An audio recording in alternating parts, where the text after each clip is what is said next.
event will begin in 2 minutes.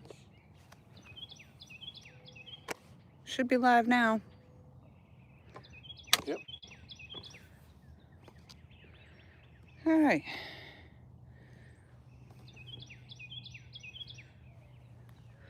Let's see how this one goes.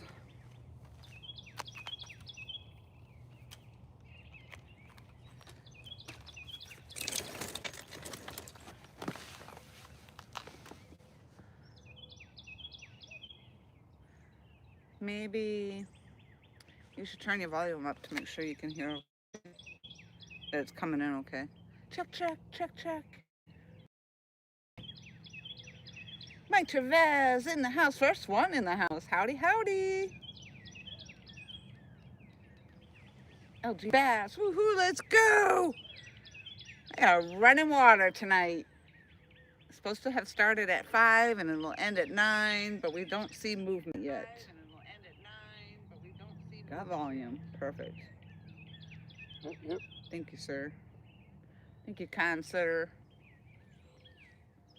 We are not doing the dual cams tonight because at night it doesn't work so well anyway, and it's so late in the day that we just figured we'd start right out on the regular dock view. Oh, we almost didn't get here. I know, we almost didn't. It's been really rough trying to catch bait, and Tom has put in some hours trying to catch bait. And we went out this afternoon. I was going to say this morning, but it was really afternoon. And it was so freaking windy. So freaking windy and cold.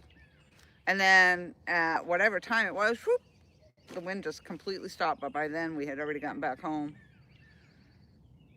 and decided to eat and settle in. Ribeye Mike. It did all that food he put on the plate. I was like, oh crap, that would feed me for like 3 days. Just that one baked potato alone. I was like, oh, whew. Something special about a baked potato with butter and salt and pepper on. He was putting the dollop of sour cream on there. That's why I love the sour cream. Yeah, I'm not for the cream. A baked potato without sour cream is not a baked potato. And you say you're from New England. Yeah. What? I am. What?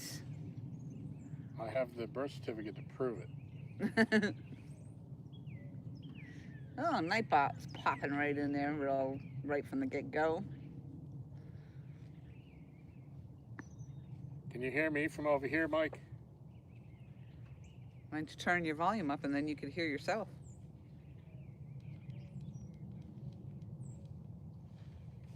Check, check, check, check, check. Check, check, check, check, check. There you go. Hey, good, because you are sitting pretty far away. That's fine. I like it that way. Yeah. Yeah, I know. So as you know, we did not go live last weekend. We did fish. We fished. Last week was Friday night, Saturday night, all Saturday. Yeah, Saturday night. We didn't. Yeah. Did we fish Saturday during the day? Yeah. No. No, we did not. I don't think so. Friday night, Saturday night, and Sunday during the day. I think is how that went. And Tom picked up quite a few fish. 4. Yep. Some goodies, some good ones. They weren't little dinks. I think the biggest was 18.5. Yeah, 18's a pretty good sized fish. It was heavy. I almost couldn't lift it up on the net.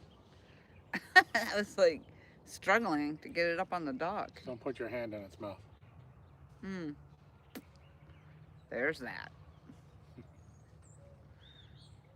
There's that. See the red cardinal over there in the bush? Nope. Sure don't. He just flew away.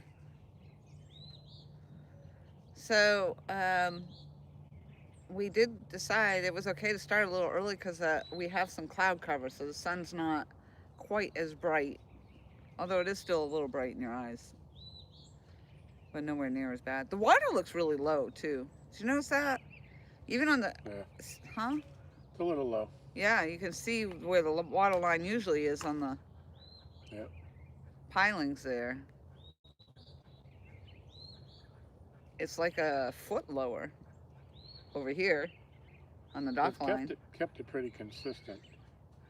That's because there's always been this stuff in front of the water line has been out of the water, whereas in years past the water would come right up to the drop off.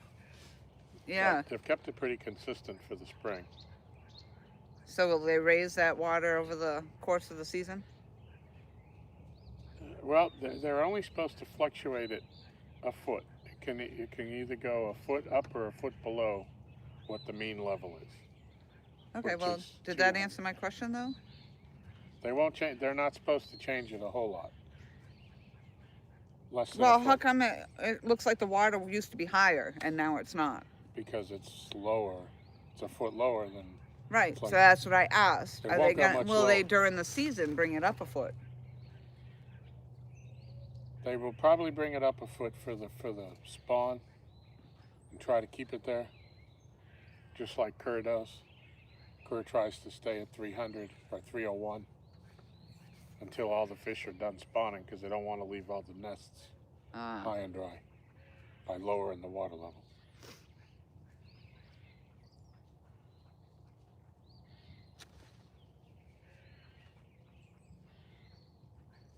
Because it seems to me like you can see the marks where the water usually is. Yep. And sometimes the water will come out, like when we had those heavy rainstorms for 2 days. You know, they don't dump any water out until after it stops raining, and then they figure out how fast they can get it out to get it back to normal. It makes it really hard to net the fish. I think we should report that. Please bring the water up so we can net fish easier. Yeah. And they'll send back a letter. Please get longer arms.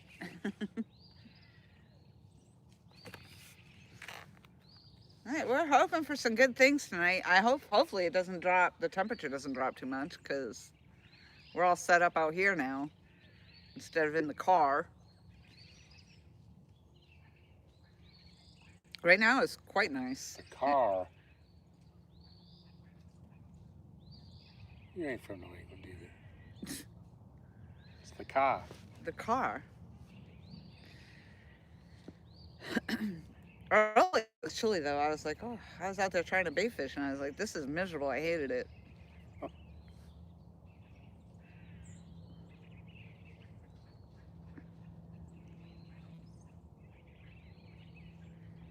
So we gave that up, and Tom did catch, I think he said 3 bluegill and 2 crappie, or crappie.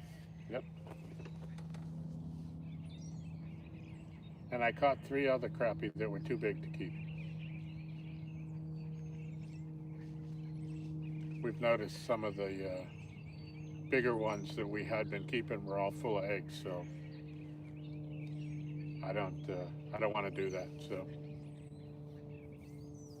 and they take up so much room in our bucket. When you get 2 or 3 of those big ones in there, nothing can move in there. Yeah, they're nasty. They stink.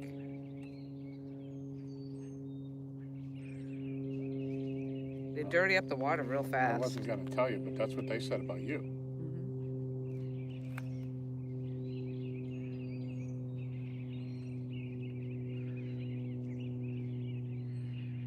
All right, let's go. I wasn't sure. I was sitting up there after we got back from the bass fishing and your family was there. I was like, I might just take a nap. And then if I do that, then I'm never going to make it down here. Yep.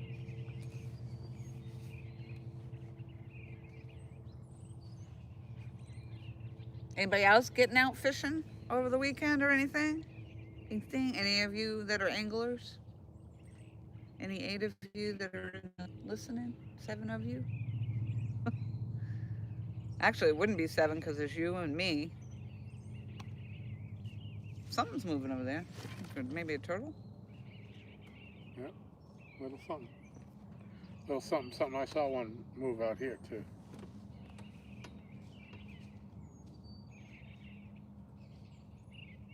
Yeah, it was so hard trying to catch bait this morning. You threw your line in, and your bob, as soon as it hit the water, it was like doing 9 miles an hour across the water.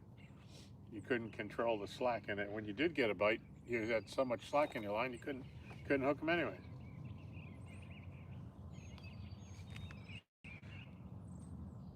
Yeah, hopefully it won't be too much longer, and the bait fish will be more plentiful. Yep. Sometimes it feels like when you're on that pond, on the private pond, that there's no fish in that water at all. Yeah. It feels that way sometimes, but it ain't. That ain't it. I thought about going up and grabbing my kayak and just getting out, because that was way easier than walking around the pond. Yeah. Just Float slide your my way to the kayak back. in there. Yeah. Mike says it's pork belly Mike this weekend. There you go. Ooh.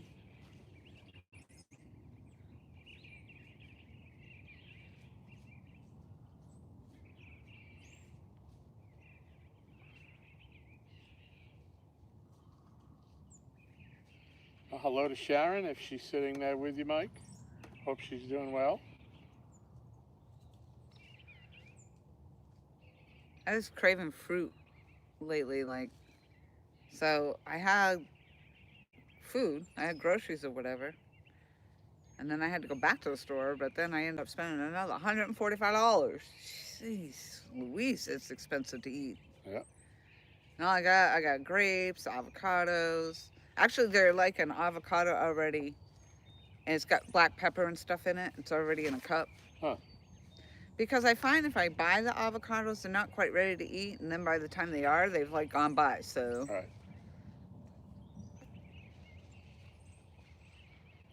Got the grapes, some mandarins, maybe. I guess it was. Oranges. Cottage cheese, yogurt. I don't know. It's just, 'tis the season. And that was 145?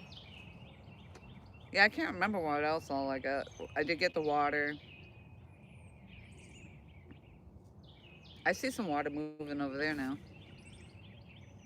Over yonder. It's just barely starting to trickle.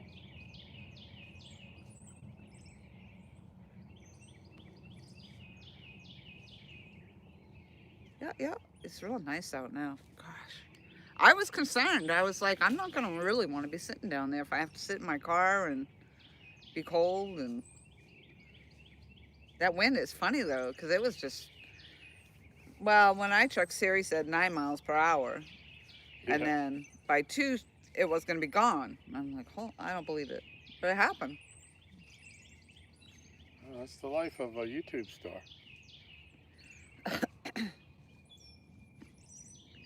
Well, what does that have to do with anything? You gotta get out there. You gotta persevere. Yeah. Oh, no. No, I'm over the whole cold, windy, stupid weather thing.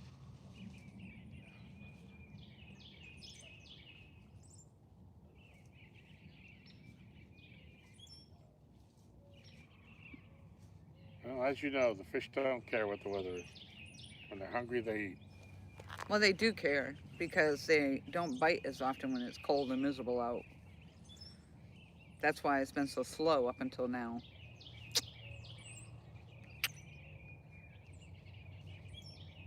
So which rods are going to be tonight, Tom? Because last few nights it's been the Haiti hole.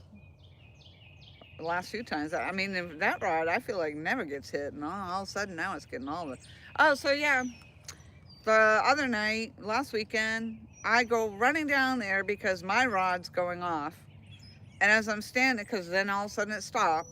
So I'm standing there. And sure shit, there goes Tom's right next to me. Ding, ding, ding, ding, ding.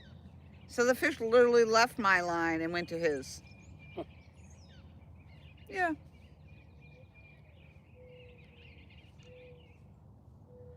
I told you, you gotta stand on one foot yell at the fish and tell them, get in here.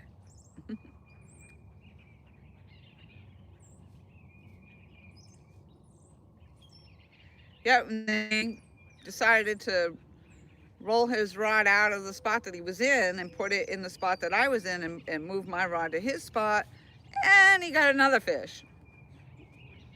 So, there's that.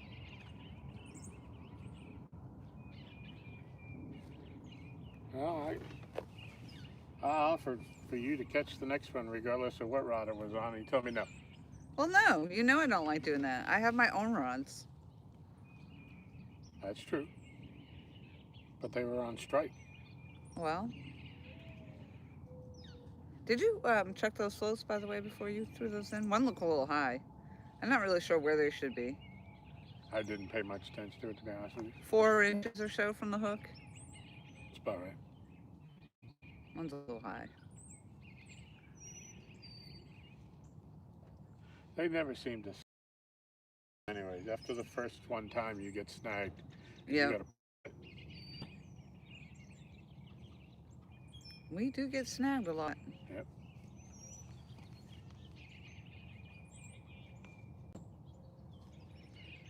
That we do. Say Mike Irvin's in the house. Mike Irvin, Randy Patillo. Randy. You gotta yell, get some when you cast. That's right. I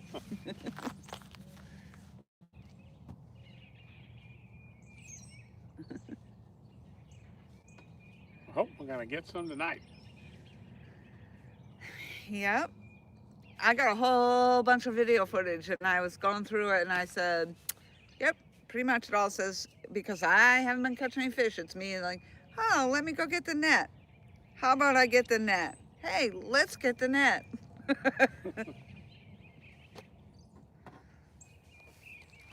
And I can't thank you enough. And yet Tom thinks he's the Joey. Something out there by the line. I saw that. Nowhere near with the lines on the bottom though. No, but it's kind of nice to see some activity in the water. We had 3 beavers out here the other night.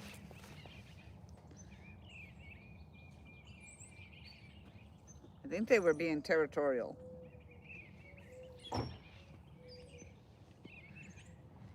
Randy, have you been out at all? Been out on the water? I haven't actually been to Steelbridge in a few weeks. I thought about it for a hot second today, but it was just so windy where we were. I couldn't imagine what it would have been like at Steelbridge. Yeah, I went there, what, Wednesday or Thursday? And it was blowing so hard. I stayed about 45 minutes and left.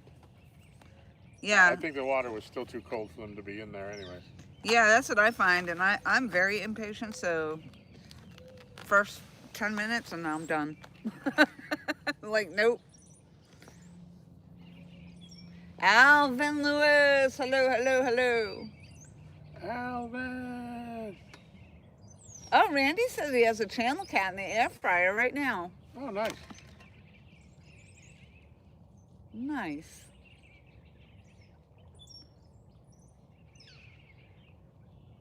Those little biting flies are out. They're getting my ankles. Uh-oh. Randy, do you know what the approximately the water temp is? Cold. Yeah.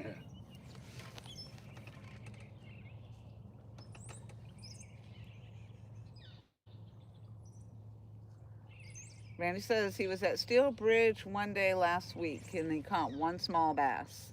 Huh. Nothing wrong with that.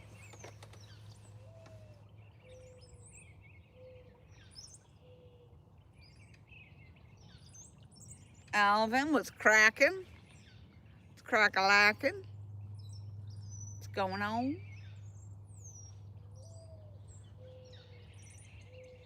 Mike Irvin, all's well.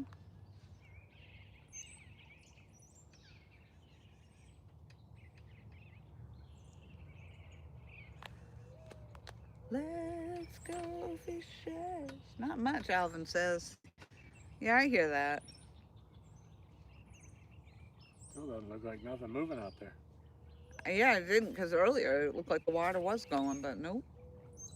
Now it's stopped. Let me.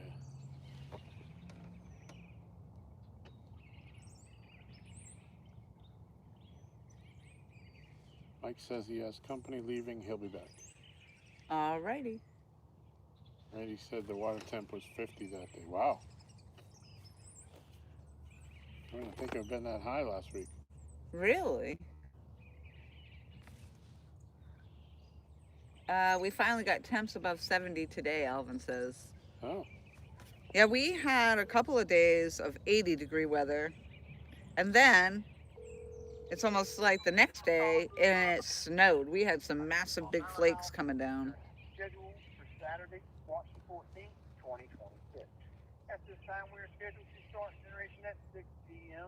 And stop generation at 9 p.m. 6 to 9. That's what I wondered if it was, because I kept saying 5, and I had a feeling it was 6. I'm like, I think it's 6. Yeah. Well, at least we know. Yeah.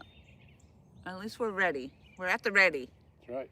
As my mom would say, when they open the floodgates, those fish will come flying on down.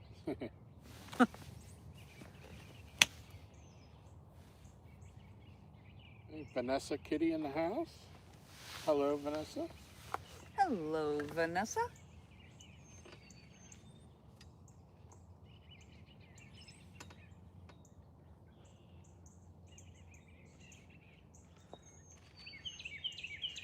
Yeah, everything was like, I noticed all the, I think they're dogwood trees with all the big white flowers on them everywhere. Those are all in bloom. The tree in our yard is all budded up. Yep. Some things are starting to sprout.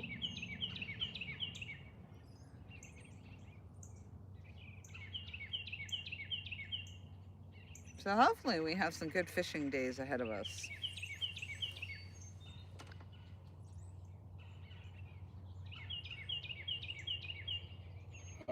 Bad fishing day is the day you don't go. Yep. Well, I don't know. Sometimes I like the rest day from all that.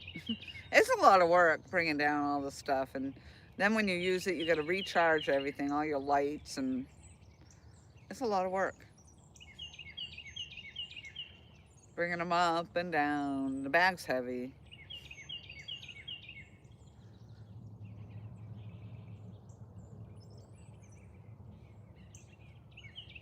Why I have a much younger assistant. I always remember as a kid going with a fishing rod and some worms. I don't remember a whole lot of anything else. An old can of corn. You put your worms and your dirt in.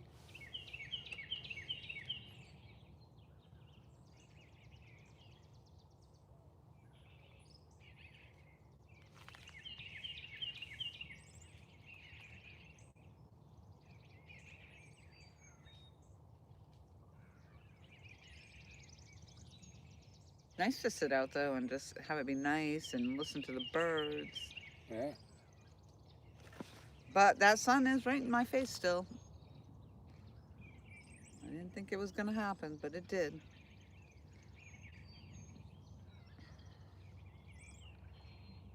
So, since the water isn't moving, now's your time to go pop your popcorn or Yep. put the caramel on your sundae. Caramel sundaes, yum.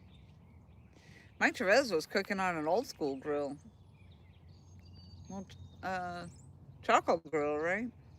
Yep.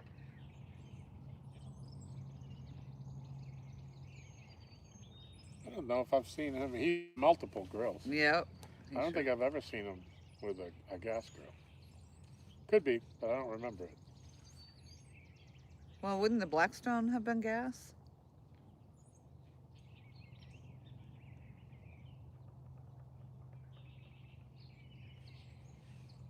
I don't know.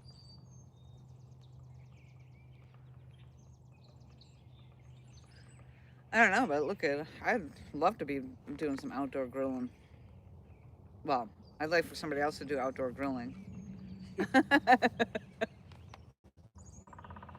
But I think it would be a great idea, really, to get a portable grill to bring down here and do some grilling when we're sitting. Grilling and chilling. Or chilling and grilling. Then you'll attract all the neighbors. Huh? Then you'll attract all the neighbors. Yeah.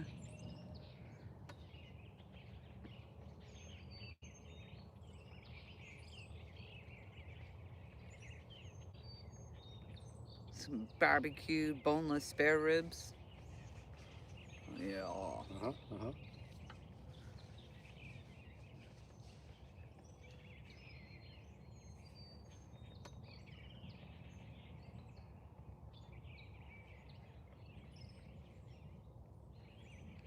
Some macaroni salad. I love my macaroni salad with the tuna fish in it. You can I just can't find it like I'm used to here, and everything's vinegar based. I don't like it.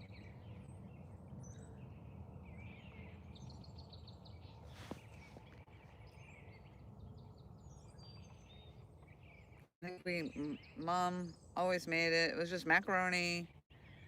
I put 2 packages. I like the tuna fish with the oil because I think it's more flavorful. I put those 2 packets of that in there, mayonnaise, I think some mustard. And I can't remember what else. Yeah, the tuna in oil is always going to be more flavorful than the tuna in water. Yeah.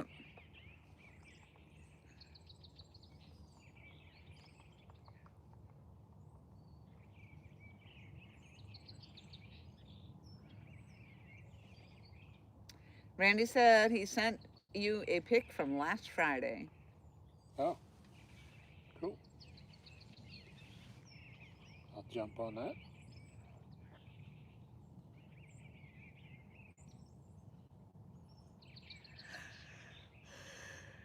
Oh.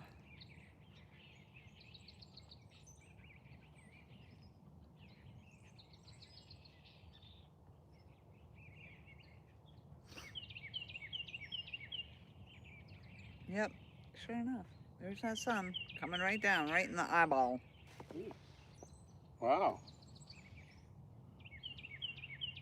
Very nice. You gonna share or? I don't know if I can. If I get in front of your camera, I don't want to block it. No, I meant to me. Yeah. Striper. Oh, wow. A nice one. Yeah, you can stand in front of the camera. Or just put your hand in front of it. And your camera in front of it. Back up a little bit. There you go. Go to the side. More. There you go. Whoop. Woo woo. Beautiful fish, Randy.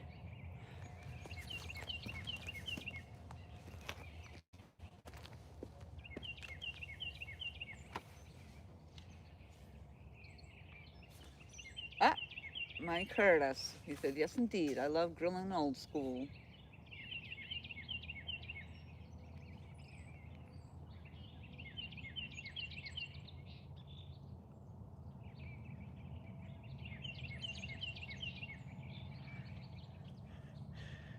It definitely takes some skill. Well, I used to think it took skill to cook on the gas grills, but charcoal is even worse because you really gotta, you know, Watch the heat level. you gotta wait for them to all kind of turn red, not flaming. You use your meat thermometer for. Yep, I don't know how to use those. It's very, very difficult. You stick the probe in it and it reads out what the temperature is. Yep. Nope, I use the old fork and knife trick. If it's, And you release the juices early. yep.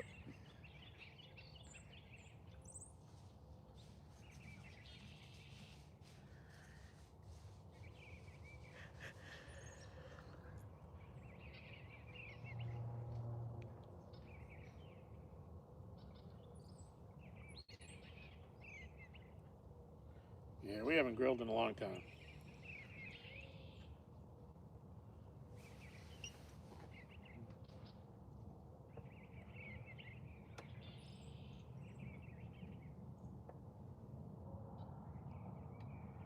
I'll tell you, Michelle can make a ribeye in a frying pan and slap it in the oven to finish it off. That's just as good as it is out on the grill. I swear to God. She's got that down perfect.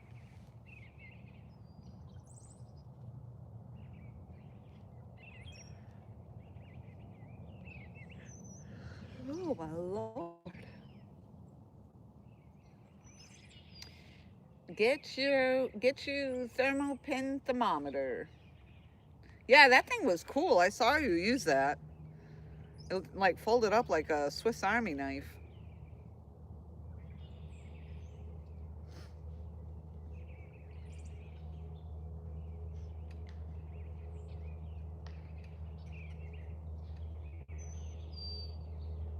Alvin says, Mike, that last video you put out made me go to the store and get a ribeye and mushrooms and onions. Yes, sir.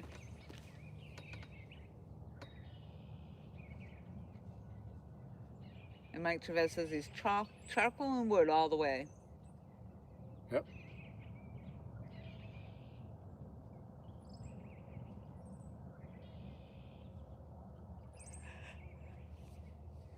Whew.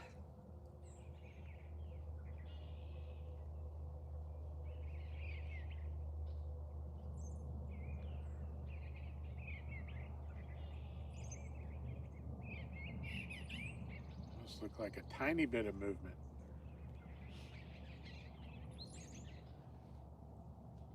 It is 6 o'clock.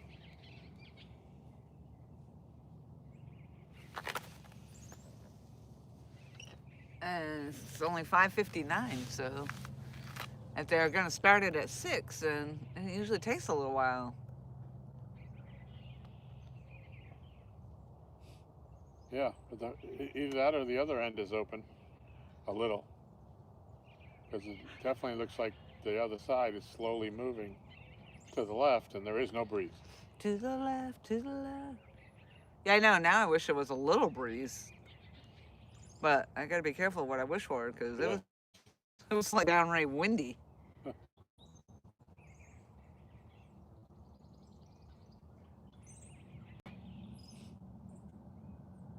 Yes, Yep. Mike, I've got to agree with you. Now Michelle is awesome. Now I want barbecue. Oh, speaking of barbecue, I came up 58 the other day, as I usually do, right? 58? Yep. I always get that wrong. Yep. And they're putting in, I saw it, it was fishing, the fishing pig. And I was like, oh, okay, what's that?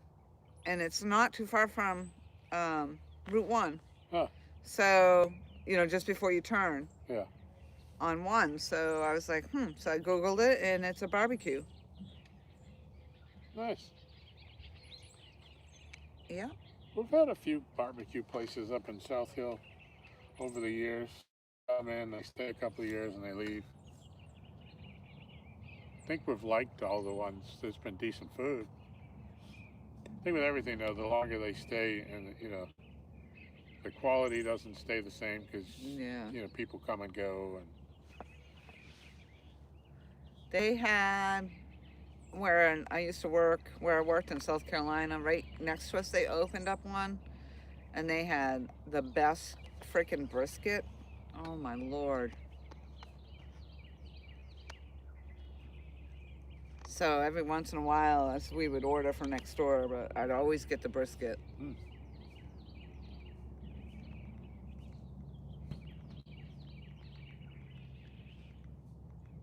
Brisket is always tough. It was so good. No, I mean, it's tough to cook. It's not tough. Oh. Well, if there's a fine line between it being just right and overcooked.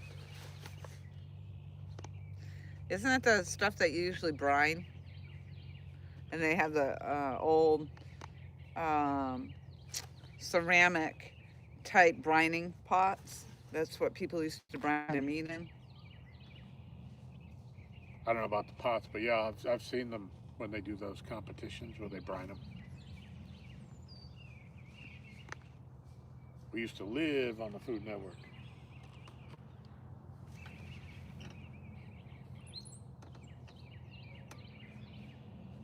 sun's going to be a pain in the butt. As it Mike comes down. Chavez says, I like barbecue sauce on my ribs, though. Oh, they're talking about, Mike, do you ever use a steak sauce? If so, what do you like?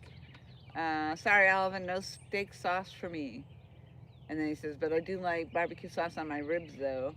And Alvin said, same here, and I do have A1 in the fridge I use once in a while. And then Mike said, my mom would slap the fork out of my hand if I ever used steak sauce. Yeah, that's Michelle, too. I'm afraid. I'm like afraid to ask, do you have steak sauce? We do. Because Peter likes the A1, so we always have a bottle in there for when they show up. I like I think it's a teriyaki sauce that I've gotten. I love that stuff. I'd rather have that over the A1 or whatever. What I do, I don't put A1, I don't put anything on my steak other than mushrooms, peppers, and onions. But I do put the A1 on when we go to Five Guys on the burger instead of a sauce. I could have them put A1 on it. Give it a little bit of tang. Mm-hmm. As we used to say, 5 dudes.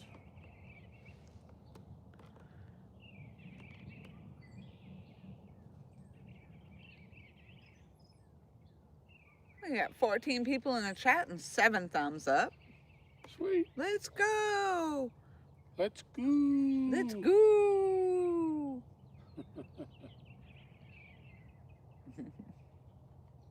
I am a collector of thumbs up. Although, I don't know if I ever looked to see what our last thumbs up were. Well, we didn't go live last week, so it was the week before that, right? Yeah.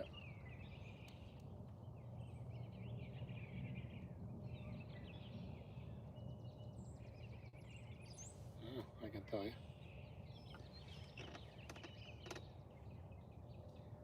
Yep, every time we come down here and we start talking about damn food, then I'm hungry. It sounds amazing.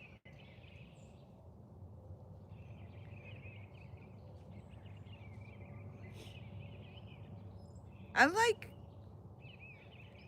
baked potatoes, but I like fried potatoes better. They're just hard. They take longer to do, but home fry. like home fries, huh? Like home fry. Yep.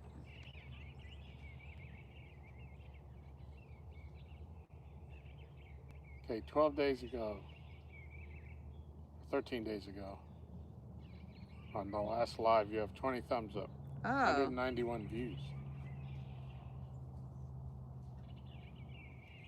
We can beat 20.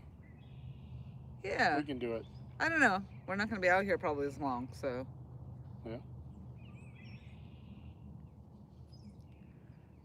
When you catch this hundo, everybody's going to know about it.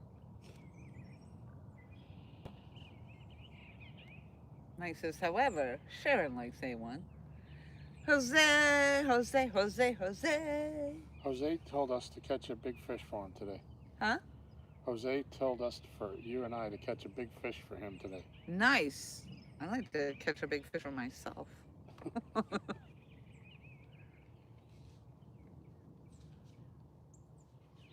I see some water moving.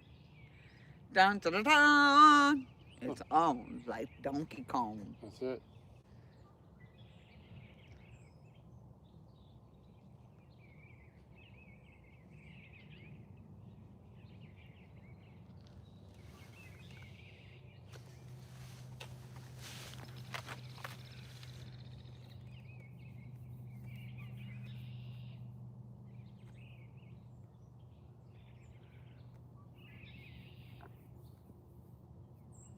We don't always catch fish when the water's running, but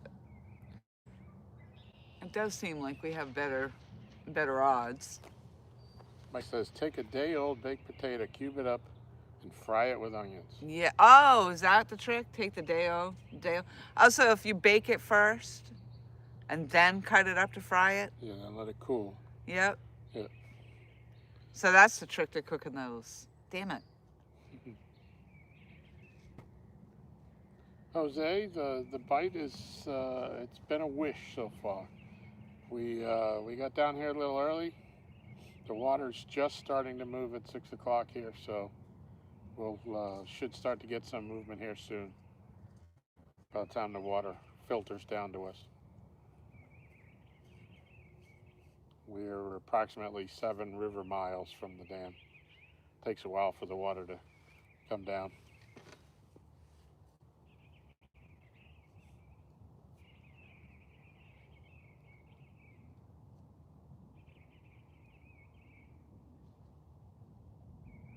I don't know. It seems to me like I think I used to, I don't even know how I would cook those. I think I've tried boiling the potatoes first and then putting them there, but then it becomes mush. It's like, and then, I don't know. It's been so long since I've done it. I really couldn't tell you how I used to make those.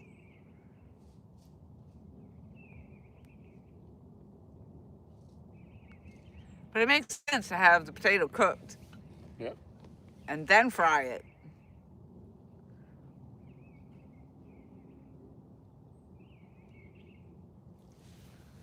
And then I'm big on throwing the onion powder and stuff like that in there, in the baked potatoes. I mean, in the fried potatoes. Yep.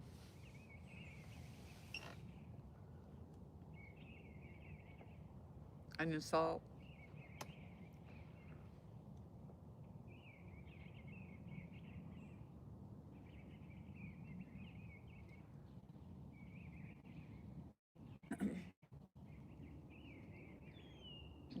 Is that Dave C?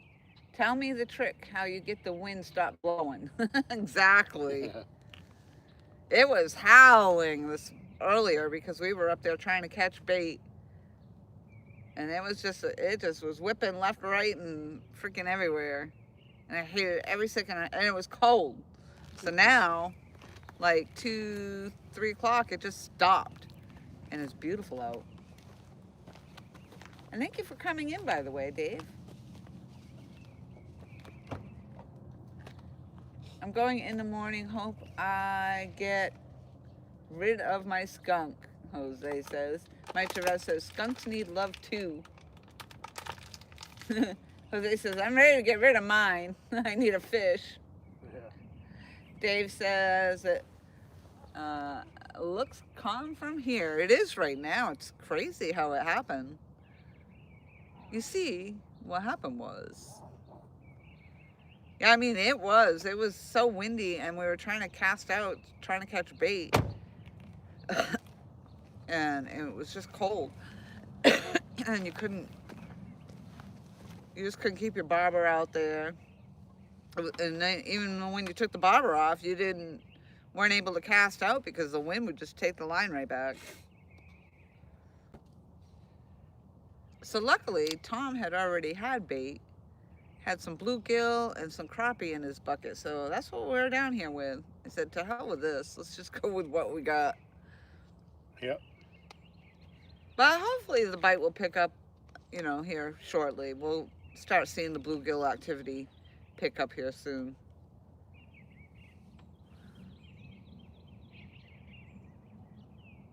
And then, of course, as naturally would happen, once the bait fish start moving, so will the catfish.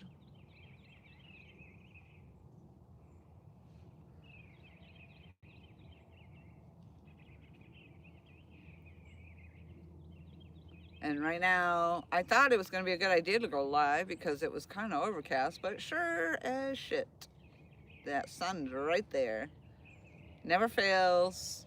The sunsets are amazing, but not so amazing when it's right in your eyes or in your camera screen.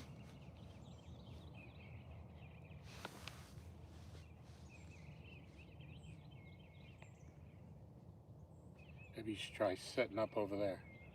Huh? Maybe you should try setting up over there. Yeah. At an angle. Well, over there is actually better going that way. I've tried that.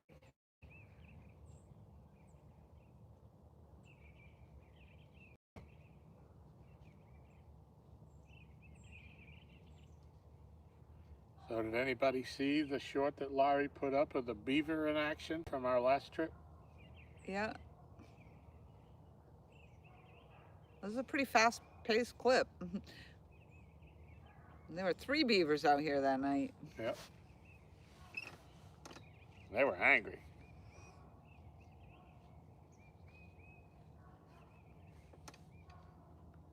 One of them was even chattering at us. Huh? I said one of them was even chattering at us. Yep.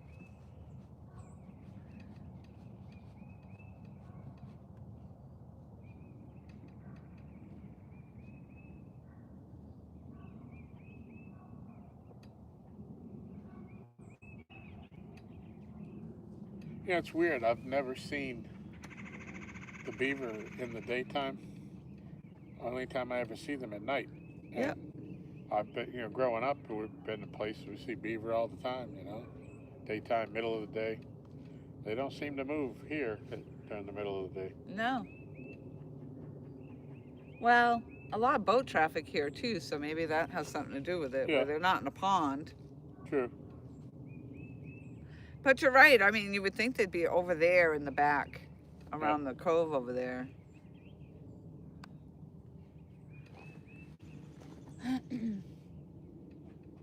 Jose says, I'm going to my usual spot. I hope they're moving water through the dam. We usually fish about 500 yards down from the dam. Well, good. I hope you have good weather for that tomorrow. Yeah.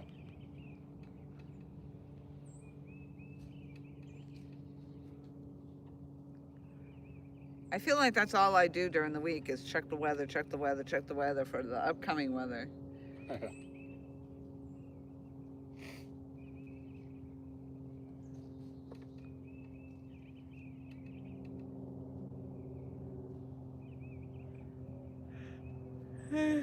Once we can start catching, getting on the bait, then, I might be able to start catching bait on my way home again, and then I can fish Friday nights. I have bait at the ready, but right now it's pretty tough because we have to spend half the Saturday, most of the Saturday, bait fishing. Yep.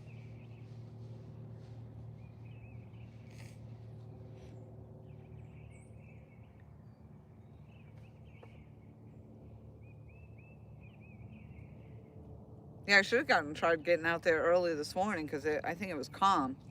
It wasn't until this afternoon when I went, and then the freaking wind was howling. Yeah.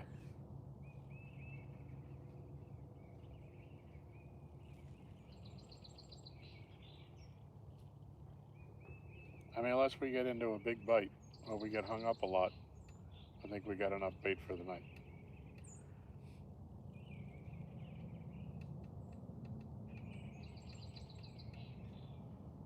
Yeah, considering we probably don't run. It's not like we're running for hours on end. Right. 9, 10 o'clock,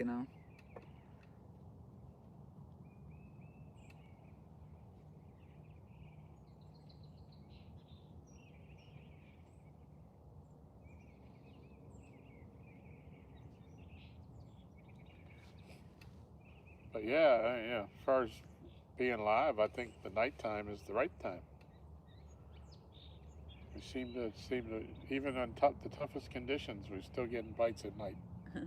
Wildcat Riggs is in the house. Let's go. Let's go. Let's go. And he says, LOL, Tom, you like my collection of Mad Cat's rods? Absolutely, yeah. He put out a video. He's got a whole room of them. Oh. It's like I from gotta one check end that of the out. wall to the other, all lined up in a row. Really? Yep. I'll have to check that out. I don't know. Maybe I saw it, but I would have thought I would remember that. Let's make sure. I'll make sure my bell notifications are on. Yep. Oh yeah, this one right here.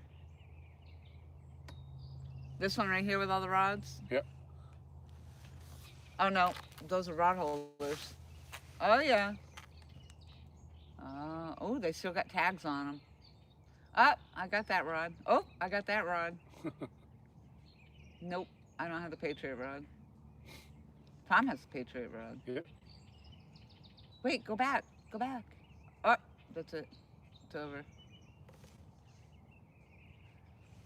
Yeah, that's a pretty nice collection right there. That looks like the purple and black rod that I just got. What's it called again? The Sanibel? Yeah, is that the Sanibel I see in there? It's from that Blue Water collection. Yep.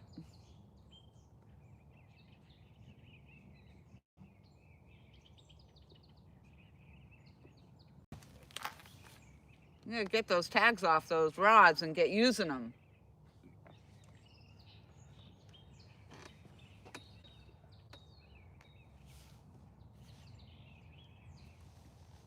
Yeah, ordered a smash rod to make 29.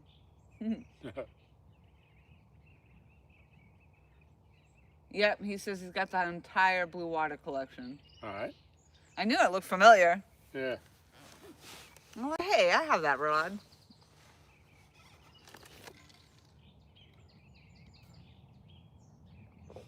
I just picked up a couple more, my first couple of Mad Catz reels. Yeah, that surprised me. I was like, Tom, you're getting a Mad Catz reel? Well, as you know, I looked and looked and looked for the midnight in the left hand for you for Christmas. Yep.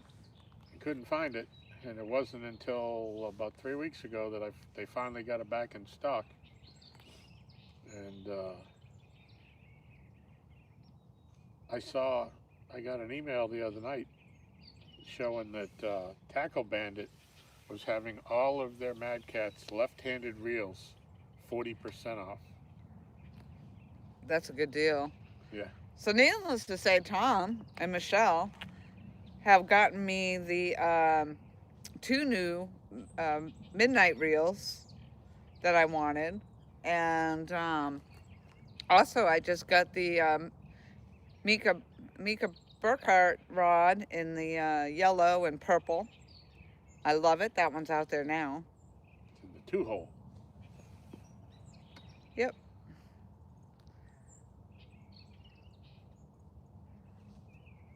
So I have that one out, and I have my blazing rod out. And then I have the 2 smash rods in my car as backup. But yeah, I just got that package in yesterday. I haven't had time to put line on the reels. I got a Patriot and the Bolt. Yeah, they're sharp looking, the Patriot and the Bolt. Yep. And they're white and yellow, so they should show up better at night than what I've got out there right now. Although with your bright light, they're not hard to see. Yeah, no. Those lights are pretty bright out there. I mean, as long as they're properly charged. Yeah. We'll see tonight if I've been letting them fully discharge, so hopefully they're...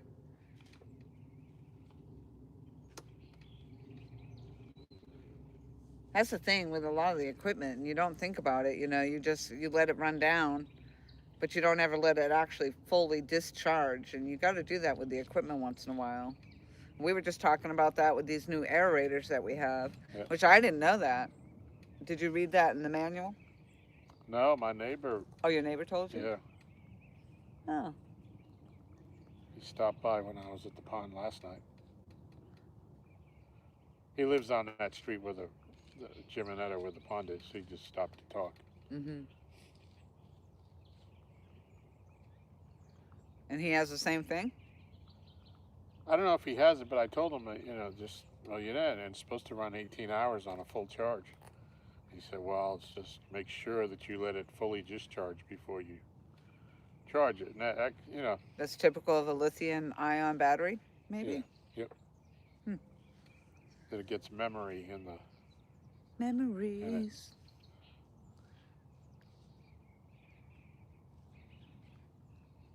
I don't know when I'm ever gonna let it, you know, when I'm gonna be using it for 18 straight hours.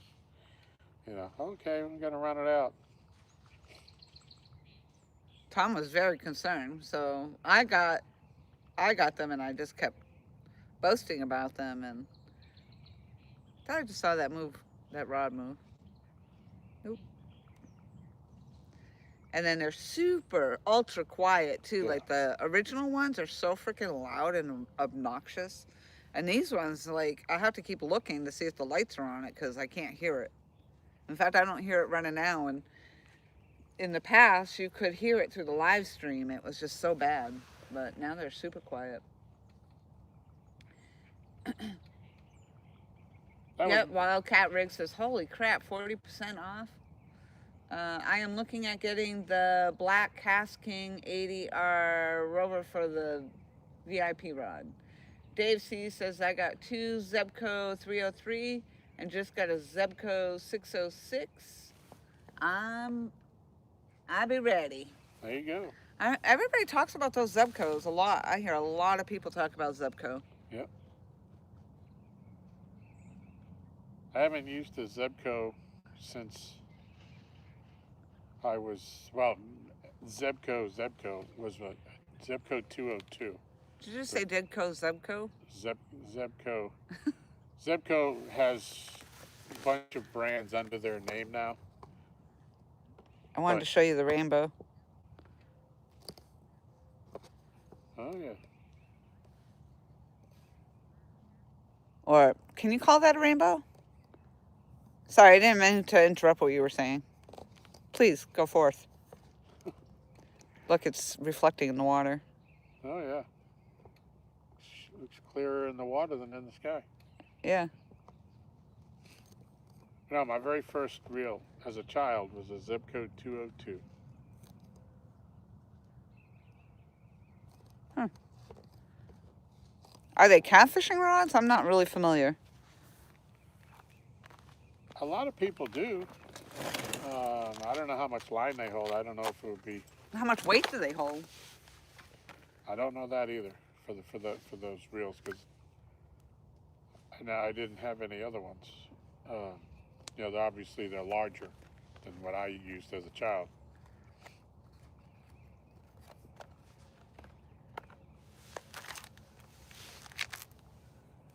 But they got a big following, so I assume they work.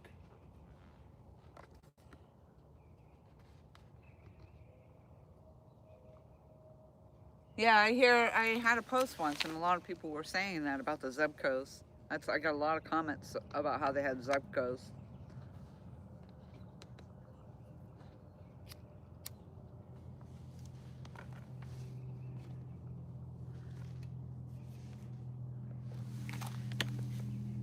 It is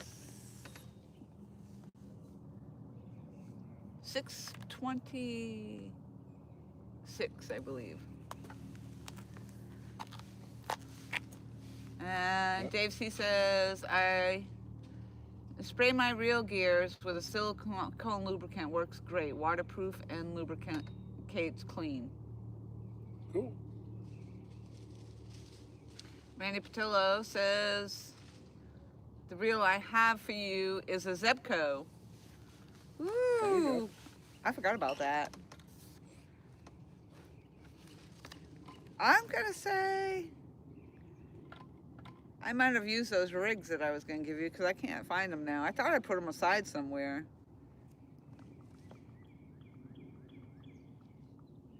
Some X rigs? I had some, yeah, X rigs. I had to think about it. Were they X? No, I have flasher rigs. I had some flasher rigs that I set aside for him. I thought I had 3 bags of them that I set aside that I was going to give him, and then I don't think I've seen Randy in 6 months or so. So Yeah, it's been a while.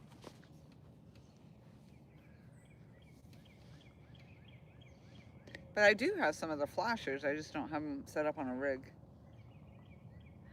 But I was going to give him a couple to go try because he catches some big fish out there. Yeah. And I just wondered if he would do well with the flasher rig on there. So I'll probably have to order some from Palmetto Cats if he's still selling them. I got some. I got to get into that closet, but I think I've got 10, 12 of them. I can give you a couple for Randy. Yeah. Yeah, because, I mean, 'tis the season. I'll probably bump into him eventually here. Coming up.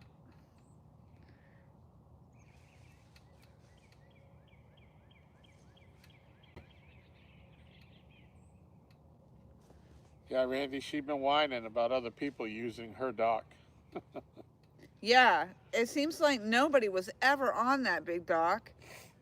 When I first started using it, I'm like, oh, I felt like I found it. Like it was lost and I found it. And it was just tucked away and hidden and I had never seen anybody on there. And then I figured out how to set my my rod holders up in there. And so I could fish from that. And then I was bait fishing from it. And now it's like every time I go there, there's people on there. All the time.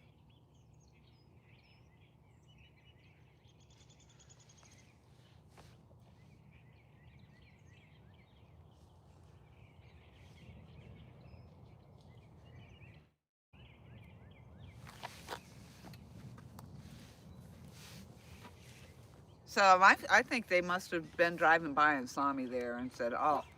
I think they watch your YouTube channel. Or, no, they see my car parked there. Then they're like, And I am always parked in the handicap spot. I guess you're not supposed to really park there. But I did get stopped by DNR one time, and they never said anything about me being parked there. Huh.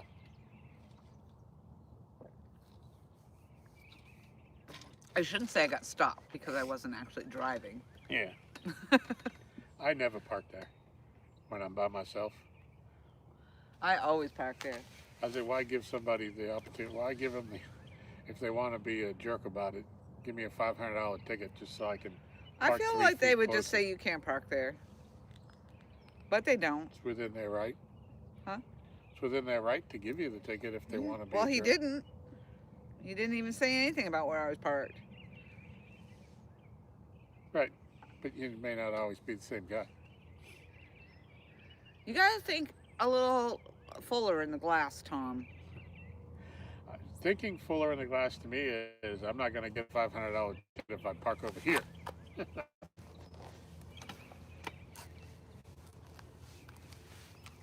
Once in a while. Yeah.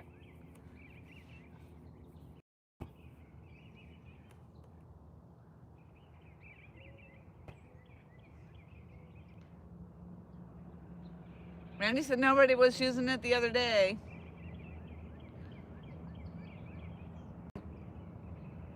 Yeah.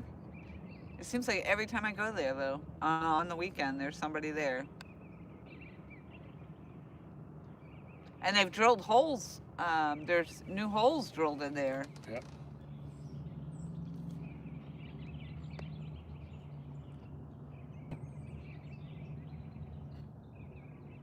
I didn't find it useful for my rod to be in those holes because it lops my rod way over. So I liked doing the rod holders better. Yeah, you don't got to bend down when you get a bite. Oh, I still gotta bend down. Oh no, not really. You're right. Never mind. What? Say that again? Never mind. Say it louder? Never mind. Never mind. It is beautiful right now. This looks like definitely kayaking water and weather right now. That poor kayak, I gotta pull it out and hose it off. I still gotta get the kayak racks for that. I gotta get the rails first. I mean, not the rails. I gotta get the crossbars. And then I gotta get the racks. So I had some J racks, but my sister had given me, but they got really rusted. And I thought, well, if I got a new vehicle, I got new side rails, I'm gonna get new crossbars. I'm not putting old rusty freaking J racks up there. So you know how you like to collect thumbs up? Yes? I like to collect your rights. Yeah, I know. Happen often. Yeah.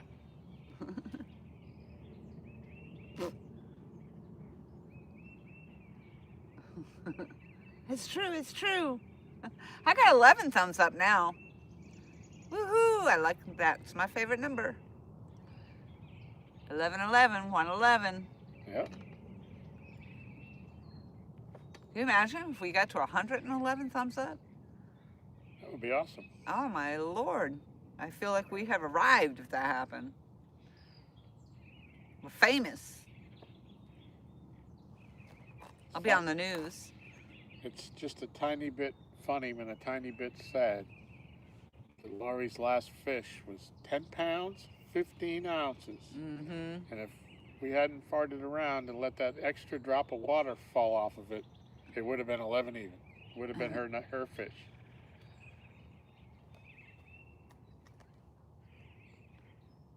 I waited twice to try to make it say 11. You said something in one of the video clips I was watching, and it's something about the fish wiggle waggling or something. I was like, wiggle waggle? Or waggle wiggle, or waggle. You didn't even say wiggle. I don't even know what you said.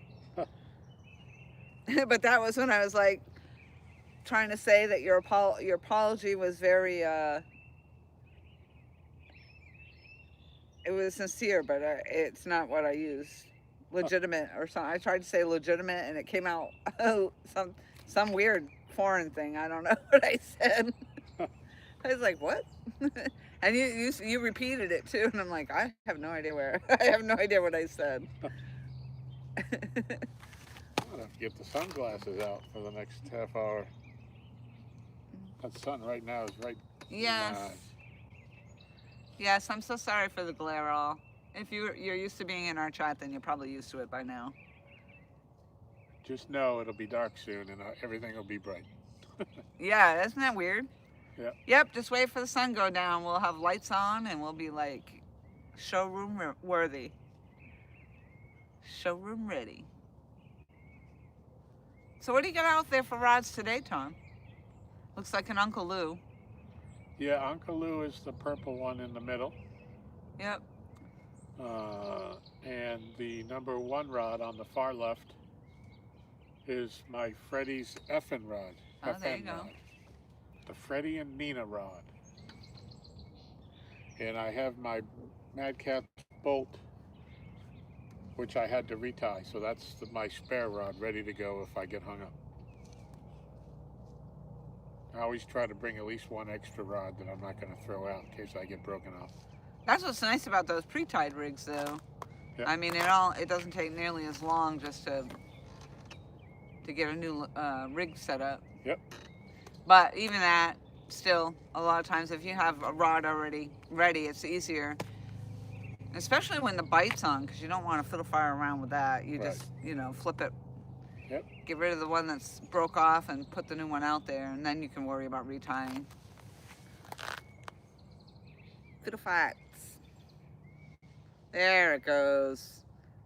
There it goes. And then before you know it, it's going to be 30 degrees colder.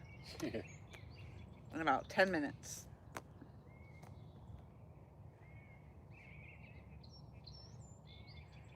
I like it when you're positive. Yeah, I must get that from you.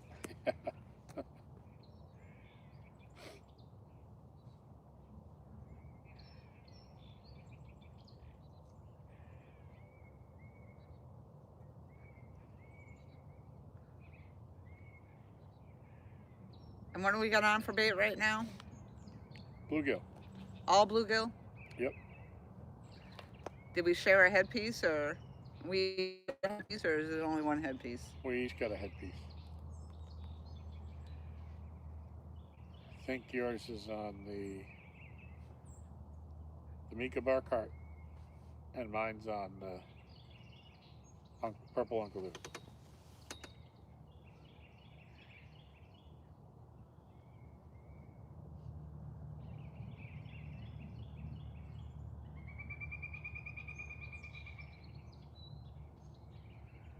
Yeah.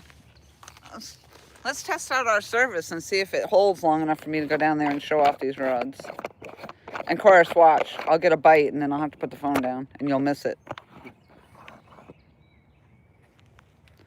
Oh, it's so weird because the reflection makes the trees look upside down. Can be a little wiggly. Puzzling. I don't know. I don't know if the sun's going to be too much down here to see. So this is Tom's FN rod.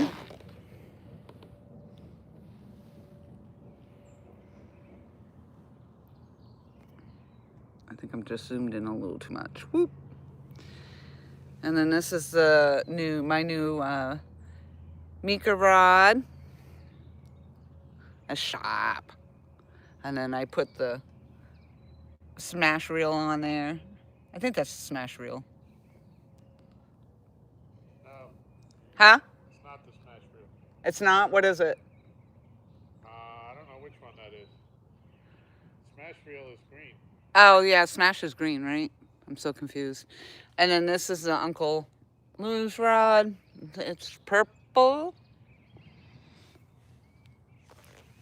And then over here is my blazing rod. I like that too sharp. All right, so we're just waiting on the takedown.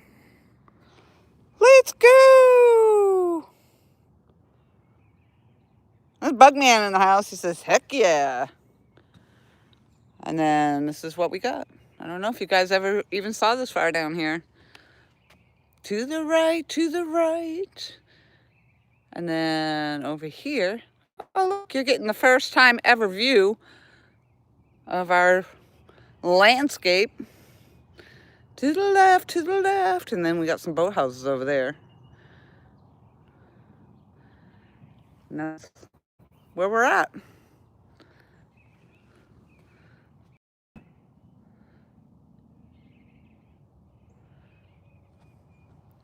And so that water should be hitting us about now. All right, we're gonna turn around. And we'll put you back in the holster.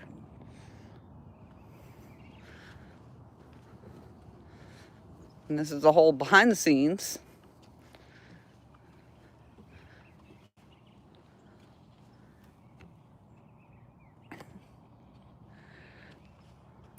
Look at all the equipment. We've got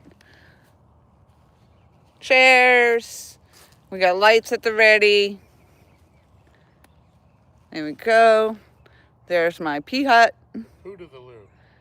Got some lights down here. Look, I'm all ready. I did that so that you wouldn't have to keep hearing me opening and closing the doors all the time. And then up there we've got the Starlink setup, and that's the hill. We gotta come down. There you go. You got the full view. Probably have no reception without Starlink because of that hill.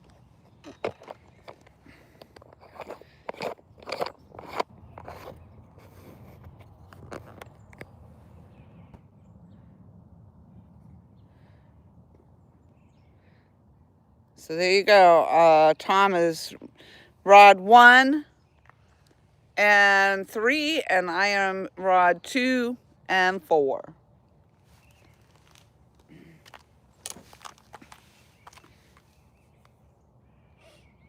So Bugman says, for years I thought it was a dock on a dead-end lane with nothing but a ramp. Oh, see that? So he first time ever getting the tour. Yeah. Wildcat Rig says, what a view there. Randy says, y'all are between I-85 and the train trestle, right? Yep. Absolutely. Rick says, love it. It's our little slice of heaven. Yeah, we've never been able to do the tour before because as people that have followed us for years and years now know, this old dock, we used to call it the 3 boards of service, and literally you had to be placed properly in between those 3 boards somewhere in order to get any kind of service to go live off, and we'd have to sit on the dock. Now that we have Starlink, it's like freedom. Yep. Freedom! Yep. So that was pretty good. It seemed like it held while I walked out there. Yeah, we didn't drop. I was watching it on my phone. Huh? I was watching on the phone. Stayed clear. And we never dropped out. Nice. Not that I saw.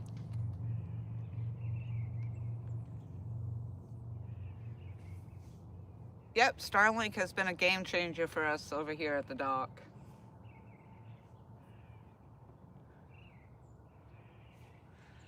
Wildcat Rig says, always thought that was Tom's backyard. Well, kinda. Well, if you go up to the hill that Laurie showed you behind us, there's a little cross street, and right past that past the cross street is my driveway. So. Yep, you have to go up the hill And across that, at the top of this little hill here, there's a four-way intersection. We keep going up a little bit, and the house is right there on the left. Literally, you could put your car in neutral and just roll down the hill. Yep.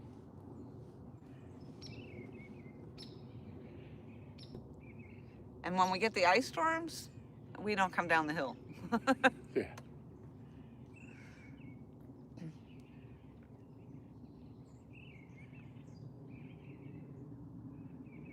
But good, I'm glad you guys liked the little tour. Yep. Yeah, we don't usually do that, and I didn't even think about it until I was up there showing off the rods, like, hey, let me just show you what we got going on here. Yep. Yeah, we're about the house, maybe 200, maybe 250 yards from the dock to the house, to the driveway anyways. I wish it was the backyard. Yeah, that would make it more convenient. Although, too. yeah, that would make my mortgage payment like 10 times higher though, Yeah. if I had waterfront property. Yeah. Oh, I see water moving now.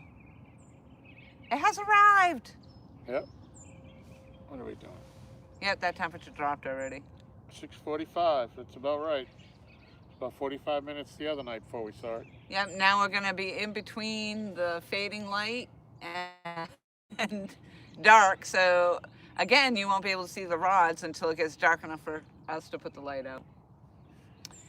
We've got 22 people watching and 13 thumbs up. Thank you all so much for the thumbs up. We love collecting thumbs up.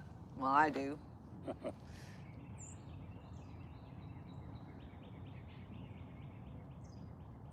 think the last time we went live, because I was on StreamYard, I couldn't see the thumbs up. I didn't like that. I want to know what my thumbs up are.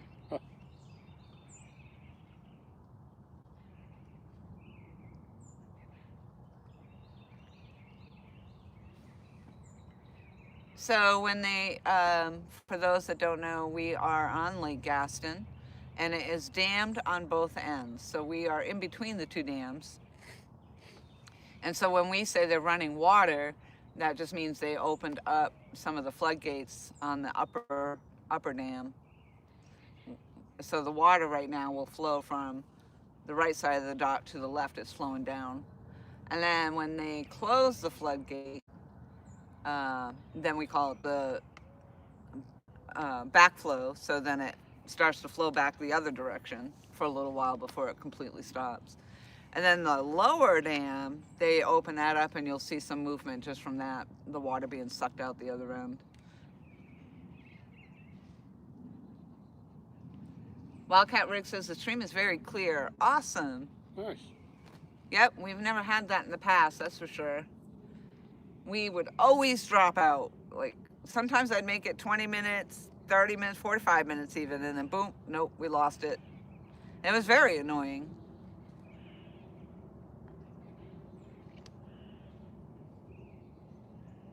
It always happened at the worst times too. Yes. We'd be weighing a fish and showing it. The Uncle Lou rod. I see that. You got a little puddle there too. Yeah, I don't know if something hit the line or I didn't see it go down. I just heard it. I just saw the puddle at the where the Yeah, line hits the water. Into the line.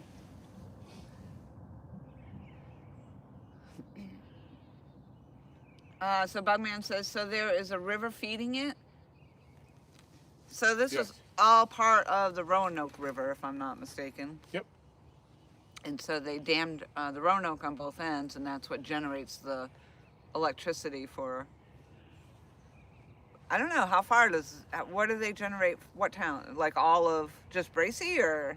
I don't know if the power goes to a collective or not, but Lake Gaston is also the water supply for Virginia Beach. Oh, wow, really? Which is 2 hours away from here. Yeah, no kidding. I didn't know that. Yep.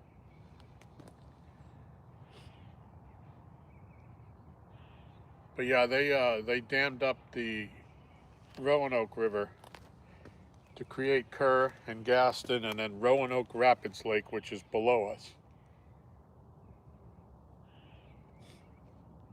Basically, there was probably about a third of the distance of this is the old river channel. And they just came in with saws and cut down all the trees and flooded it.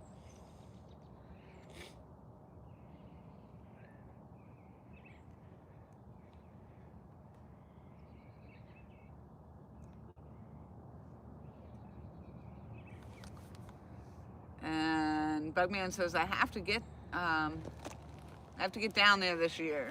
Yes, sir. Yep, and Wildcat Rig says 2026 looking up. Yep, we've definitely upped the game here a little bit. Well, couldn't be worse than last year. Yeah, we had a rough year last year. Calamities. Way too much stuff going on last year.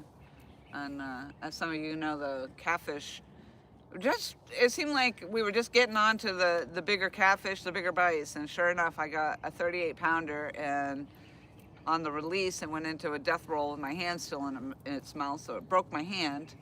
So that put me out of commission because I had surgery and had a metal plate put in my hand. And so that put me out for a while. And then Tom had some procedures that he had done. And then the weather, pretty much. And the dock was out of commission. Oh, yeah? From the middle of June until Halloween. That's right. And this is they totally stripped this dock completely down to the pilings and refaced the whole entire dock. So this is a whole brand new dock. But yeah, it took them a long time to get this dock completed. So even if we were ready, the dock wasn't. But I think the timing was good because I kept trying to get out and fish, but my hand just wasn't. Even now, like I can't really make a full fist or anything. But I definitely wasn't really ready. So I think at the time the dock really was ready, it was probably good timing. Really. Hasn't stopped you from throwing that finger up, though.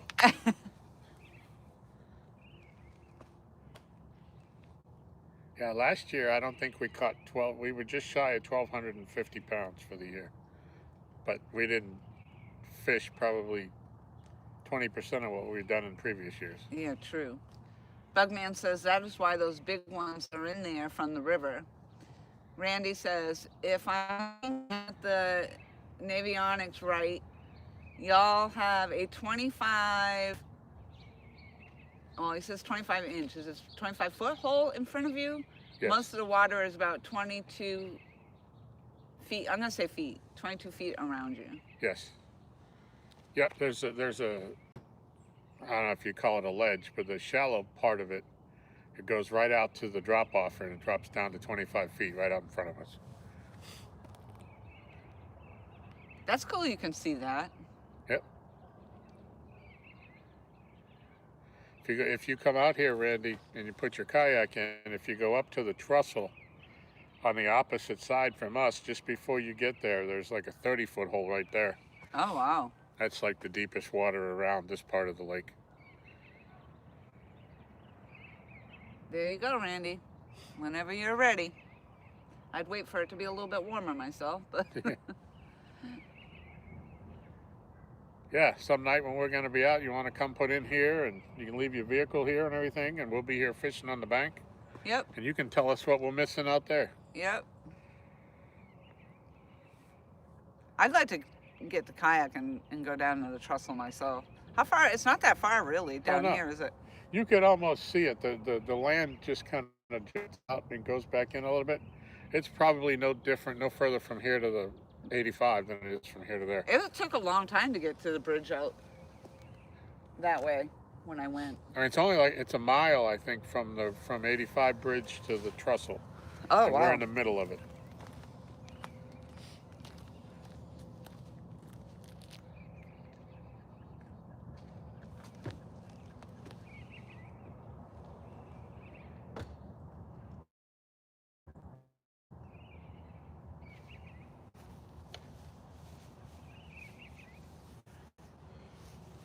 Yeah, Buggy, I haven't catfished from my boat. I have a bass boat that I used to, when I was bass fishing. I was doing some club fishing and some bigger, some tournaments and stuff. And that was all I ever did. I until COVID came, and then I started catfishing, and I realized I had this great opportunity to fish right from in front of my own house, and I've never gone back to the bass fishing. Yeah, right, until we're out bait fishing. Yeah. But yeah, I've fished in other people's boats for the catfish, but for bass, I've been all over this lake. It's over 30 miles between the straight mile markers all the way down to the other dam, from dam to dam. Bugman says, "Why ever leave your home? Why ever leave home?" Well, that is actually a statement Tom makes all the time. Because when I say, "Oh, let's try over here, let's try over there," well, when I first moved here, I tried a couple different spots, and honestly, it just isn't worth drive. I mean, it's quite a drive to go to the other places, and then you risk somebody else already being there, and plus, you got to make sure you have everything. At least down here, or somebody coming after you've already been there and in the middle of the night. And yeah. And so down here, I don't know what's over there. It's like one of those. A bird, maybe, but yeah, it's a bird. Trucking along pretty good. Yep. It's like a cormorant. But here, well, the best of all too is sometimes we get dock treats from Michelle. So that's right. Tom can just run up to the house if he forgets something, or she's made Rice Krispie treats, or you can skip to my loo. Yeah. And then especially it takes a long time to pack up and do all that stuff. So it's really nice that Tom and I have it pretty well nailed down. We're a pretty good team when it comes to that. And then we just get up to the house and bada bing, bada boom. It's not a long drive or anything. Right. I mean, in theory, we could carry all this if we had to. It's that short of a distance, but I wouldn't want to. I wouldn't mind it going down the hill, but I wouldn't like it going back up. I wouldn't want to carry. I have way too much gear to be carrying all this. If I put it in my wagon, maybe. Yeah. But I'd probably have a pretty full wagon.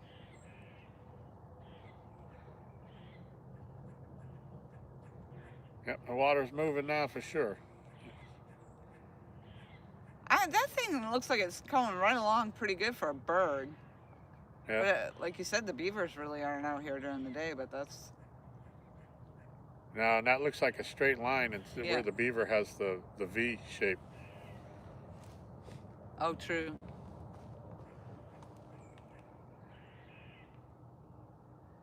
And Wild Rig says, "What's the deepest part of the lake?" Oh, I think there's some 80 feet holes down the other end. Yeah, Randy just said there's 75 feet deep near Gaston Dam. Yep. Holy smokes, really? Yep. That's why everybody fishes over there. Especially this, in the colder weather. That's why I think we're not catching them in the wintertime, because the 25 feet ain't deep enough for them. Yeah, but it's awful hard to fish over there by that dam. I mean, because, I don't know. I don't think they have a park at that dam. He's talking about the Gaston Dam. Oh, okay. At the other end. I don't know if I've been there, have I? At the Kerr Dam, there's only 3 feet of water coming out of there. It's so shallow. As you see those big boulders under the water. Oh. Have I been over to the Gaston Dam? I don't know if No. Okay. Well, not with me. I don't remember the last time I went over there. Oh, I'll have to check that out. I don't know where it is.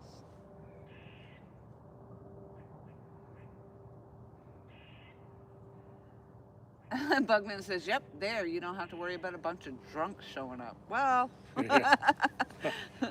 well, you have to know the neighbors. Yeah, it depends upon if your neighbor's bringing down moonshine or not. Yep.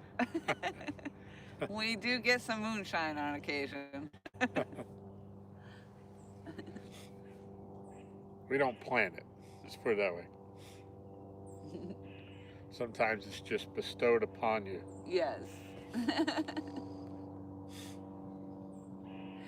Bugman says, "If I can't pull up, I'm not fishing."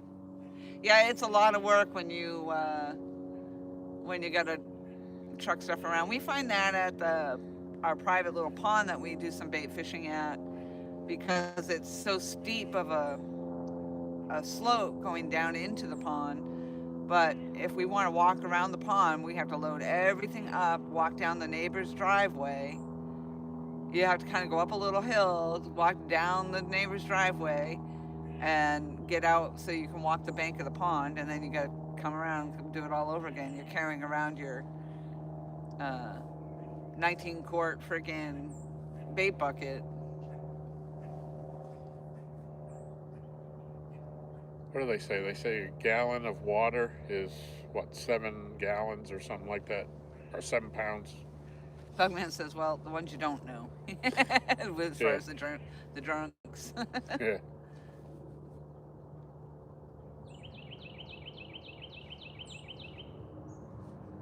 But basically, I think the bucket full of water when we're trying to catch bait, it weighs like 35 pounds. It's not enormous, but to carry, like dead carry for a length of time, it gets heavy. Yeah. And the water sloshes all over. Yeah. Find out how good those, that rubber, that gasket or whatever you want to call it is.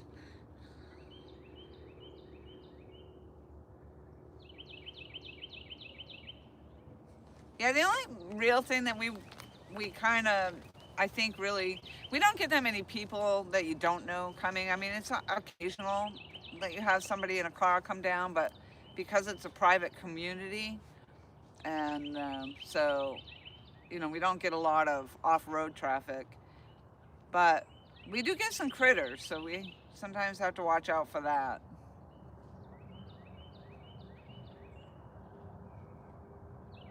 We're like Wild Kingdom over here.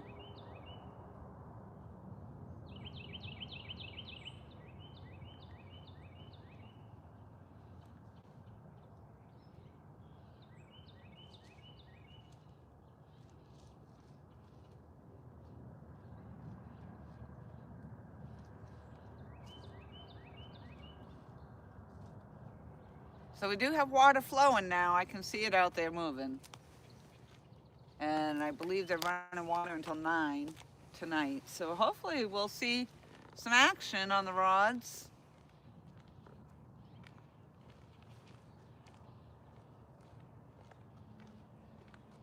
We hope, we hope, we hope.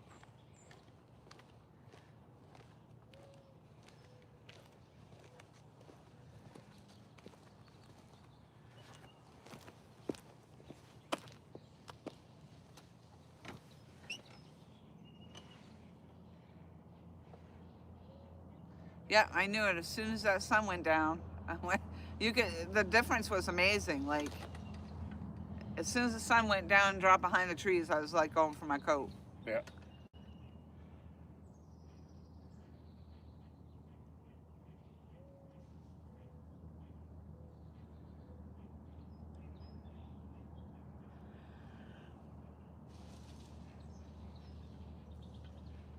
Yeah, I didn't see any movement on your rod after that one. Yeah, I think the way that there was a ripple right there at the water, I think something hit the line. Yeah.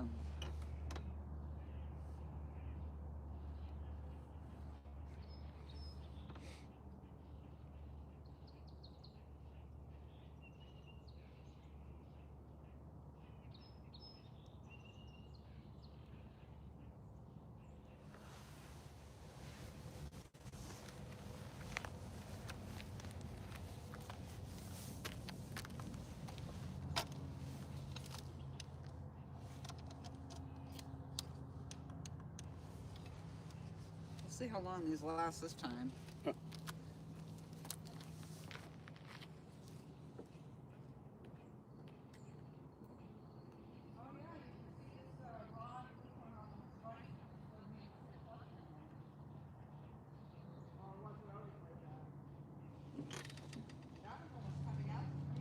Yeah, the screw's out. It needs to be tightened down. Was it like that before? I mentioned that to Eric because it's not a regular screw. He said he would take care of it. But there should be something going across the bottom of that.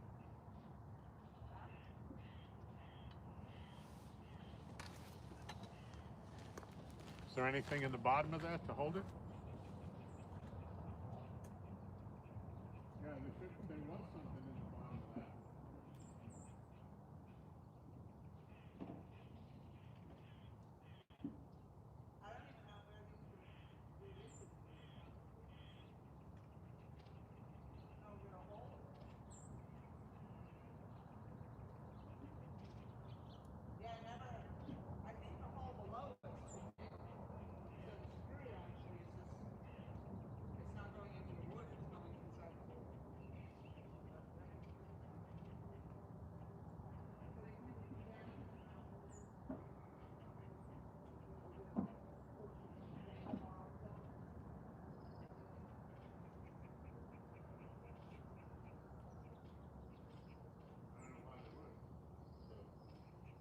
Yeah, I don't know either.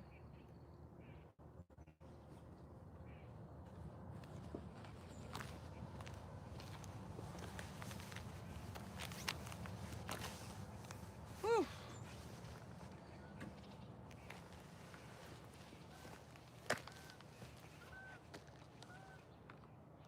Yeah, I don't know what advantage it would be for somebody to take the bottoms of those out. All right, Buggy. I hope you're getting some good stuff at the store. Get some nutty bars. They're Nutty awesome. Buddy bars. Oh, those are so good.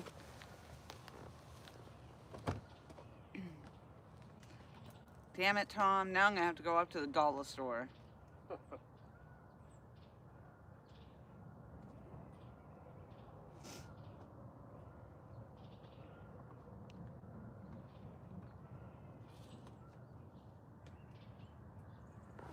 I got some vegetable potato chips the other day when I was at the store. Mediterranean style. They were fabulous. I don't even think, when I got my sandwich today at Subway, I was looking at chips. I didn't want any of them. Like, I don't want any of these chips. But those vegetable chips, the Mediterranean ones, were fantastic. I've tried some of them veggie straws. They're pretty good. Oh my God, they a were lot less fat and a lot. And less it had crap. protein in it, yeah. They were very, very good. I should have gotten 2 bags, but I didn't.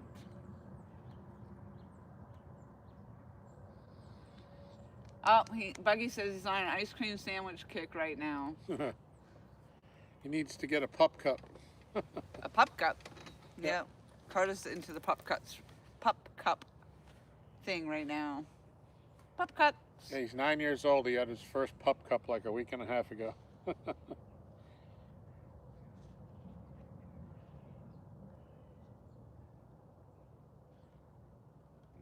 Come on, fishies! Let's go! Let's go!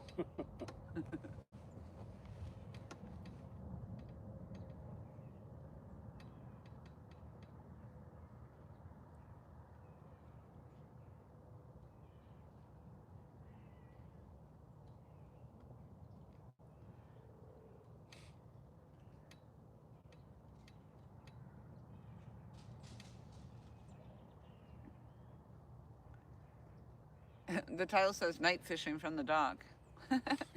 Not yet. Please hold. Yep. We're getting there though. We're getting there. At least they're finally running water when we're here. Huh? So at least they're finally running water when we're here. Yeah. I know. Usually I'm at work. Oh, they're running water. And then come the weekend, nope, they're not running water. Yep. And today they didn't run water this morning, because usually they run it in the morning and then a little bit at night. Nope. Today it's just, tonight was the first time they had the water on.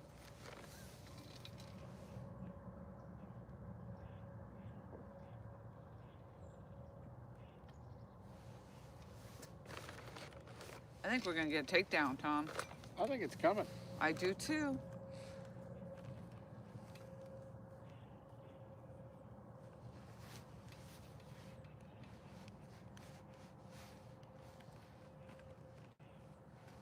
I think so. That and tangerines in the freezer. You run a little water on them to soften them up a little. Oh man, like an orange. Creamsicles are freaking awesome. Oh. That sounds good. Yeah.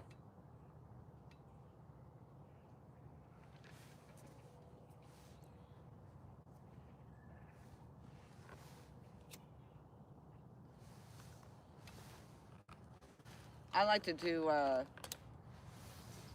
fresh fruit with the whipped cream in it as a treat in the summertime. Blackberries, raspberries, blueberries, strawberries, and whipped cream.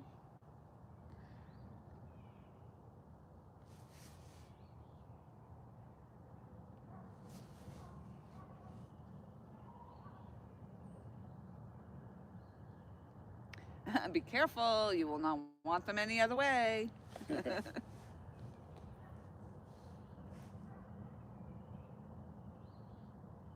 I don't have any room in my freezer. I'm a ice person, so I make a lot of ice. And I have probably 8 ice cube trays now. And I have to have them full, like, all the time. Because during the week, I put ice in my cup that I put my water in. And then I have another cup that I just put more ice in so that I can refill my cup. There's the water in it. But now you don't have a backup for the backup? I do actually. I have another one of these cups that have the screw on top.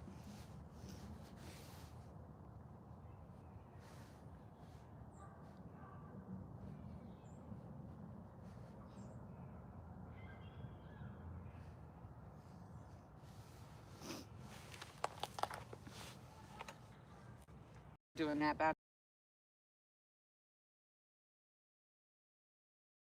And then, of course, you'd want ice in your iced coffee. Evidence by ice, yeah.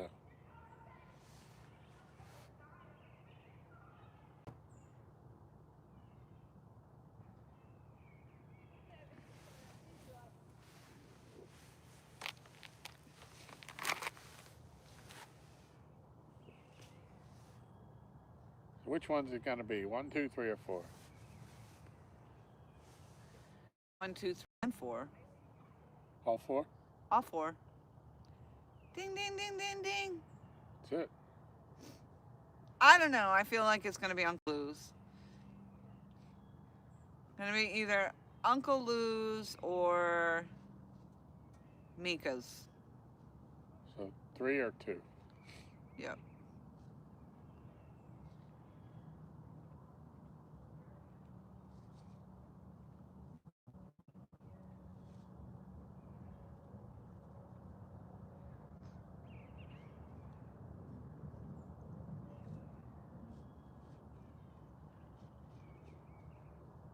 The turtles are out. Yep.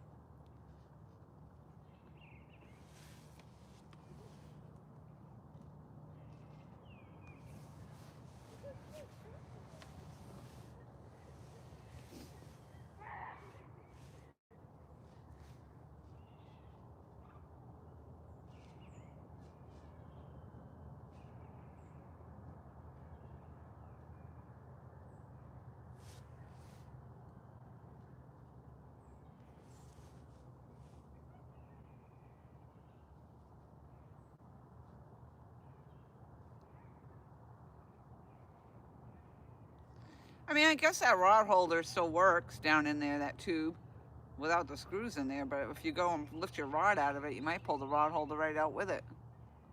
Yeah, I think it sits in there far enough. Unless you got a whole lot of pressure on it, if you got it tilted sideways. Or forward, I should say. That's what's holding them from dropping, is the pressure on it. Yeah, I think the hole is just way too big and the screws don't touch the wood. I mean, earlier this week, 3 of them had bottoms in them out of the 5. There's only 2 of them that didn't.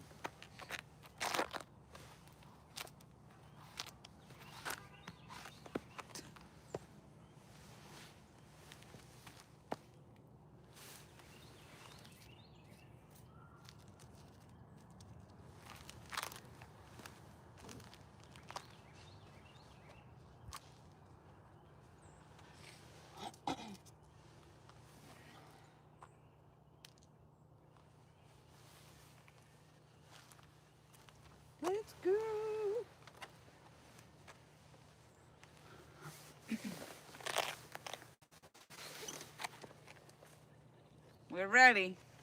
Yep. We're ready for the show.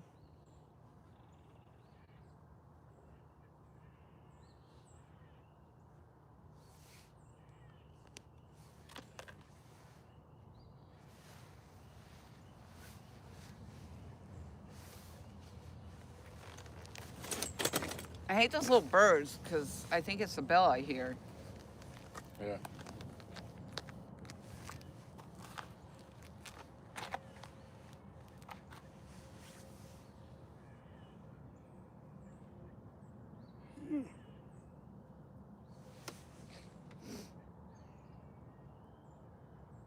Yep, all the talk about food again.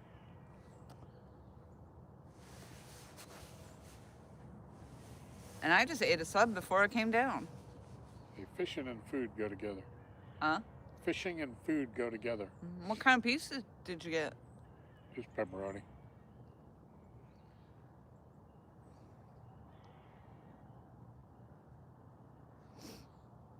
Grayson was quite upset about the fishing with the wind blowing the way it was. He couldn't do anything. So I know pizza was his favorite food. So how about if we get a pizza? You think you could eat a piece of pizza right about now? Well, yeah.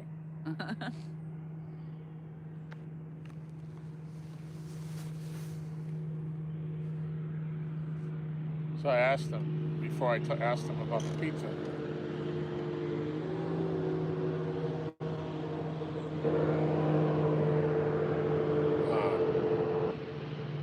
I asked him, did you stop and eat on your way here?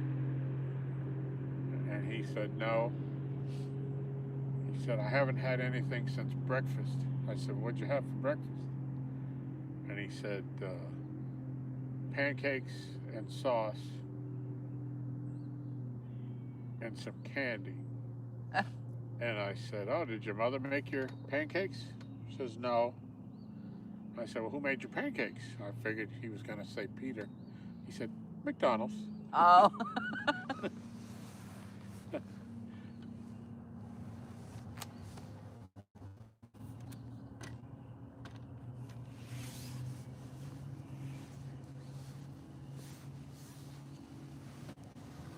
I used to like doing the McDonald's breakfast.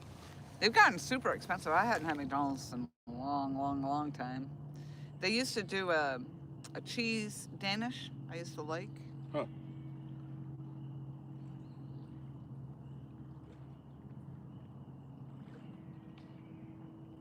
I think the last time I ate there, and it's been, since I've retired 10 years ago, I haven't had McDonald's. Yeah, they're really expensive. But I think I would get, because I'd work the night shift and then I'd stop there. I'd get gas at the gas station across the street from it, and I'd run in there and get a couple of the breakfast burrito little things. Yeah. The best thing I liked is when we went on our trip there and I got the Dunkin' Donuts cup, breakfast cup. That was really good with the hash browns in it. Yeah. And the scrambled eggs and whatever else. That was pretty good. Yep.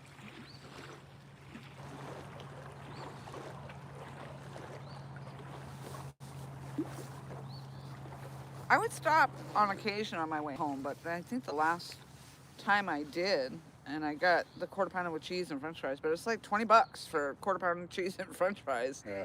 And it wasn't really all that good. Yeah.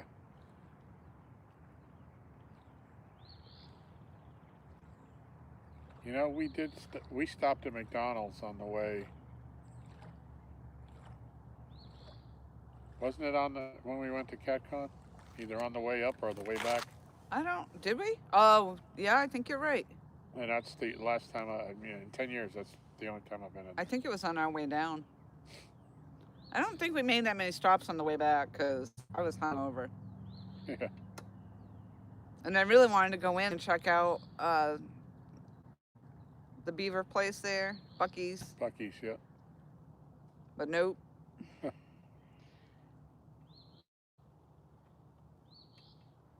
I haven't been that hungover. It was horrible. And I haven't drank again since.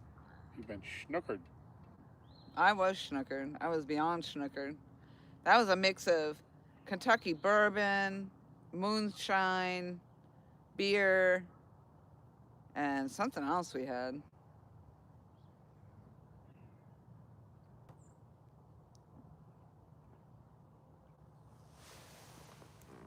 I think there was a couple kinds of bourbon. Hi, Brian. So Hello, far, Brian. nothing's happened. They just started, the water just started flowing down here on our end. They're running water until 9 tonight, and been pretty quiet on this front. We did a little tour of the dock, though, if you want to rewind and check that out, if you've never seen the whole setup. We walked down to the end of the dock so you could see both sides, and then did a whole behind the scenes look. Kind of just gives a perspective of where we are.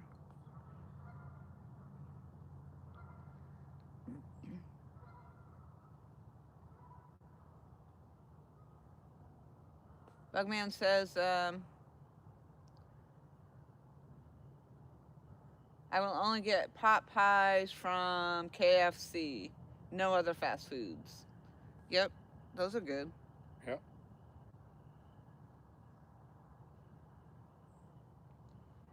I do enough in the house fast foods. Everything I get is microwavable. And the only time I don't eat microwavable is if I eat with Tom and Michelle. But I will say, one of the girls at work had gotten some mussels that come in a bag that you can microwave, and they come in like a garlic butter, and they were amazing. So I did get a box of those. I still haven't cooked them. Huh. But they were really amazing.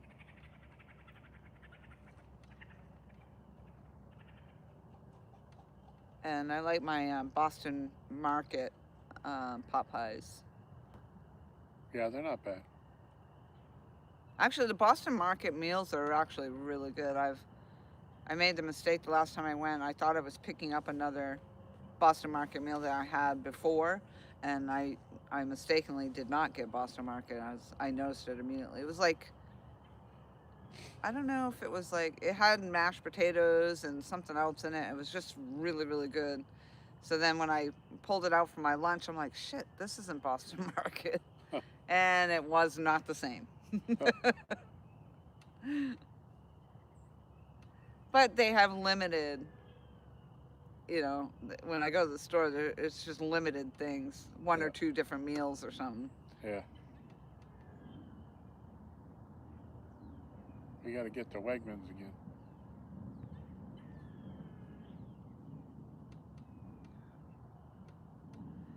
We got our sunset happening. So you guys aren't seeing a whole lot of that because it's up here.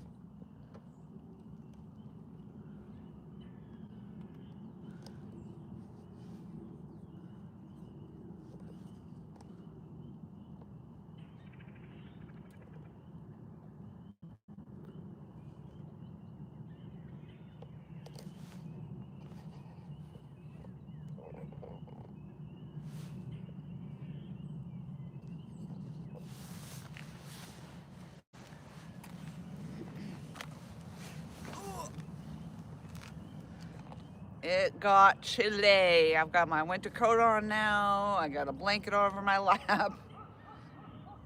A big difference from what it was when the sun was up. Yep. It's chilling off. We got 17 people watching, and we got 18 thumbs up. Nice. Thank you all you thumbs uppers. That's real pretty. Yep.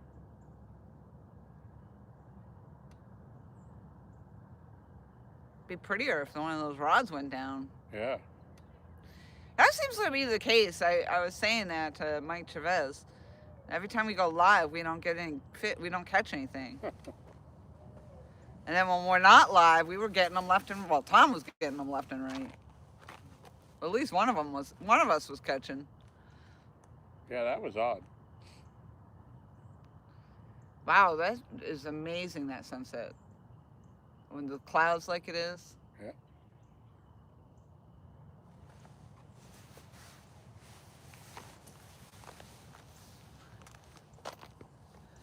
keep fooling with this, we're gonna miss the takedown.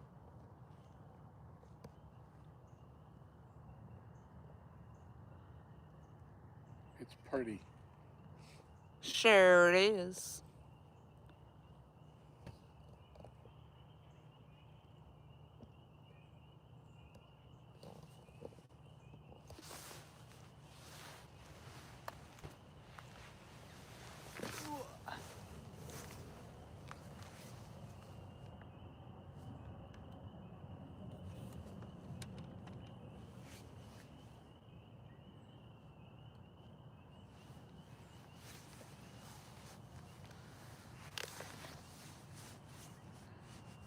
We might, maybe we'll do good when the sun actually goes down.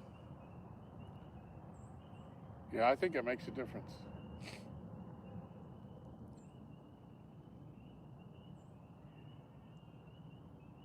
I mean, we get bites in the daytime, but there's been countless times where once it finally got dark, the Yeah. bite just really took off. Yep.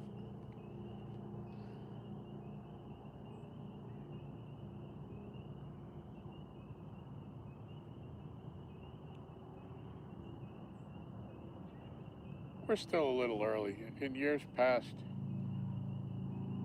mid-April into May is when you catch them in the late afternoon on those hottest part of the day, 3, 4 in the afternoon.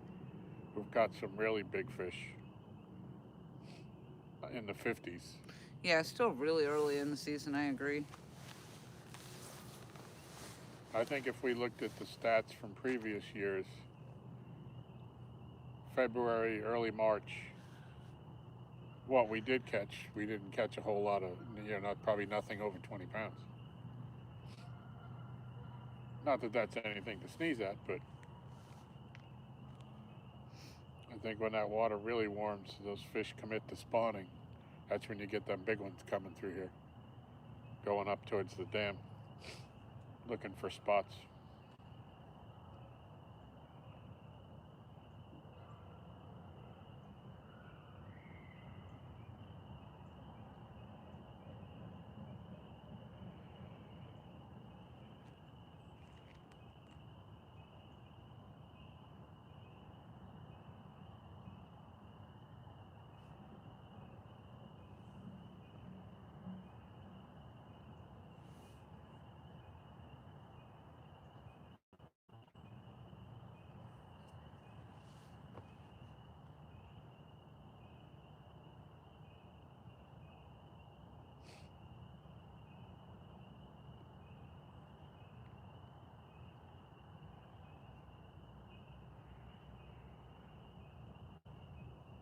Is Buggy still in the chat?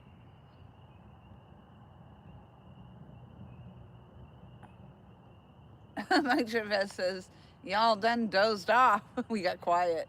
And we're just sitting here watching the sunset and the rods. Yep. Bugman, you still here? Tom asked.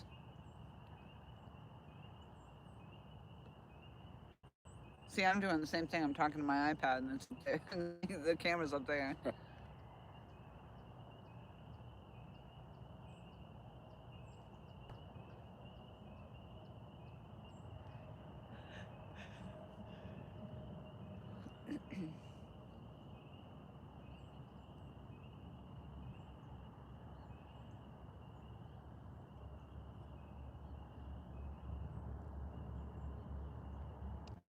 See, if I had one of those buddy heaters, I'd be running it right now.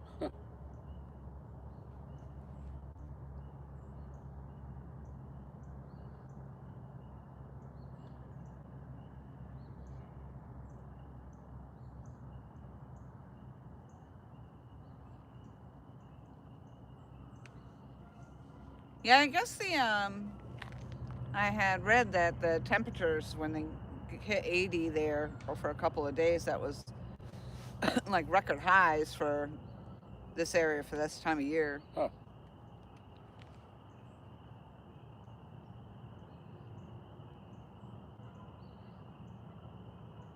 Yeah, it's woke up all the plants, that's for sure. Yeah, it did. Everything started coming alive, budding.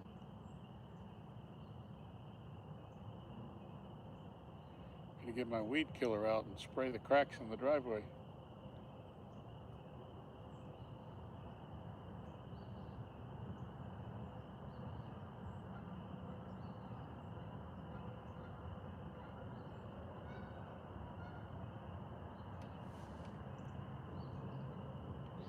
I think you should just let them grow. It'd be like Chernobyl.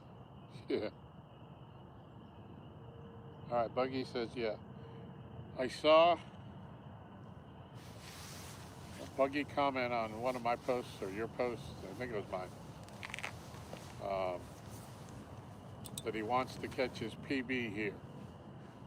So what is your PB?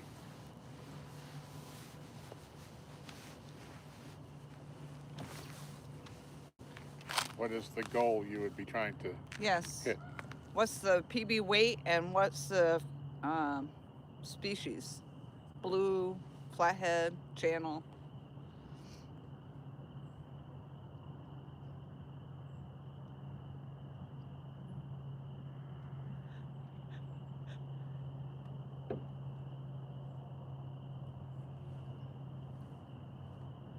What was that? I don't know.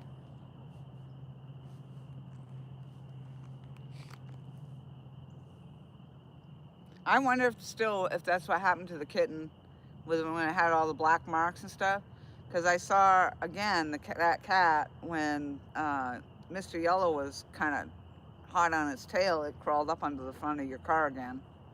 And I'm wondering if it got caught in some belts or something because it was up in... would have crushed him. No, well, he wouldn't have made it. No. Not the speed those belts go and where it had to be pulled through that rubber. Oh, yeah. Through the wheel. Yikes. Ugh. No, I'm 99% sure he got attacked by those dogs. You know, the one day they had, I don't know if it was Mr. Yellow or Mama Cat up in the tree. Yeah. And then the very next day they were back again and I saw them chase one of the orange ones down to the back of the yard. And then we didn't see that one for a day. And when we came back, we saw all those looked like dried blood. One of the neighbors' 2 dogs got loose.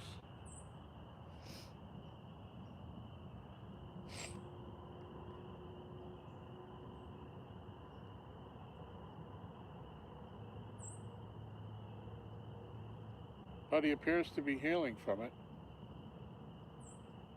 He, she. She. Now I know that because Mr. Yellow was on her tail. And she just kept running and running. She didn't want nothing to do with him. Huh.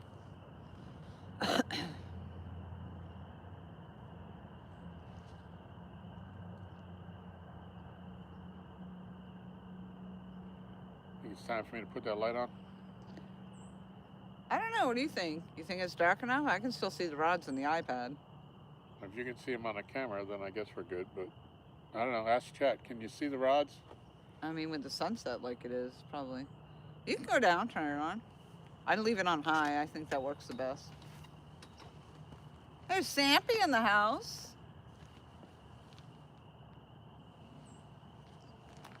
Sampy. Tom's going down to turn the light on. He can't leave the porch light on for me when I come home, but he'll turn the dock light on.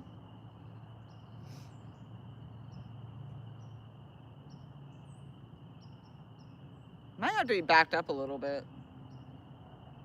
I'm not sure though. You decide. Tilt it up, maybe.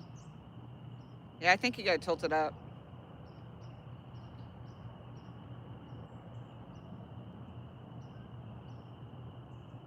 Yeah, that really doesn't do anything. Nope. Puts a halo around the floor of the dock though. Yeah.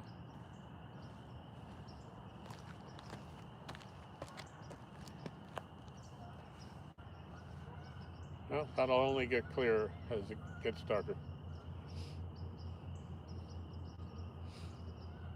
Oh, that yellow really looks nice. I know it. I really want to get another one.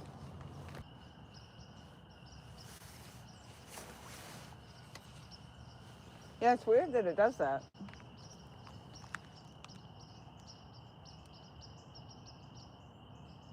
Michelle just sent me a message. You're frozen. Fix it. I think I just fixed it. You'll have to check and see if it came back.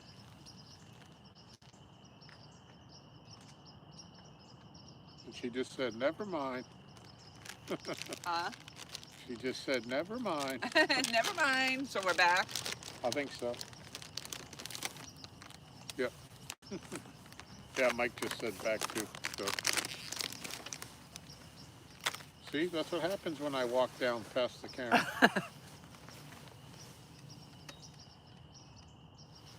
Some things never change.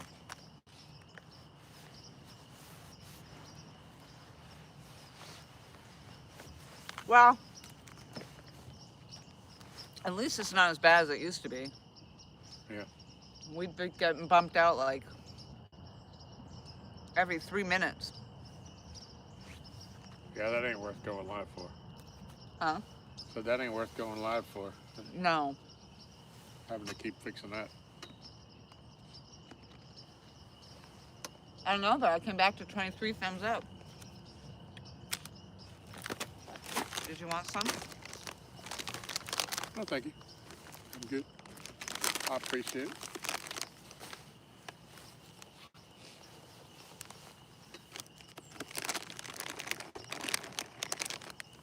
Thank you, Michelle, for letting us know. Thank you, Mike Chavez, for letting us know.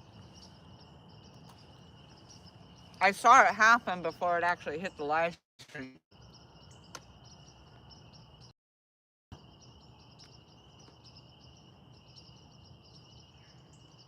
I'm sure because it's Starlink satellite, you know, at some point, and especially it's cloudy, it's not like you have clear skies.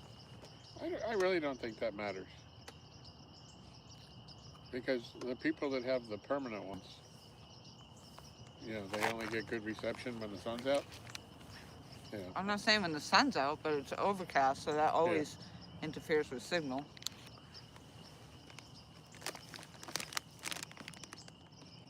A lot of times when I'm coming home, if it's overcast like this, I don't get service on the phone where I normally would.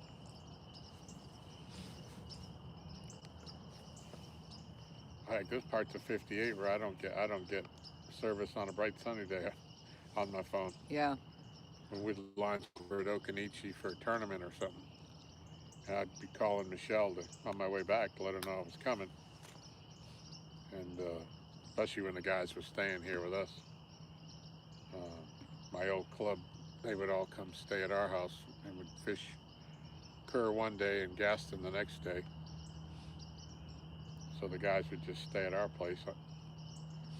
And I'd call her to just give her a heads up we were on the way back. And depending upon if you're on top of one of the hills or in the valley, depended upon whether you had reception or not. Yeah, when I talk to my sister or my mother on the way home, we have some spots that drop out. Yeah. There's 3, and I know right where they are. And almost every time.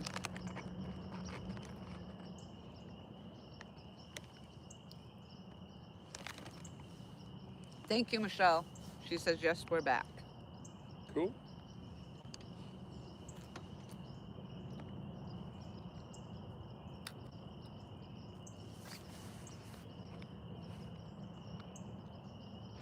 That's the thing on here.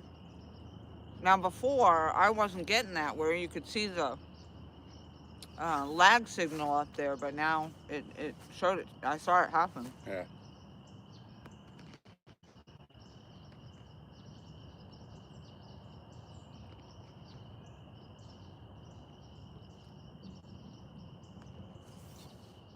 So did Buggy ever answer? Did he ever hear our question?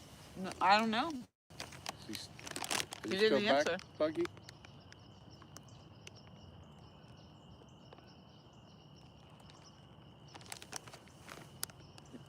He never answered. Huh.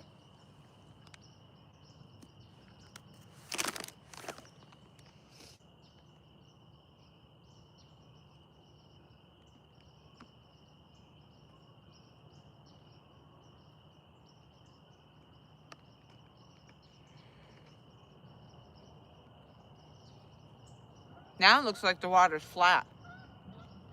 Like Yeah. it's not moving at all. Yeah.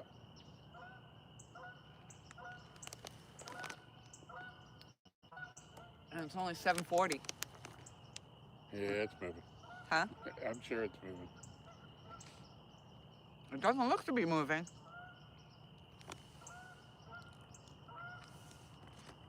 Maybe they stopped it early.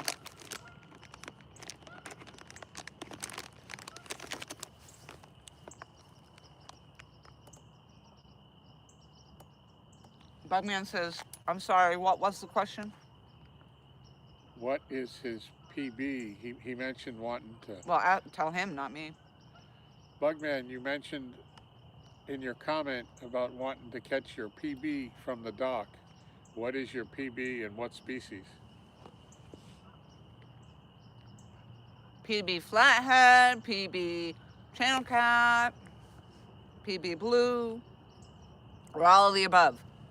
Yeah.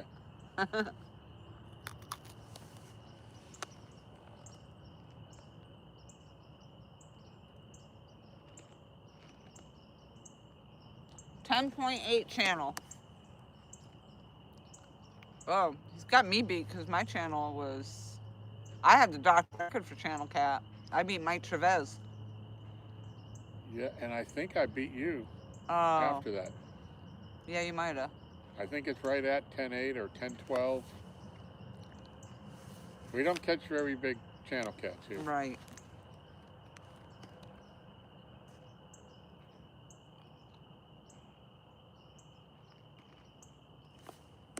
We don't have none of those Lake Erie channel cats or Mendota.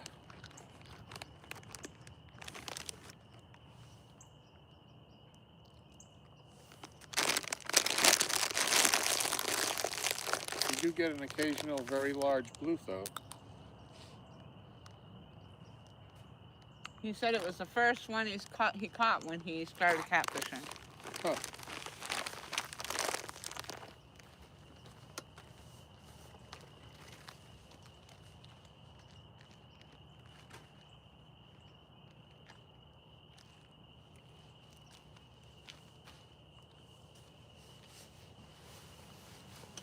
Jeez, I'm gonna have to break out the other blanket.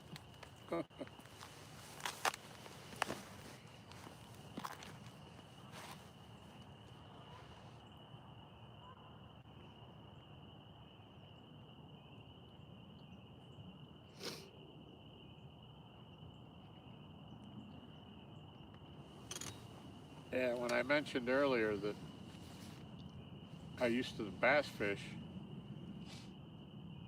exclusively, and then I started catfishing during COVID. The very first night we came down here, my son and I came down, and he caught a 44.5-pound blue. And we came back the next Friday night, and he caught a 34.5-pound flathead off the dock. And I was hooked.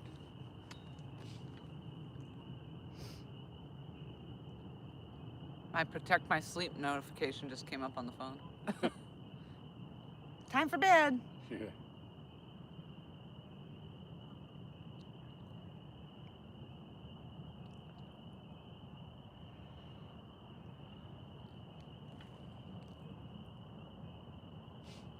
It's kind of funny when I was bass fishing, and you'd catch a lot of time they were flatheads in this lake, and I'd throw a jig under a dock or a tree line, and you get that big thump, and you think you had a really big bass. And I just remember being disappointed at like an 8 or 9, 10, 12-pound flathead, how disappointed I was that it wasn't a bass. And now it's kind of the opposite. When I'm catfishing and we catch bass on cut bait.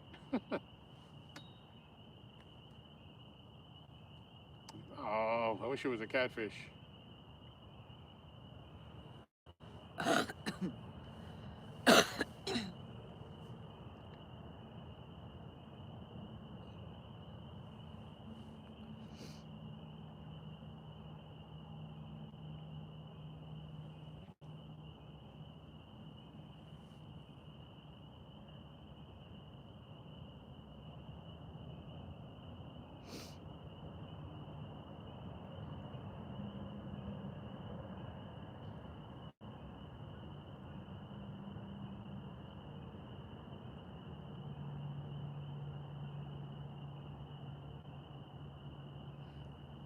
Yep, this is just what I said when we go live. I don't know. Well, you know, it probably doesn't help either that the weather's been, you know, 80 degrees, 30 degrees and snowing, back to 80 degrees, back to 30 degrees. Yeah.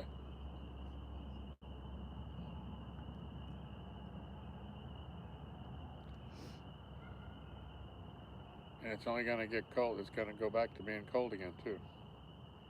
My yellow rod looks like it's bouncing. Ever so slightly. See it? Or am I imagining it? I don't see it moving. That don't mean it ain't.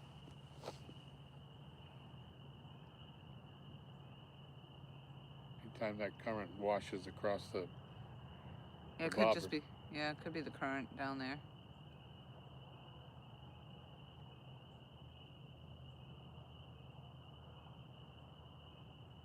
We always say, though, we could sit here like this, you know, and we don't even get any nibbles or any hits like that, and then next thing you know, wham, we get a freaking mega takedown. Yep. And a lot of times, as we always say, when the smaller fish are biting, the bigger fish aren't around, and vice versa. So you know the old saying, you don't know until you throw. Yep, you gotta put some time on the water.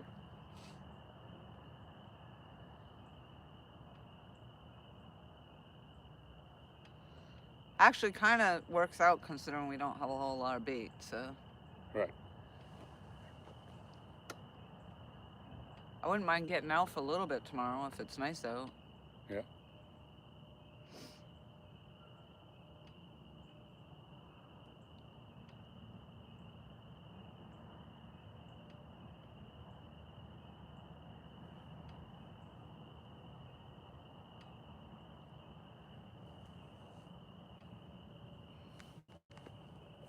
Come on, fishies, come on.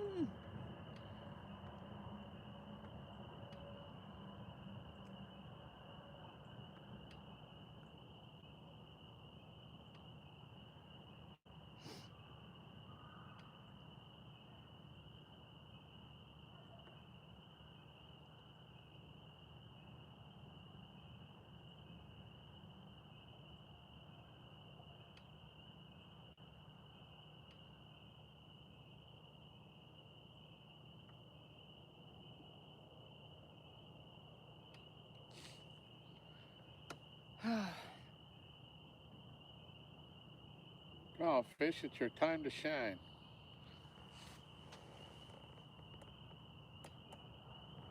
All these nice people wanting to see you. 7:49.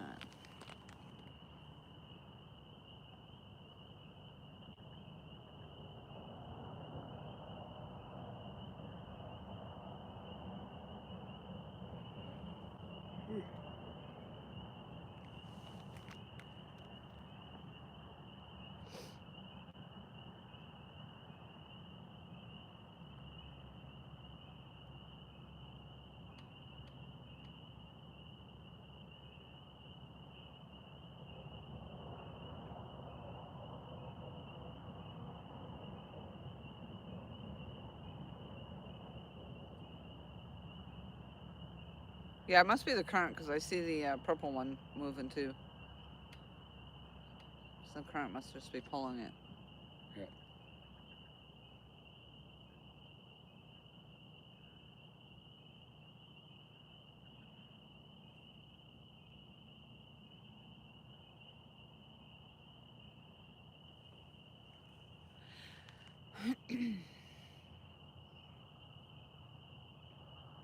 It's weird actually to be sitting here and having it be so bright back here. Yeah. Usually it's so pitch black you can't see anything in front of you. It'll get there.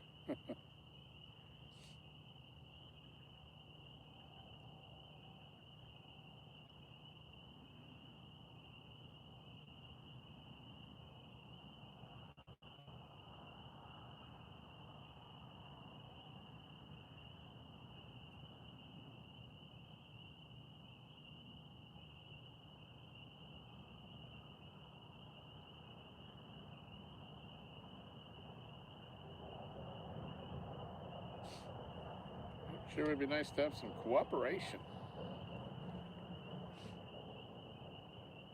That bridge is noisy. Yeah. Glad we don't hear all that from the house. Occasionally you can hear it in the winter time when all the leaves are down. Yeah.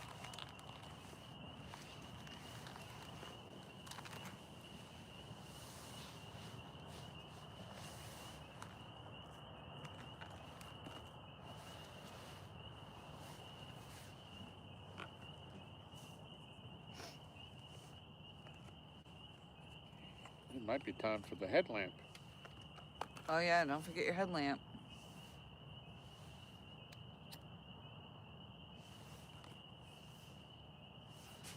Did you change the batteries? Yes.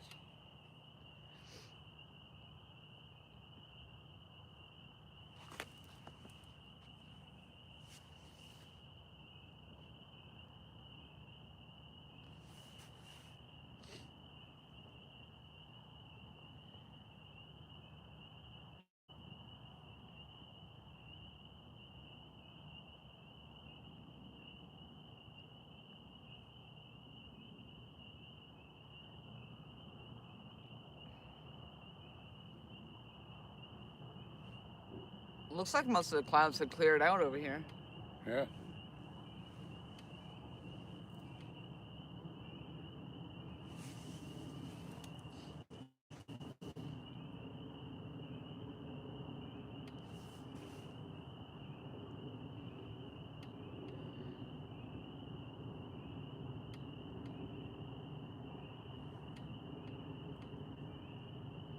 Come on, you guys. I pull all this gear out on the ready. Got all my lights out on the ready.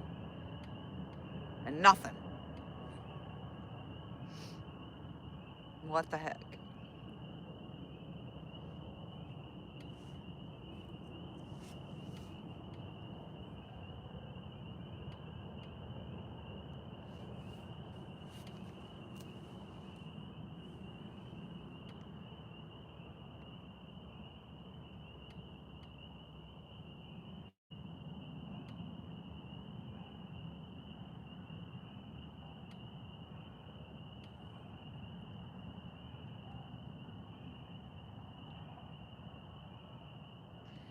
And we just cast it out just before they started rolling water. About an hour, I think, before. Yeah, because we thought it was at 5 and it was at 6. Yep.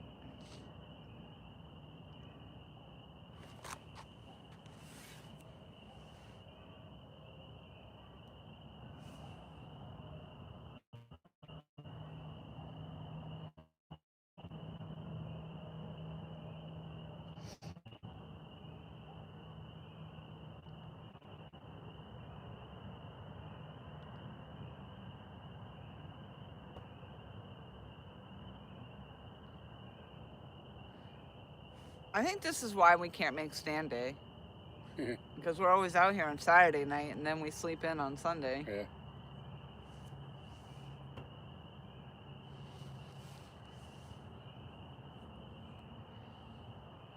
One of these days maybe for in the summer. Yeah.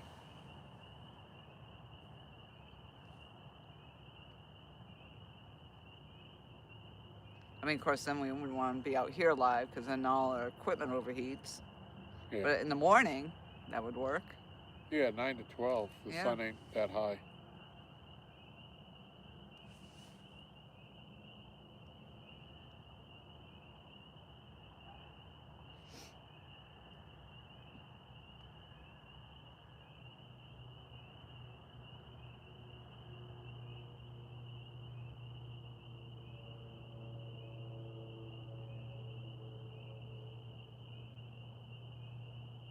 Well, on a positive note, we don't have mosquitoes or mayflies.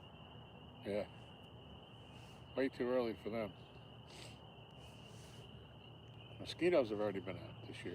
I don't know. Those suckers hung on until like December. This is crazy.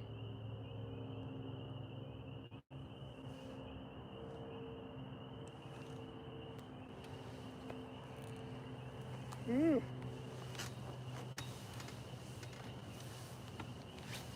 I believe I have Good Friday off, Tom. Oh. That's good. Yeah. So maybe we can plan to fish. Randy, nope, no luck yet. No. Not even a takedown. Not a bite. Not even a rod bump. Not even a cat lick. Yeah.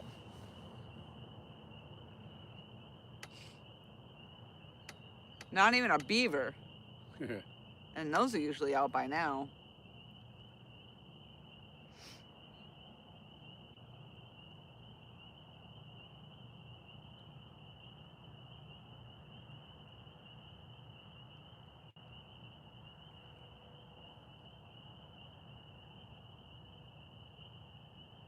Yeah, if you haven't seen Laurie's short on that, one of the recent ones she put out, the beaver came up to the dock and was investigating us, and showing us his displeasure.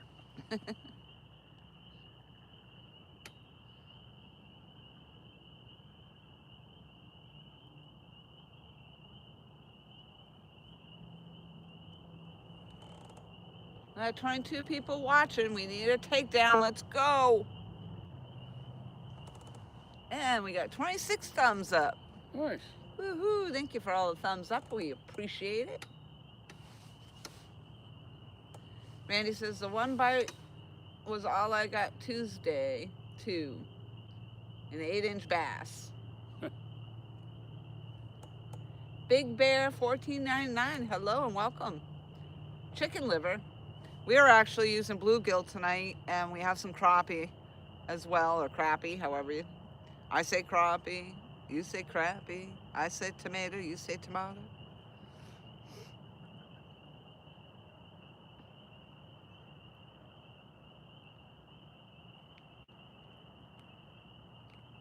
We have used chicken. We use chicken thighs mostly if we're going to use chicken down here.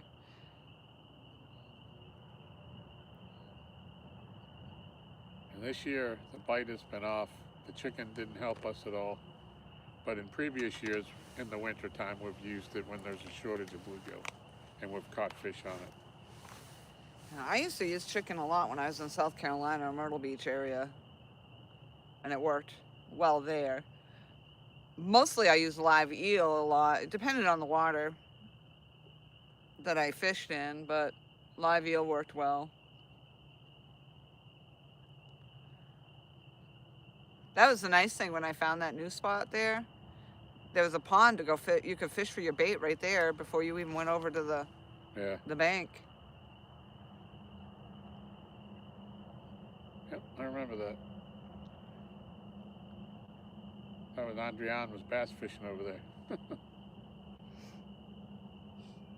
Didn't she catch a big bass? Yep. Yep, she did.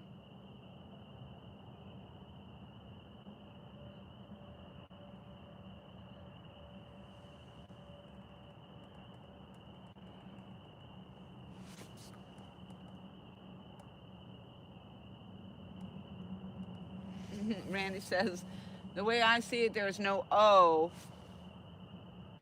in the word. It's crap-y. Yep. Oh, I see movement. That must be the beaver. Yeah, it's the beaver out there now. He's way out. Yeah. He was over here. Yeah, I see it over there to the left now. Yep.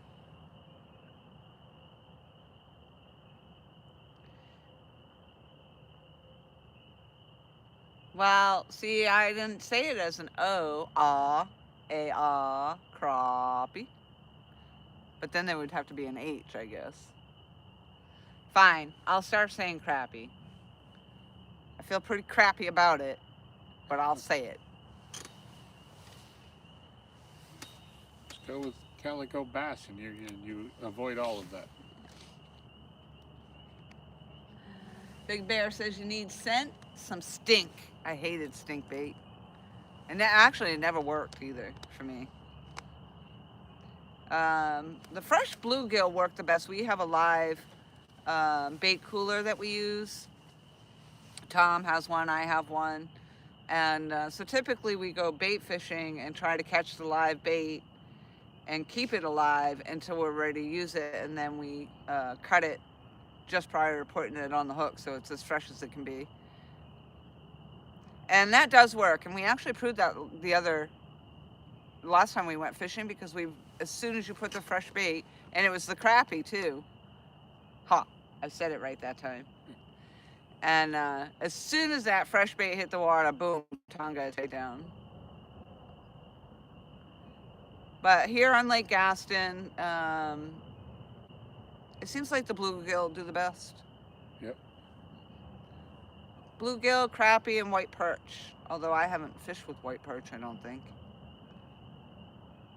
Maybe I did and I didn't know it. Maybe. The good thing about white perch is you can sit out here at night and catch them on your worm rod. Mike Chavez says, don't say... Well, see, I don't know what you're spelling, if you're spelling crappie or crappie. Don't say K-R-A-P-P-Y.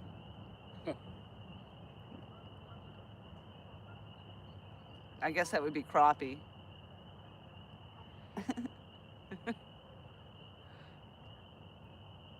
That would be K-R-A-W-P-Y. Well, crawdads are C-R-A-W. Yeah. Crappie. Yeah. Oh, Lord. I don't care what it is. Listen, as long as we get a bite. Let's go.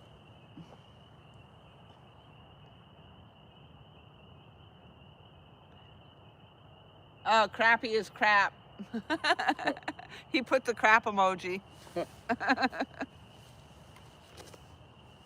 So do you say crappie too then, Mike?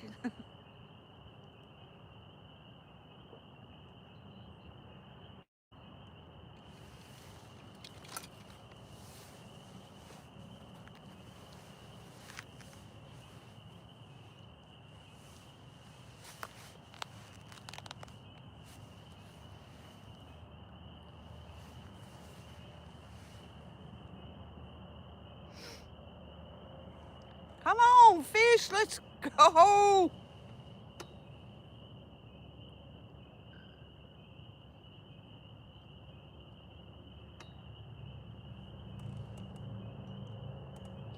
Do beaver eat fish?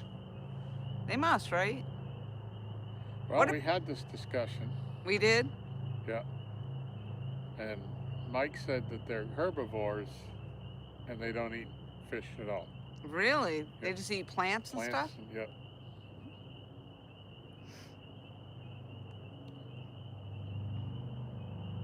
Which might be why they've never eaten any of our baits.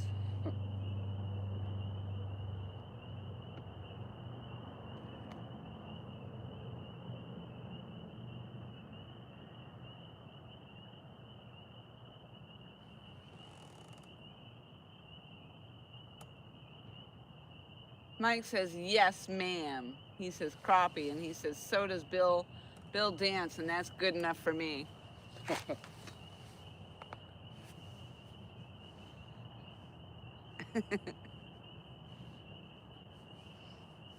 Maybe it's all a matter of where you're from.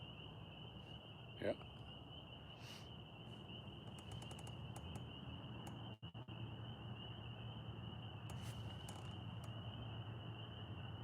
He says they're plant eaters all the way.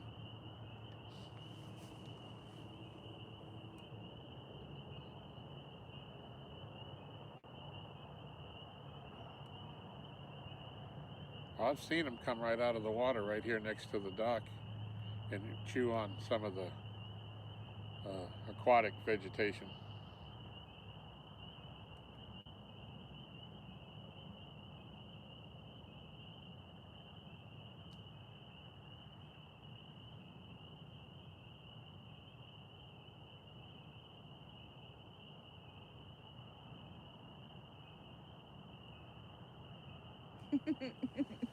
I just read up. I just saw this. I didn't see this before Mike Chavez when I said it. Fine, I'll say crappie. He said, no, Lori. I just saw that.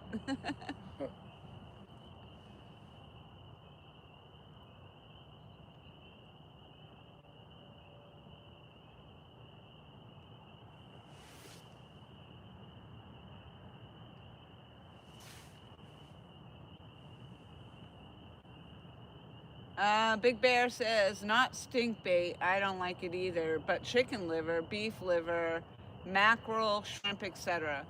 That worked well. Stuff like that worked well in South Carolina in the brackish water, but not so much here in the lake in Virginia. But yeah, I think that's all dependent on where you fish. I didn't do well with shrimp or any of that stuff, and I used to use I used to call it the Manhater, the Manhattan. Menhaden. Menhaden, yeah. The Menhaden, I'd say it was Menhater or Manhater or something. Yeah. But to me, that stuff was mushy, and it just, I hated it. And the shrimp, yeah, I think anytime I got a bite on the shrimp, they just took the shrimp right off the hook. I could never keep it on the hook.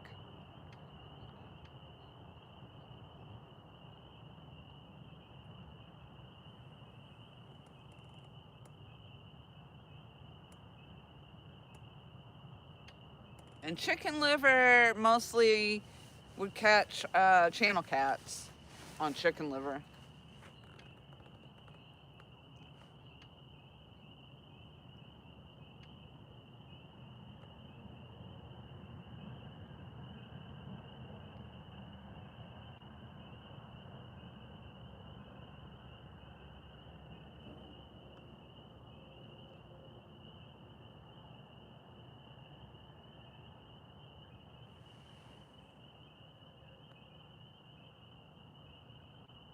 Benoit fishing in the house.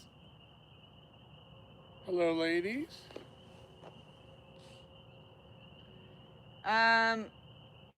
Mike Chavez says, we looked up the pronunciation in a dictionary years ago, and crappie is correct. Huh.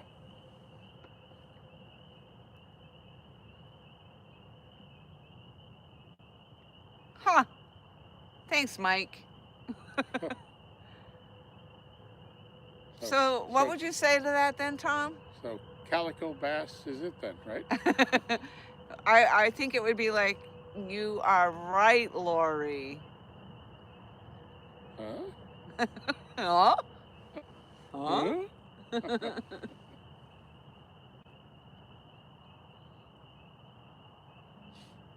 That man says the only thing I ever get bit on is the cut bait. Yeah, I think Tom explained it well the other day that throwing live bait here, because we cast so far out, or Tom casts so far out, that they just tend to fly off, or I don't know. They're just harder to work with. You don't get the distance with the heavier weights. Yeah, they're heavier. Oh, we don't get the distance because they're heavier. That's it.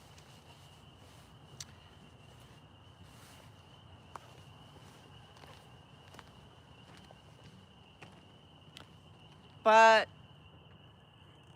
in South Carolina, I used to try to use a small live bluegill to catch the flatheads.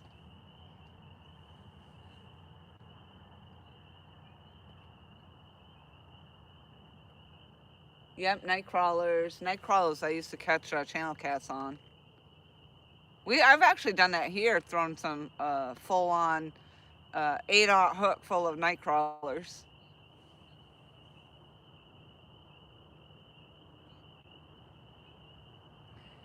Gabby and Allison, did the ice finally thaw off your waters yet?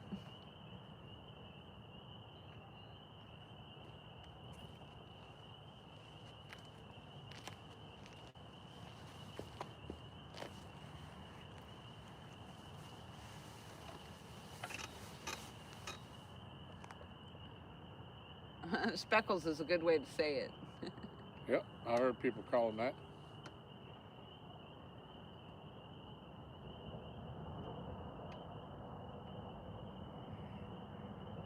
Gold milk bag.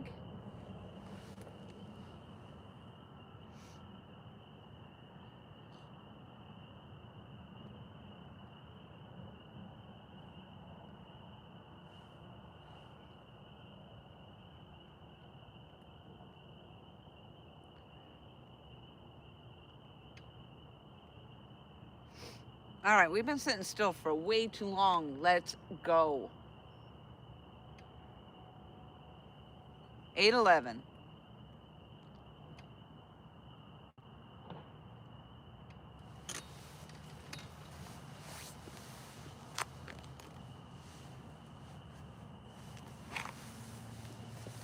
I gotta go pull that other blanket. I think it's way under my couch.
Brr. Brr.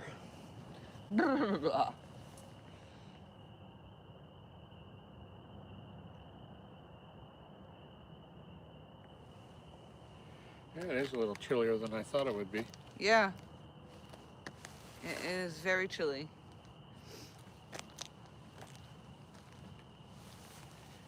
I actually did think it was going to be like this. I said that. I was like, I don't know about setting up out here.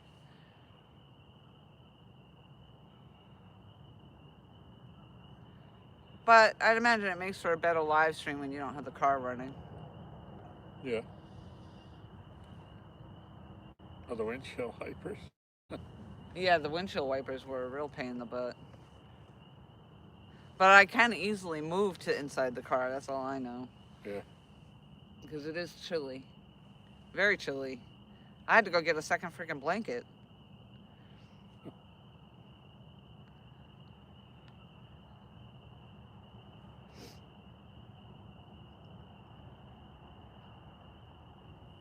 And it is 8:14 and we still haven't even had a little nibble.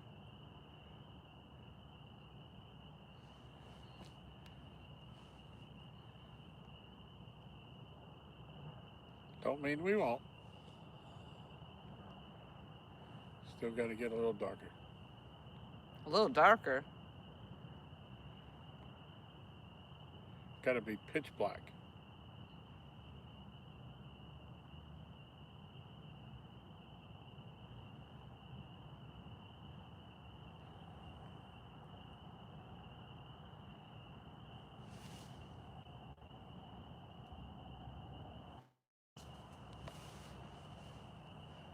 Fish help too.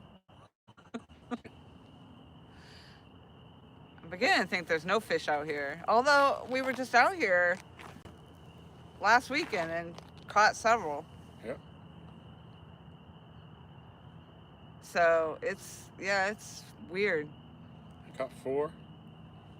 And then, or 5. Didn't you get one? You got your channel I got cat. 2. I got the channel cat and a blue over the weekend. I think the blue was the day fish. Yeah. The 10-15.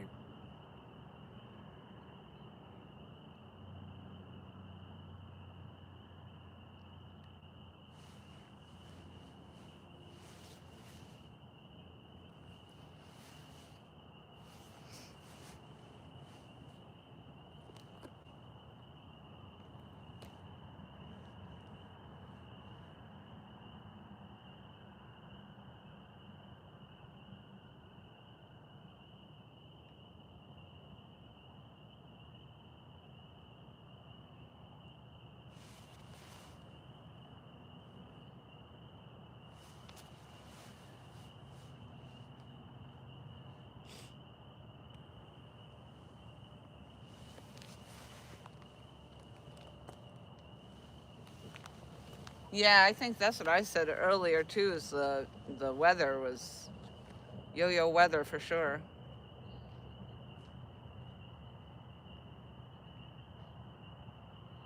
Has everything confused. Even me, I mean, we went from 80 degrees one day and then it was snowing down in Wiley'sburg. I guess it snowed here too, but I was at work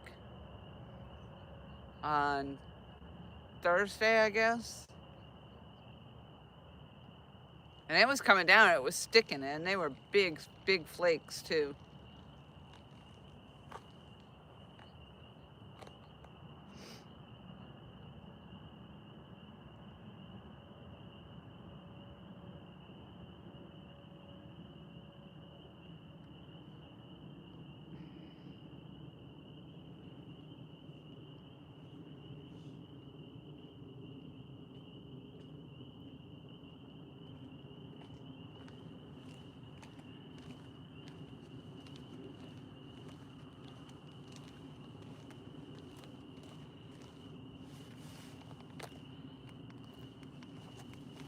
I think I gotta go pick up my stuff.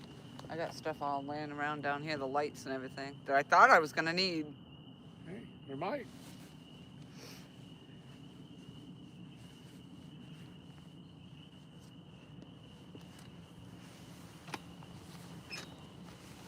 We ain't no quitters.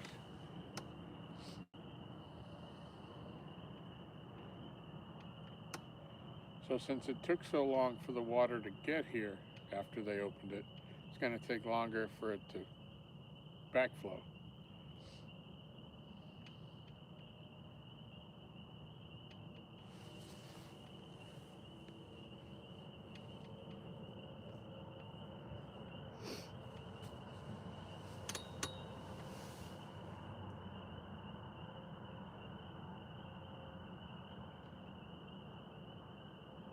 It's like, it's cold, but it feels actually good on my face. It's like refreshing on my face, but it's just cold. Yeah. I think I can see my breath. Huh.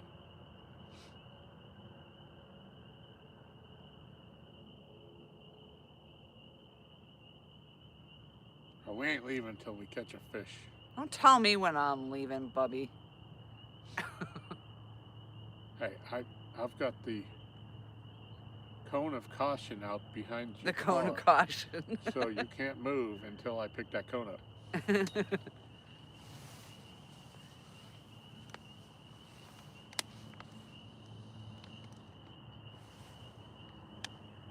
I don't know about leaving, but I can think about moving into the car.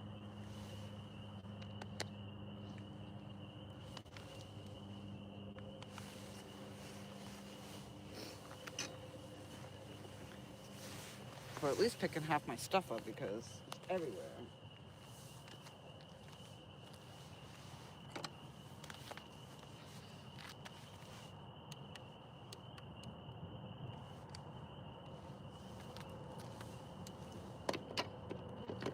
It's like to have a ground light out though. Coming off that, when you come, is that on your face? Yeah. When you come off that dock. Yeah. And the lights are all in your face, it's like freaking pitch black. I'll put it up there.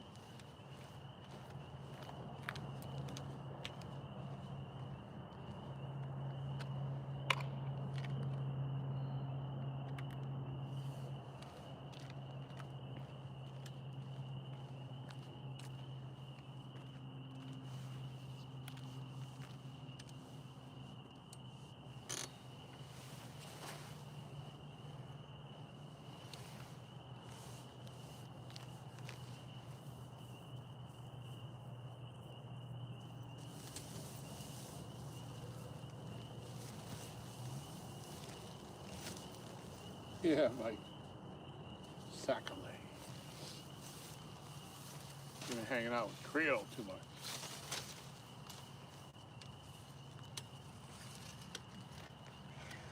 Yeah, I think these fish don't know what they're doing, Randy. You're right. They can't commit to anything.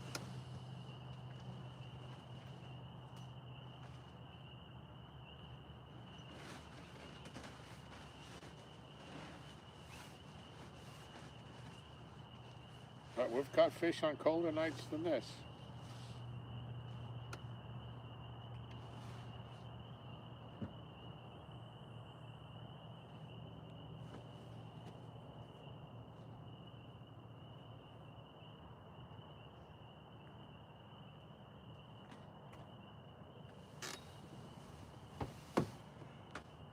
Yeah, I think maybe that these fish should go see their fish shrinks. Let them explain it to them that even though it's cold, there's still bait out there. Still meals to be had.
All right, anytime you want to get in the game, fish.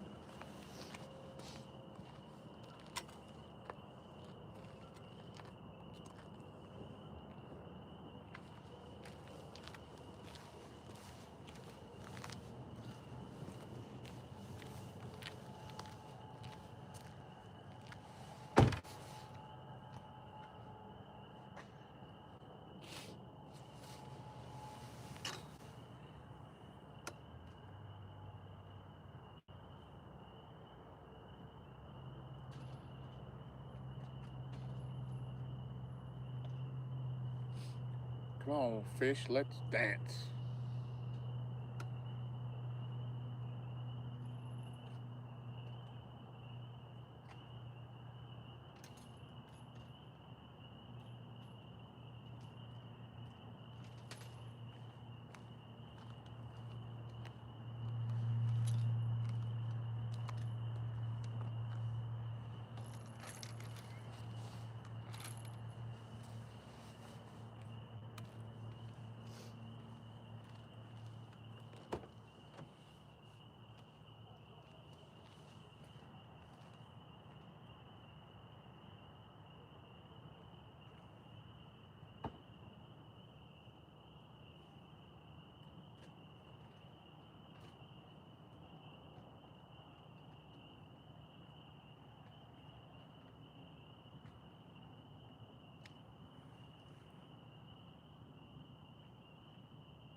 Come on, fish.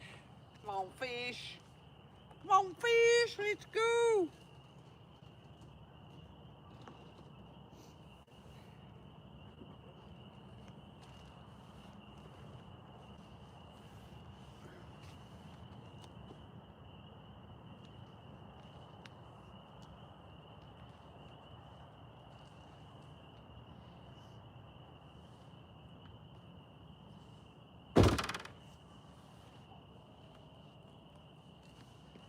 I cleared out of space, Tom. You think you want to sit in the car? Yeah, if you want to sit in the car, we can do that. Yeah.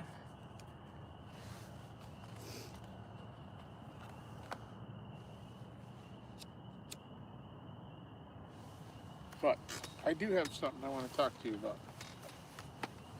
Uh-oh. So, we've already established, scientifically proven. We already established what? We've scientifically proven that you can't say, let's go, because it's pronounced goo. Oh, true, that's right. But what you can do, if you just can't wrap your head around let's go, is you can say, let's go, Oh, okay.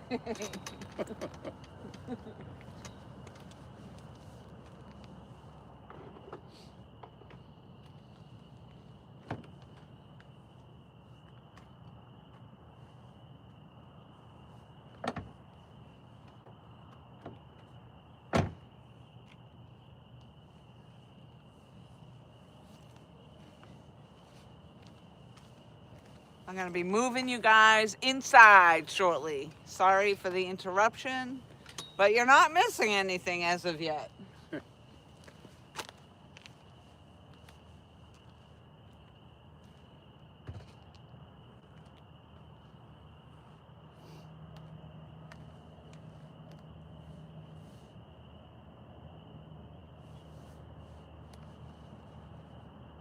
Yeah, it's not as bad if you get up and move around a little bit, but still. Yeah.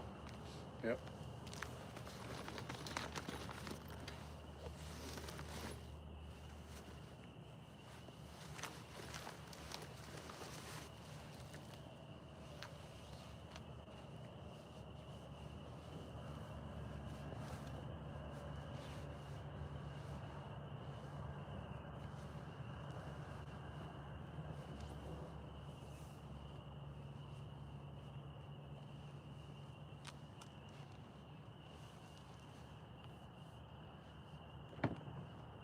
There's the beeve.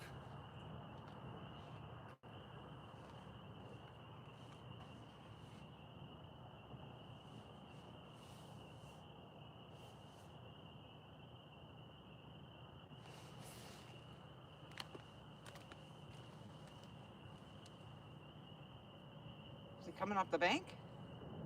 Oh, I see the line. Going stretching across, but I don't know which way he's going.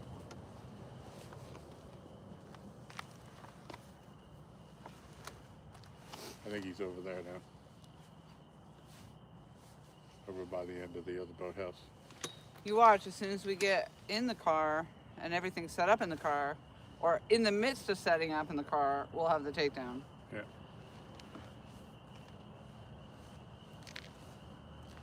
Wouldn't be a bad thing, I guess. Any takedown's a good takedown.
A little heat will be better than what we got out here.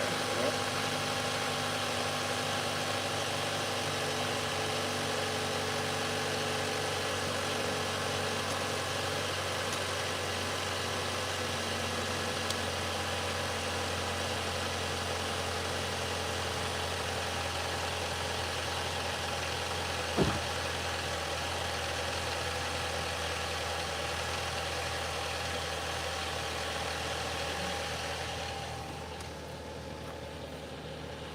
Oh, I never even plugged the phone in.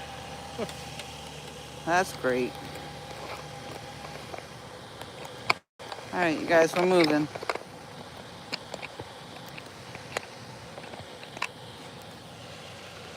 Well, good thing I checked because we would have paid anyway.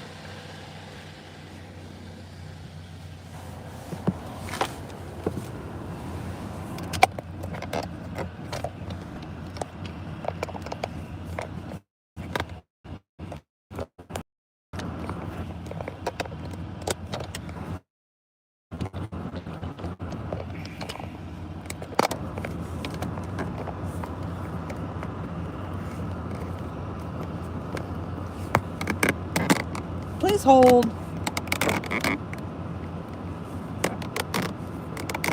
I'm gonna get you set up on the dash cam.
Cord just moved underneath the tripod. I thought it was a damn snake.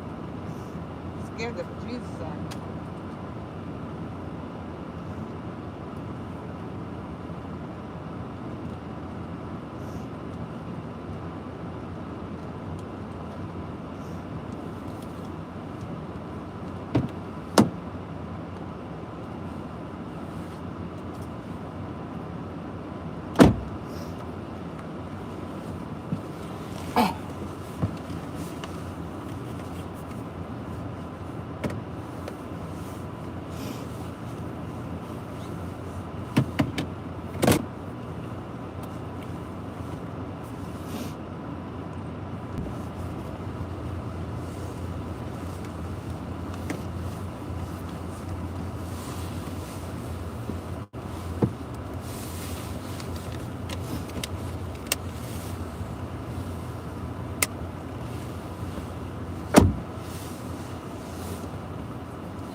So this is what heat feels like.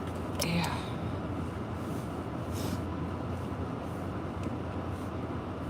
Yeah, as I said, even just a little bit is nice. Yeah.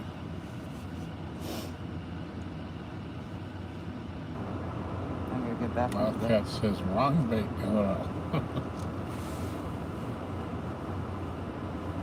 He said what? Wrong bait.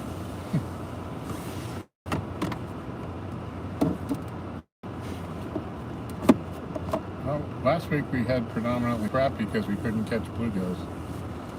And we did all right, but we didn't do as good as I think we normally do with the bluegill, so we kind of tried to focus on catching more of them.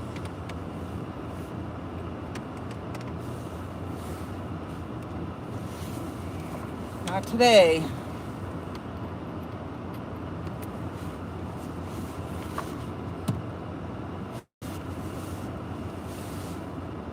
I don't know if that'll stay there. Here, fishy, fishy, fishy. That's right. Sorry, it was just getting so chilly out there, like, couldn't take it anymore.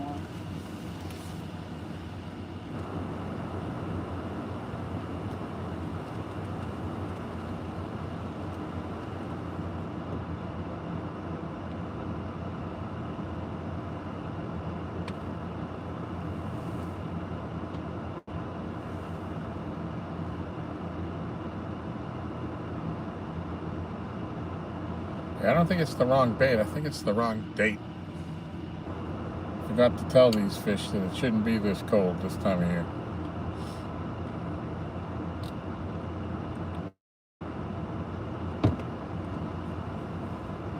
Good thing about that though, the hopper picked up.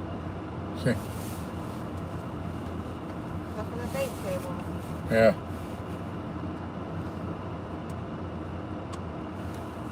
Oh, you remember what happened with that last time? Huh?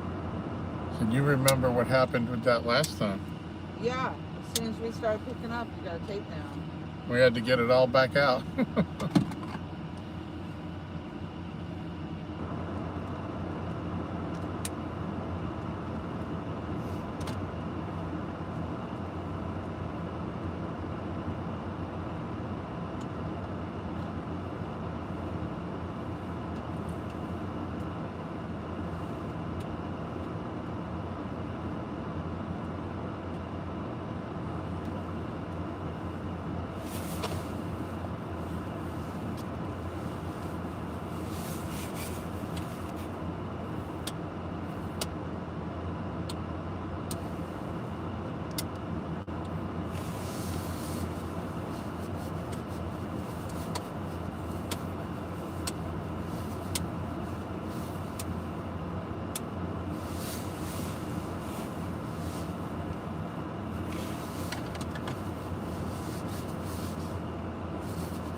That wasn't so bad.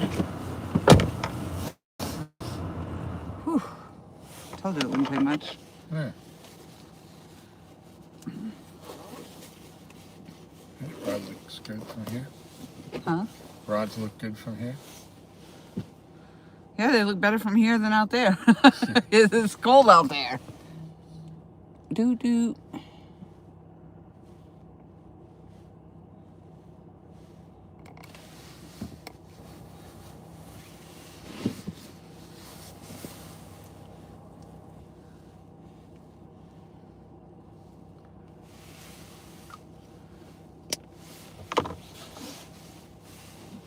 What did I miss in here? Anything? Tomorrow, 45% chance of light rain.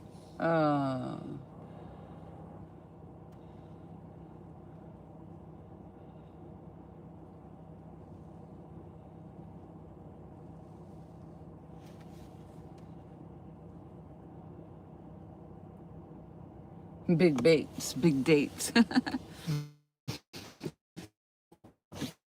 The time of year, I think. Smaller baits, I think, work better in the winter.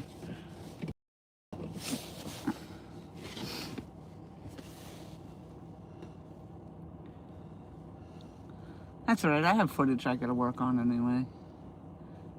And I don't usually like to fish on Sunday. Unless it's nice out. No, they turned. Looked like in the mirror that they were coming down in. Yeah, it's just because the light's down there on the ground. Yeah. I put the light down and then we came inside, so.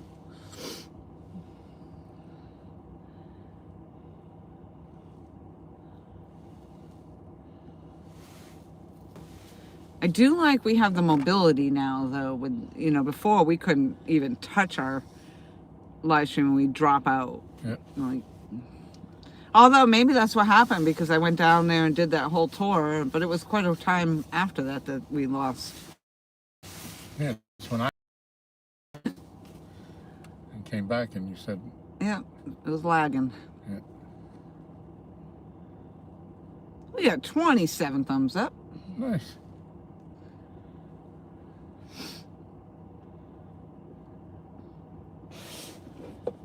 What do you think would happen if they find out that we're not even fishing? I think people do that. That this is a green screen and we're sitting in the living room. Yeah. I used to think that people would set their rods up in their bedroom or something. And make it look like they're fishing.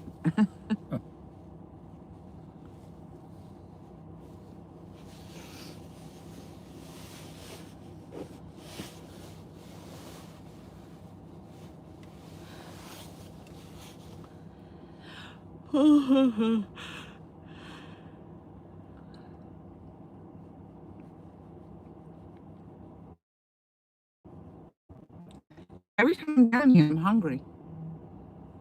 I don't know what it is. I ate a whole freaking sub. Usually I just eat half the sub. Yeah. I ate the whole dang thing. It looks dark in this screen, but it looks good in this screen. Yeah. I don't know why that is. Unless that light's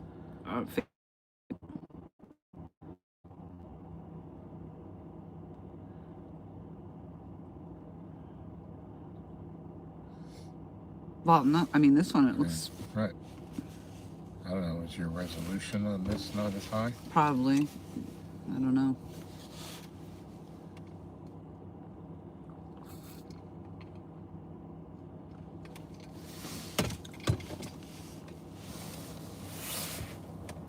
I know. Sorry. You're fine. Cramped space. Small car. Yeah.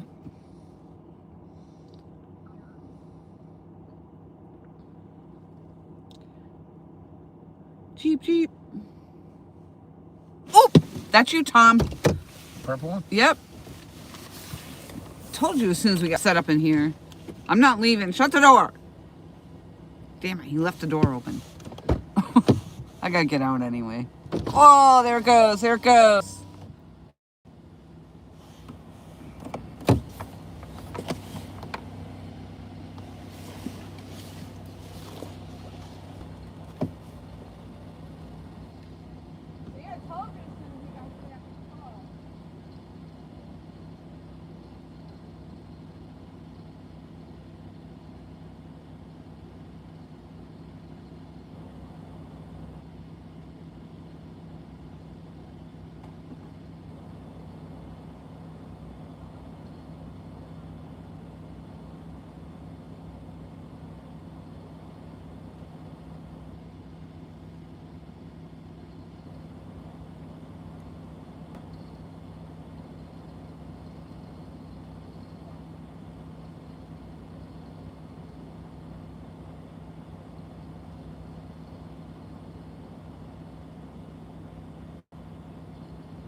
Oh my God, that is a massive freaking flathead.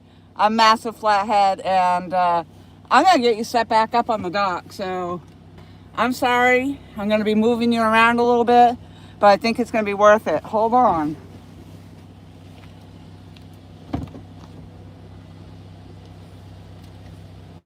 Damn it, Tom, and I said that too. As soon as I get all put away, we get in the car.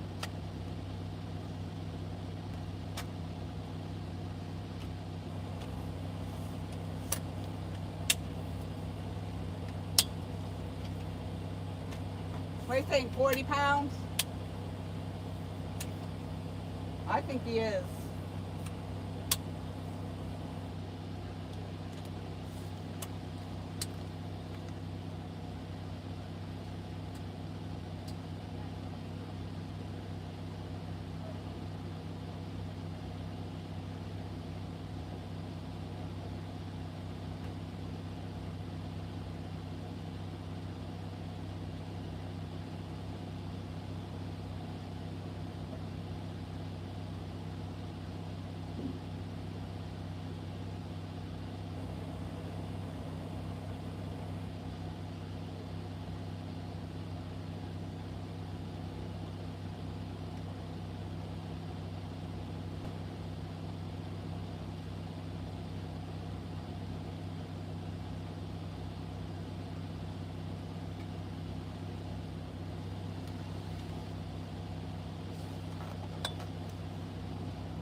Alright guys, I'm going to put you front and center of this big freaking flathead. Alright, so bear with me a moment.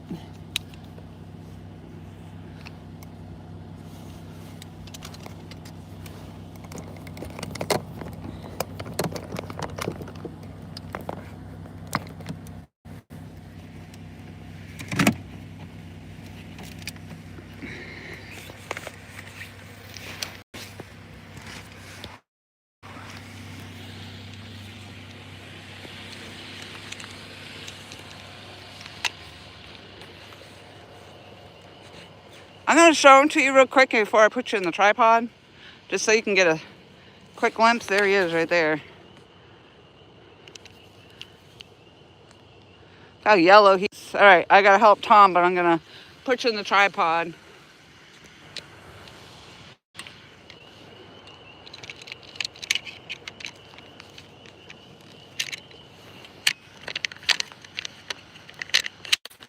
Hey Tom, since you're coming back this way, can you hold this for a second? How are you doing? They're really like seeing your jacket.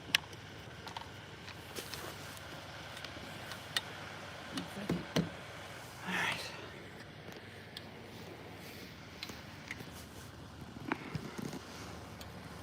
Good golly. Yeah, you're like blown up. Just jumped off the dock. Alright.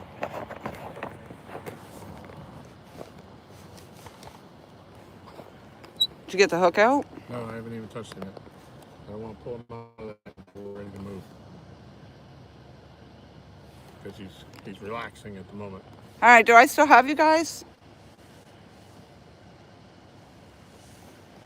I don't see chat or anything, so I don't know.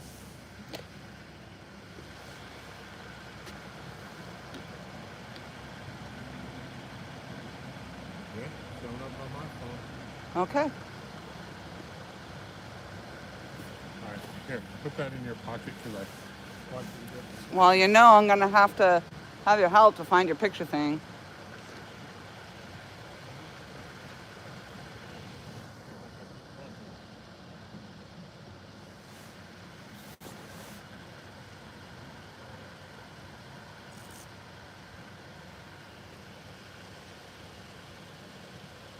Tom's fish, big fatty flatty.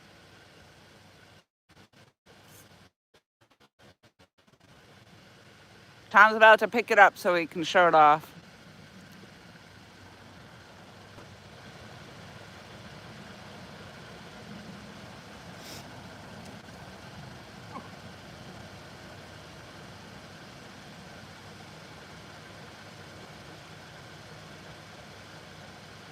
Did you bring the pliers down in case you need them? Good job.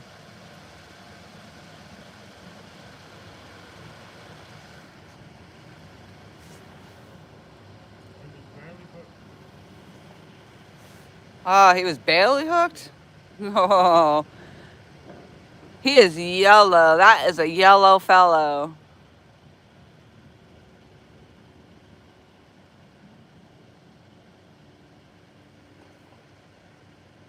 You're making me jump. I've already had that experience, but that was when they went into the roll. Huh? The luncheon catfish.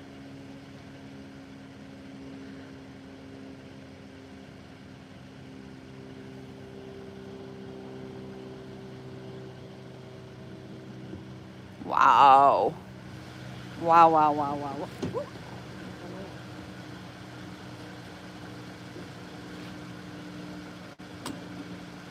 Come down this way, Tom.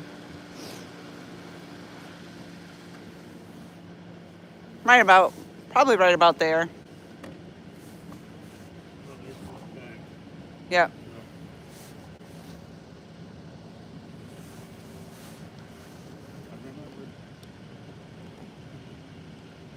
Yeah, it's just dark.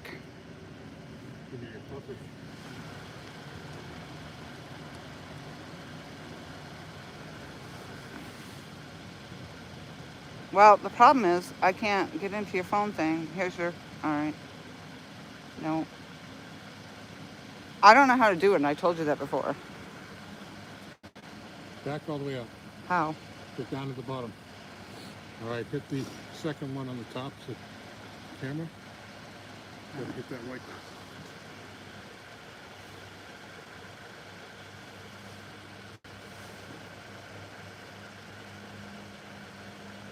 All right, now, yeah. Right, just like that.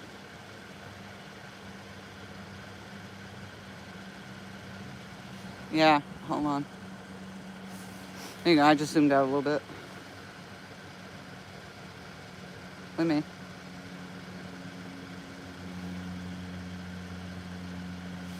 I got several.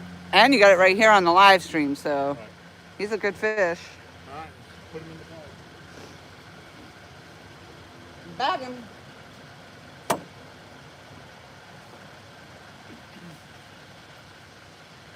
I'm getting the scale out, right? You got it? Yeah. I'm gonna go get another light.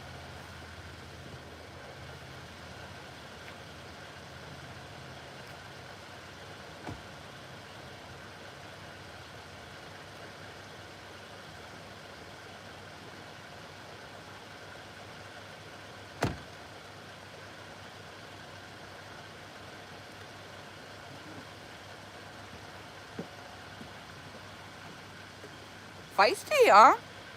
Hey? He's trying to bite you? Yeah, that's what happened to me when they broke my hand.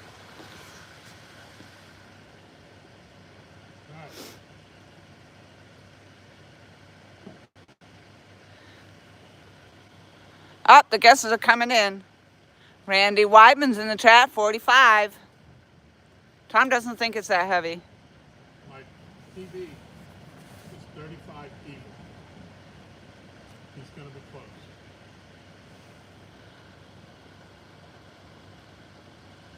This bag weighs 1 pound 7 ounces. I wouldn't even worry about that. We're not in a competition. Mike Chavez says 36.3.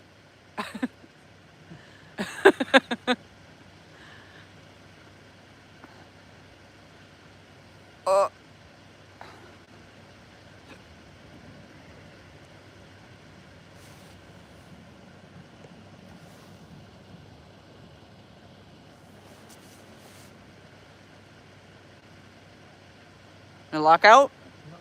All right, say it and don't just try to show it because you'll lose it. It says 31.12. 31 pounds, 12 ounces. I'm going to do it again. Yep. I'm going to take off what was it, 1.5 pounds for the bag or something? 1 pound 7 ounces for the bag.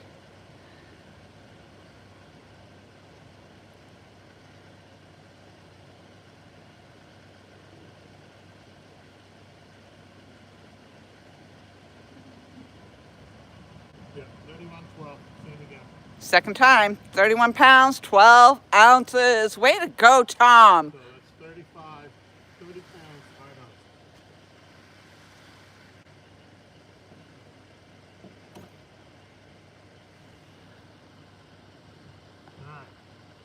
5 ounces. That's it? That's it. You had the face too close. What's that? You want me to hold them up one more time, or are we just going to put them? Randy Wyman says that's it.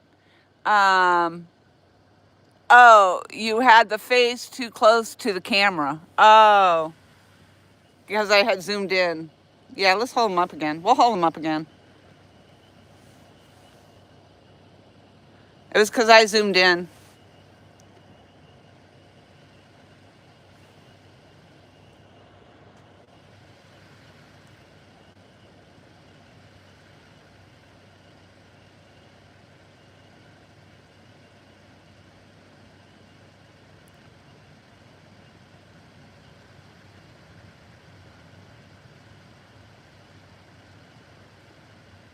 There you go, behind you.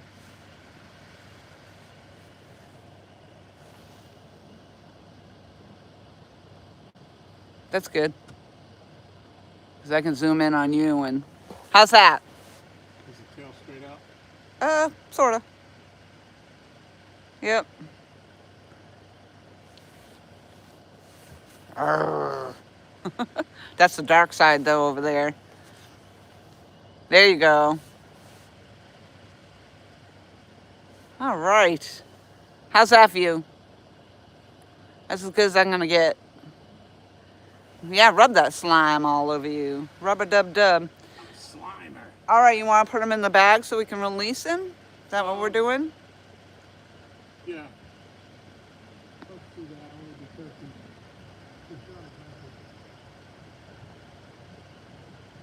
Not mouth on that thing. It's got to be a male.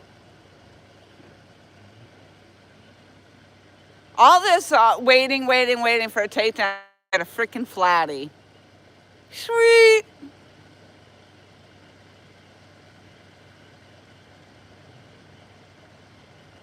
And I have no video of it other than what's on this live stream.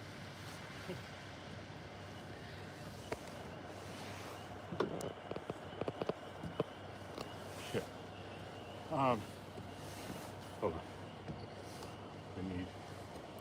Hold on, guys. I was trying to turn the camera to face where he's releasing.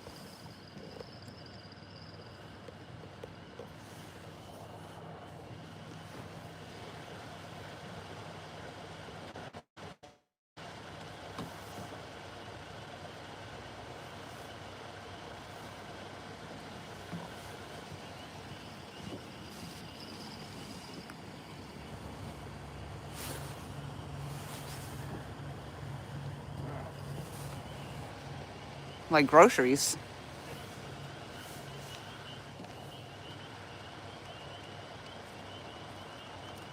Yeah, this light. I don't know what's going on with my lights. They're not staying charged like they should be.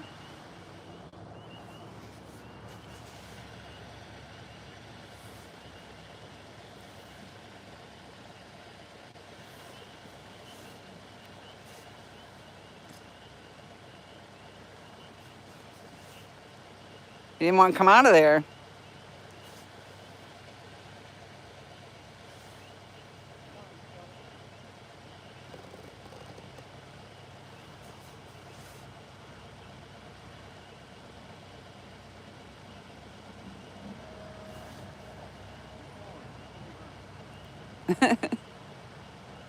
Port it and drive.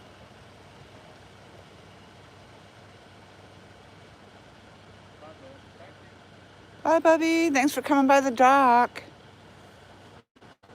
All right. That was awesome. And suddenly I'm not as cold as I was.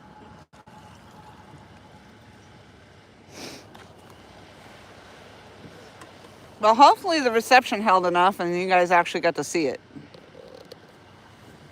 Because I didn't get any video of it.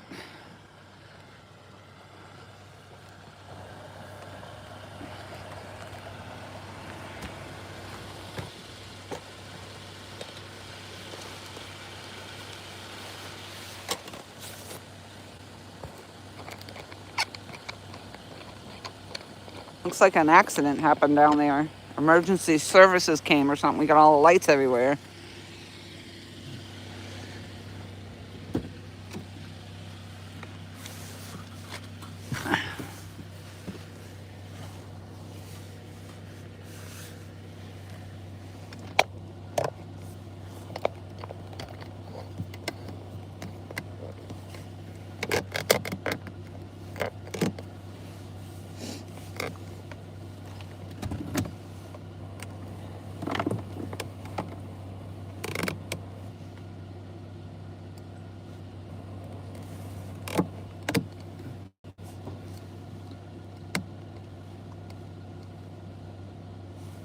I told you guys, we go all this time with no bites, and when we get a takedown, it's a good one.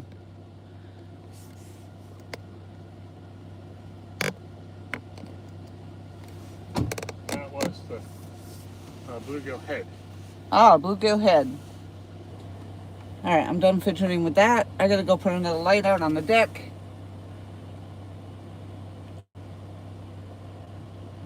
£30 flatties don't grow on trees. That's right. Yep, I hope you guys were able to see that. I mean, what I could see in the camera, it looked like it was coming in okay, but I don't know because I was halfway down the dock, quite a ways from the Starlink, so.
All right. That was quite the production.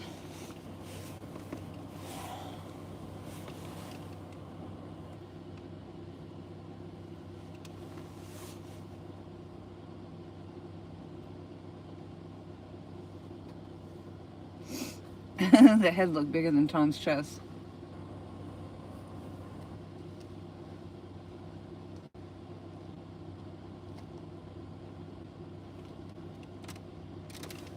Her pet Flatty. Comes by every once in a while. Ricardo, thank you very much for coming in. It's a new name.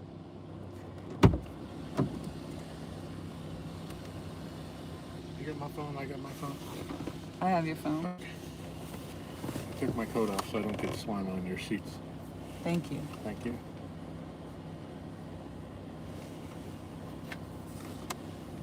All right. So what did they say? Well, you can scroll it. All right.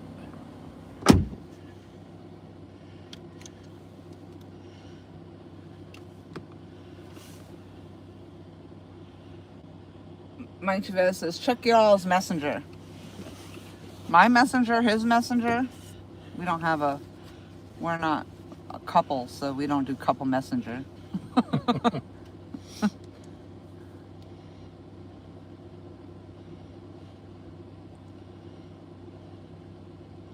Mike sent 2 photos. Nice. I hope that they did come out good.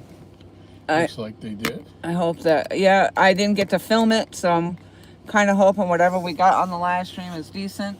Oh, very nice. That's from the live stream? Unless Mike's sitting at the end of the dock and we don't know about it. Wow, that actually came out awesome, Mike. Yep. And then Randy. Where is it? Oh, that's awesome. Thank you guys for doing that. Yes, thank you so much. Randy got it too. Very nice. Sweet. Thank you guys. I appreciate it. Yeah, and check the pictures that I took for you too. Of course, it's too late now if they didn't come out. Yeah. And all you guys live stream pictures, because those are very nice. Those are very nice screenshots. Thank you guys for doing that. Yes, absolutely. Yeah, that came out nice. Oh yeah, that's nice and bright. I like the light on that. Really nice. Michelle sent a message. I grabbed 2 screenshots too. Awesome. Thank you, babe. Wow, those are really nice. Those are nice I didn't get photos. him with his mouth open though. He wasn't having none of open in his mouth. He was upset. Well, you had your hand in there. I mean, yes, thank you, yeah, everybody. That was Appreciate awesome. Very nice photos. Yep, I hate that because I'm like, I'm not recording. I had just taken my chest cam off too because it's dark, and usually with the chest cam I don't get good video in the dark. So Randy W. The Mississippi River has big ones. We catch 30s in the spillway at Arca Bootla. Some 50s been caught out of there, but more big blues up to 70s in the fast current. Hey, Dragonfire. Just came in to say hi. If you're just coming in, go back about 5-10 minutes. yep, just kind of nice yellow flathead. 30-pound flatty. Randy said, great fish, Tom. 30-pound flatties don't grow on trees.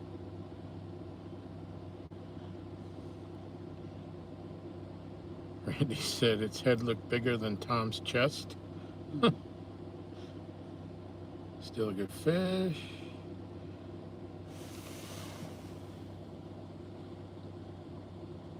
Dragon says, okay, will do. Please be kind and rewind. Ricardo Loyola 8924 says nice. Yeah, I saw that. that. That's a new name to me. Welcome. Yeah. Thank you very much. I appreciate it. I don't know how far back this goes. I don't think very. There wasn't a whole lot of chatting there. Jose says, I'm here, still cheesing at that flathead. I told you I'd catch one for you, Jose.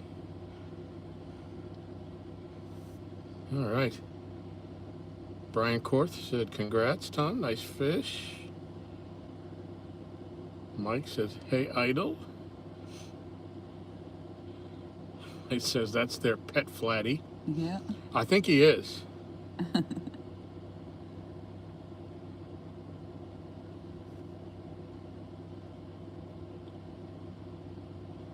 Talking about paddlefish in the spillway. Yep, we don't have them here when the water's up in the spring. Yeah, that's weird. I have. Where are my glasses? They're there. Yeah, I had to apologize. I'm like, I'm sorry, you guys, for the motion that's about to happen, but I'm going to take you up front and center. So from the moving from the outside into the car, and then from the car back down to the dock, and then back to the car again.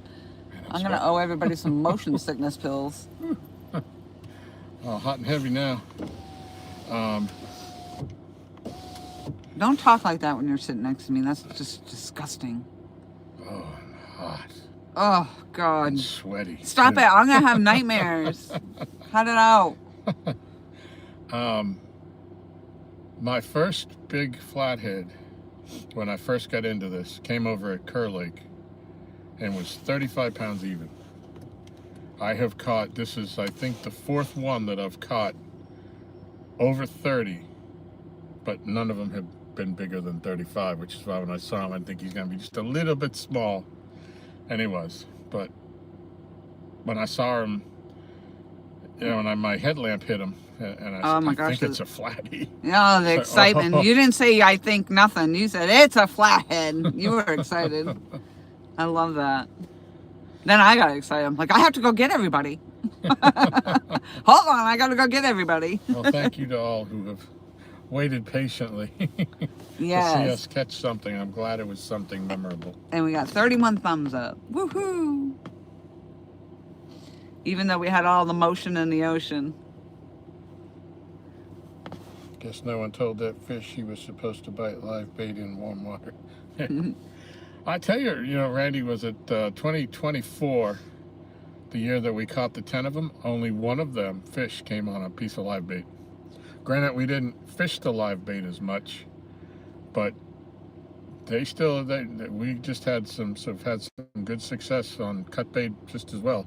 Maybe we'll catch more, but I think we're just kind of a pass-through spot, and when they're there, and if they're gonna bite, they're gonna bite. All right, you ready to go home now? I'm ready to stay till like 3 a.m. now. Yeah. There's fish to be had. Yeah. There's one flatty, there's gonna be another, right? Yeah. Can't be the only one in the lake. No. Yeah, it was a nice fish, and I'm like, I have to net this thing, but it's fine. I gotta net him, but I'm not sure I'm gonna be able to pick him up.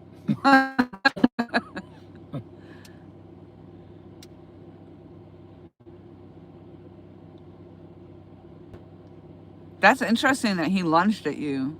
Yeah, he jumped, you know, at my hand when I was putting it in his mouth twice. And made you jump, which made me jump. Yeah. I was like, nope. And the third time he did it, that last time, I had my glove in his mouth and I was trying to get my hand out and get the glove out, and the glove was stuck on him, and the more I tried to pull, he did it again. He lunged at me. Wow. He jumped forward.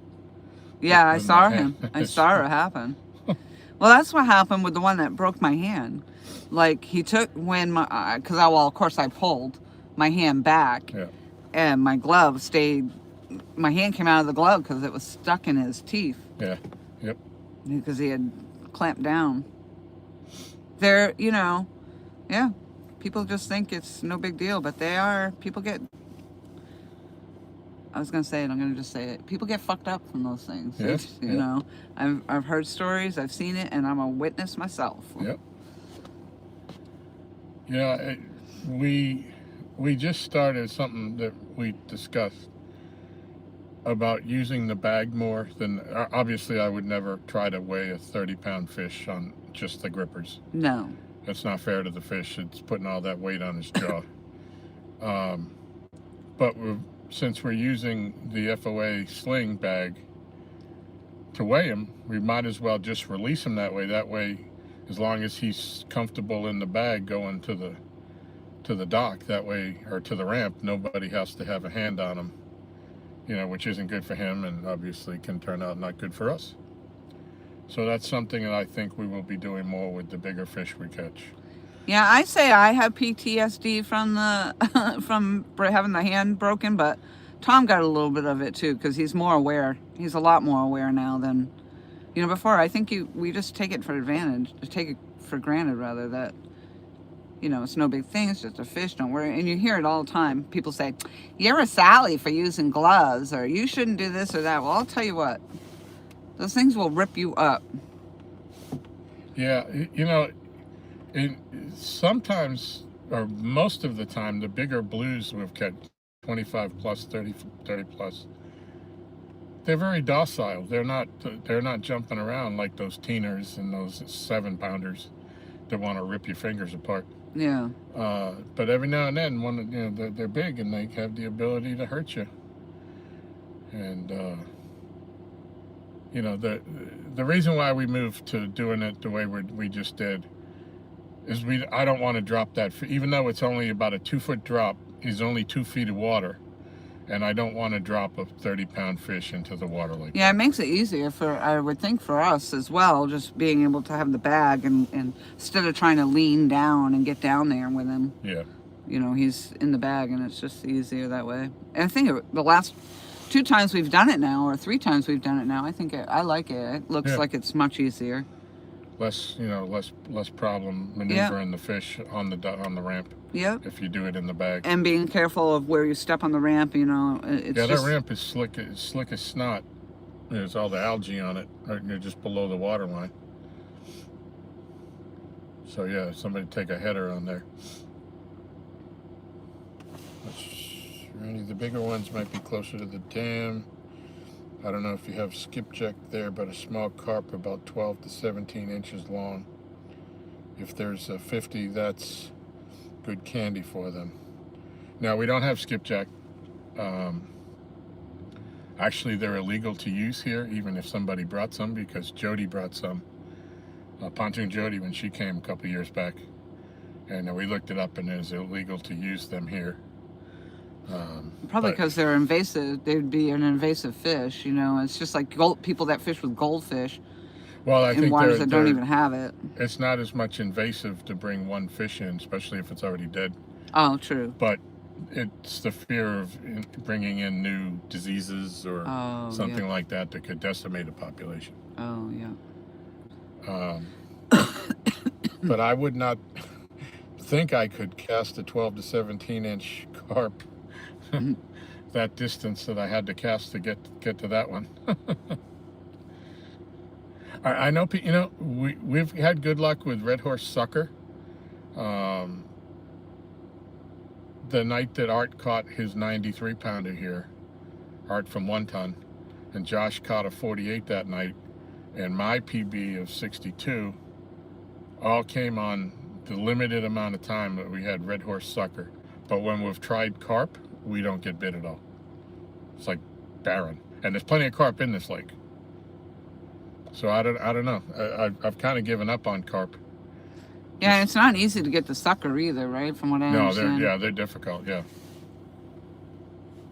I've only caught one of them on a rod and reel, and there's really all around this lake is privately owned or private homes. It's a public lake, but there is no spot where you can go throw a cast net, you know, into some deep hole and pull out all, you know, fresh bait. We just don't have that ability here from the dock or any other place around this lake without a boat. But yeah, day in, day out, I think I've seen the biggest fish, 3 of the biggest fish in this lake caught on a piece of sucker. So if I could get a hold of that, I would be in heaven.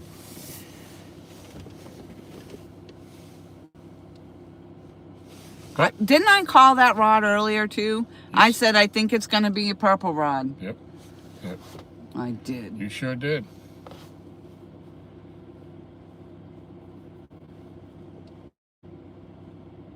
All right, now you got to get one.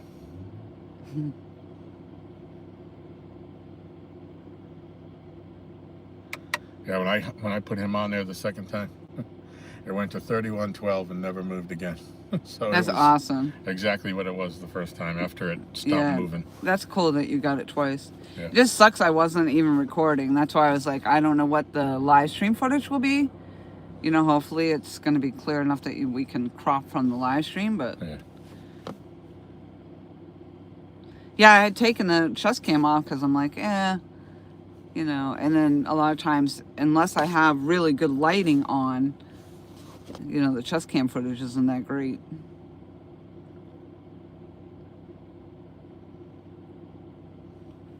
Say chunks will work for blues. Yeah, we use you know, cut bait. Like I say, very seldom do we throw whole baits, and they've got to be small so that we don't throw them off the hook trying to get them out into the channel. But yeah, I don't know, that's got to be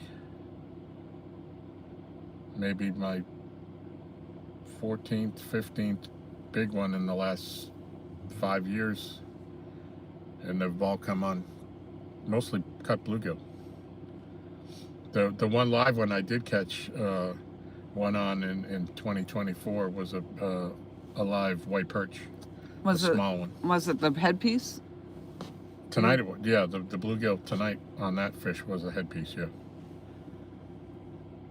I think my 50-pounder came on a headpiece too, if I remember right. Yeah, headpieces do very well.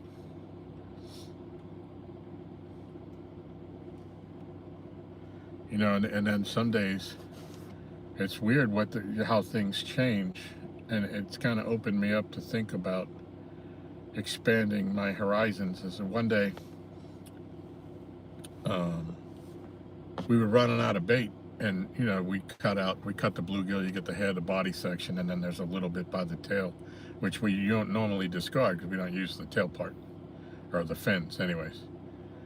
And we were running out of bait, and I just said, oh, I'll just use this, and I put on that tiny little piece of the back tail, and I proceeded to catch like 8 fish, and nobody else was getting bit. Wow. That were using the heads and the body parts. Wow. And just those little pieces at the back. For some reason, I don't know if I was throwing it in the right spot, but they were eating it.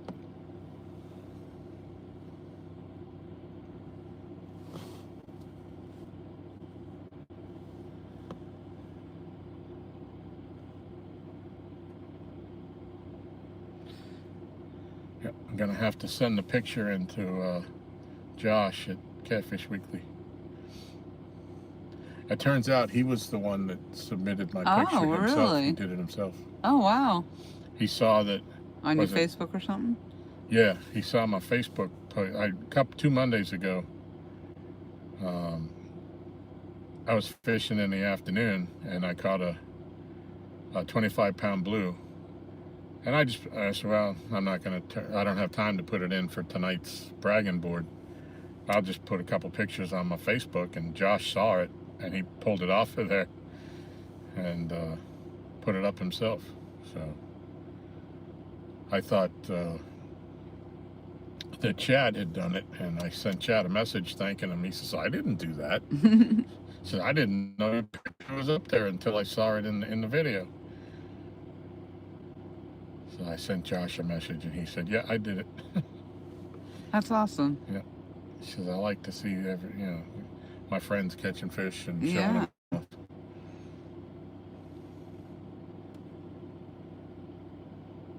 So this week I'll say, hold my beer.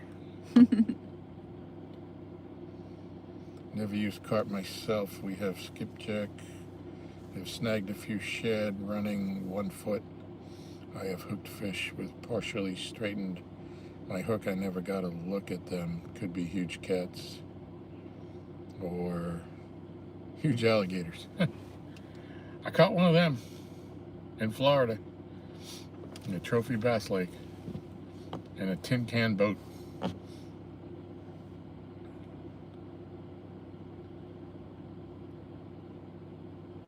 That was my first time I had gone to Florida to fish in one of those trophy. They went to Stick Marsh, if anybody is familiar with that. And we were in my buddy's 17-foot aluminum. We were in 6 feet of water, and we were throwing to stumps for bass. And something hit me under the boat, directly under the boat, and I set the hook on him, and my buddy's yelling, get him up, get him up. And just as he said that, I look over the side of the boat, and I see the face. I see the mouth open, and I see the whites of his inside of his mouth and the teeth coming straight up like a missile right next to the boat. And he's yelling, get him up, and I'm yelling, cut the line, cut the line. There's no way I wanted that alligator inside that boat. And we guesstimate he was about 6-7 feet long. He wasn't a giant. I mean, I saw some 13, 14 footers when we were there. It kind of unnerved me for the first day. We were there for a week. But being that close to alligators and just hearing all the stories, and I was petrified. Yeah, as the week went on, I got a little bit more comfortable. But if there was one near the boat, my head was on a swivel. But I did notice that the guys that were out there shiner fishing, they had live bait under a balloon, or they tend to have more alligators around them than the guys that were doing just the lure fishing, the bass fishing, with plastic baits and stuff.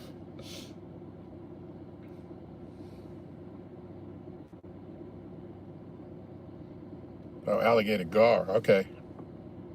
Shoot 'em. You got that right.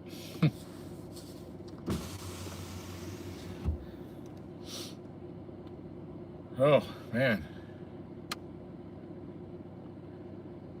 My blood's pumping now. I was getting kind of comfortable in the chair before that started to happen. And the thing that I thought I saw a little bit of movement on the rod tip, and then Laurie said that she yelled. And I got out and I still wasn't sure there was something on there. And as I was walking down the dock, because normally if it's bent over heavy, I'm jumping on it. And I really wasn't sure that there was something on there because the current is still running. And that's just indicative of the way the Flathead are. They don't take off and run and roll and do that like the blues do here. Some of them bigger blues, they'll swim at you. And you can't reel fast enough to reel in the line. But that slow swimming away from the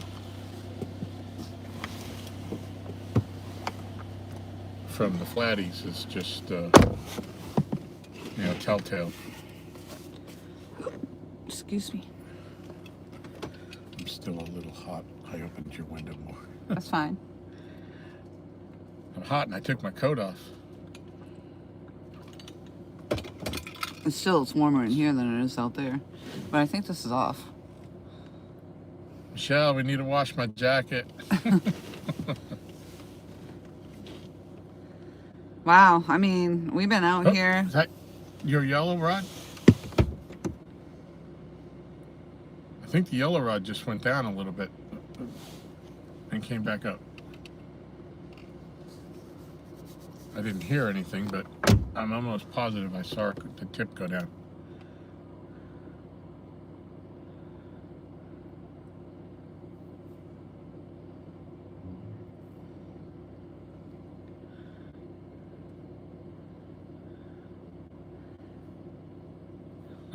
Mike Chavez, shoot him!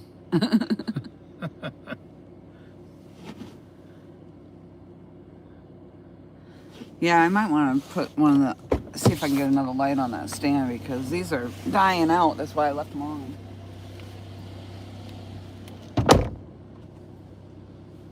I might need to get into your supply lights here pretty soon because mine aren't working very well. You want one? Try this one. All right. See what happens.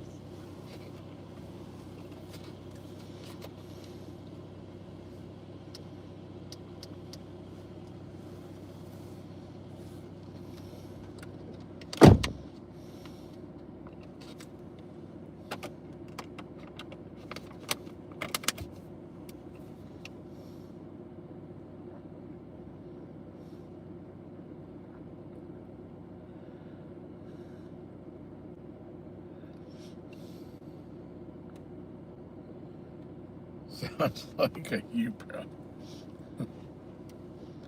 I mean, I'm just following your lead. You told me don't touch the machines.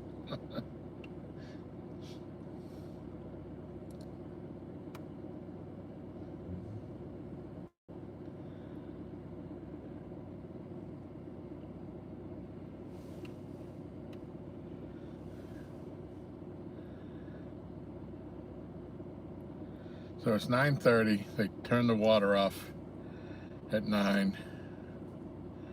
Usually it takes 30 minutes for the water to file by and then it'll come back for another half an hour.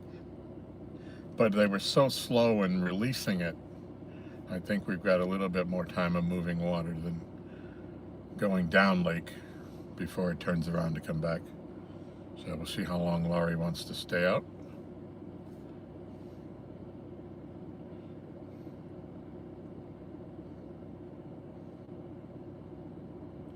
Okay, I'll just go buy a new jacket, Michelle.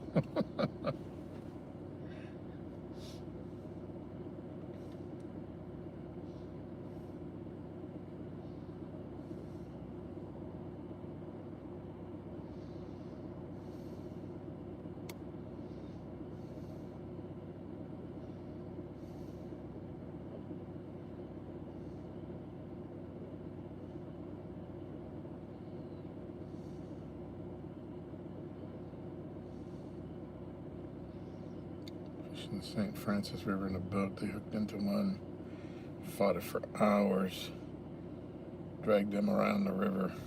For 6 hours, the leader came up. Yours fairly easily accessible? Yeah, I'll grab one when you need it. You want to know? I mean, I wouldn't mind putting another one on the stand that's actually fully charged. Just because you notice when we're out there, you know, the better lighting is... Which one, the front one? Nope, Or I the just back one? did the front one. The back one just needs to... But I left the light on because I want it to fully discharge. All right. Just be careful of the washer if there is one on there.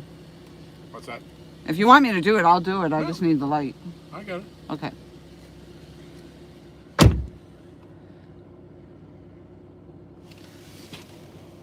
Woo, we got 33 thumbs up.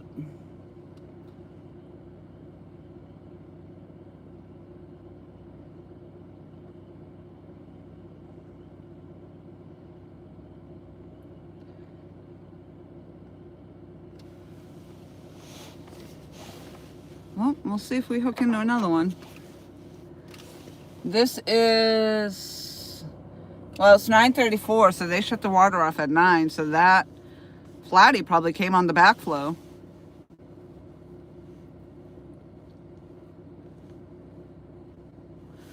And if it's the only fish we get tonight, that was a good fish.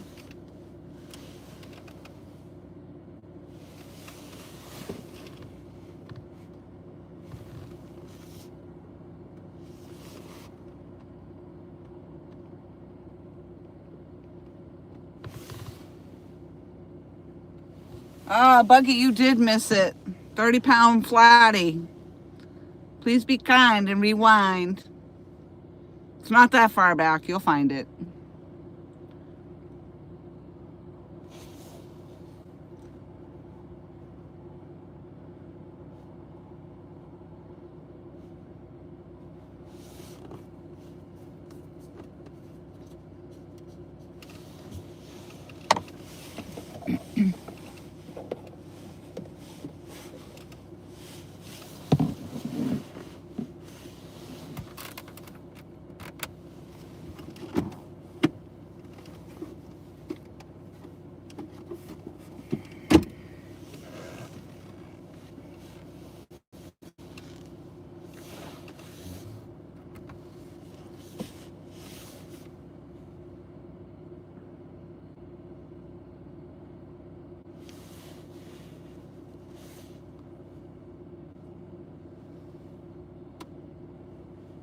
That's why, too, a lot of times we'll stay. We wait for the backflow to happen. You know, it's 9:30, almost 9:30, so that fish probably came on the backflow. Probably can't, yeah. Well, it was so slow getting running. Mm-hmm. I was telling him, chat while you were outside. I'm guessing it was after. It took like 30, 45 minutes for us to see movement. Oh, right. So when they shut it off, it took delay it longer coming back because Oh, yeah. took a while to go. But if it's 9:30 now, he was probably caught right around 9:10. Yep. So you want me to leave that light on to burn out Yes. and leave that one off, the new one? Yes. Unless we need it. Yep. Okay.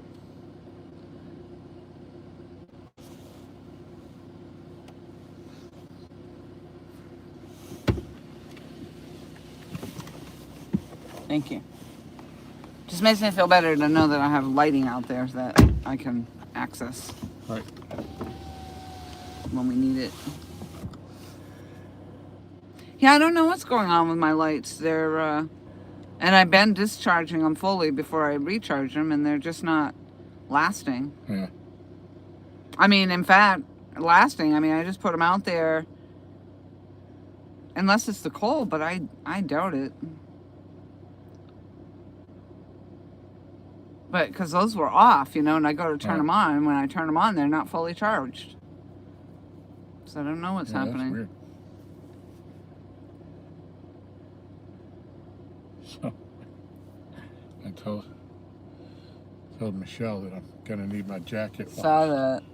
Sounds like a you problem. What's Buggy say?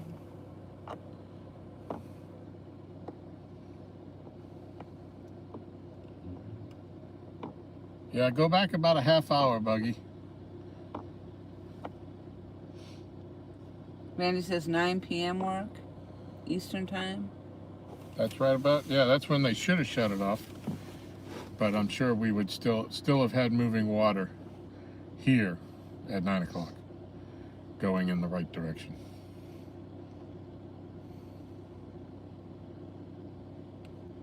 Yep, thank you for looking that up, Randy.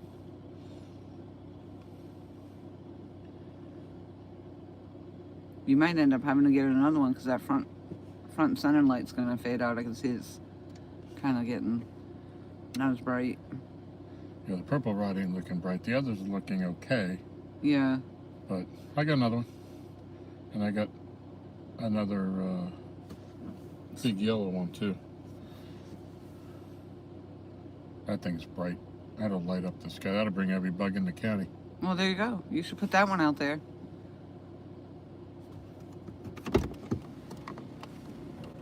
Brighten it up.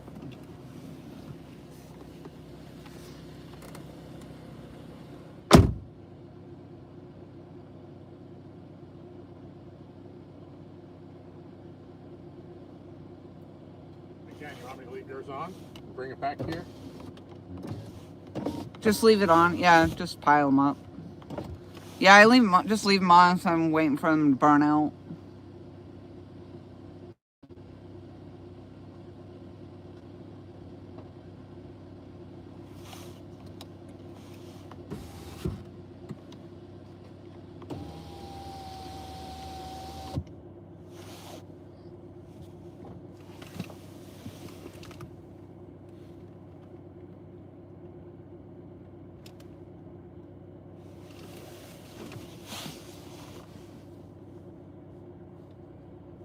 Yeah, we'll see. Be interested to see if we can hook into another one before we're done.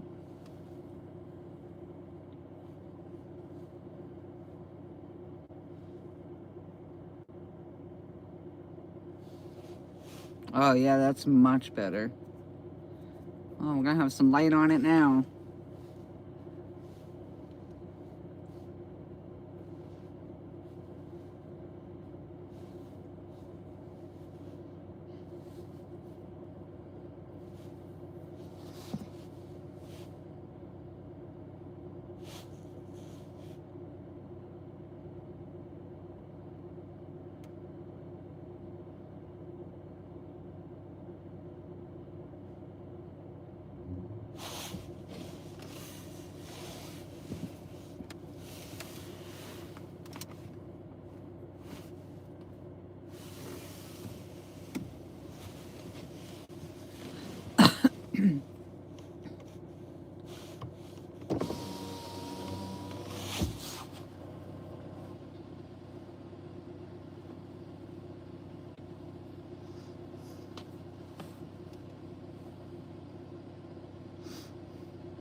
Yeah, that's much better. Thank you.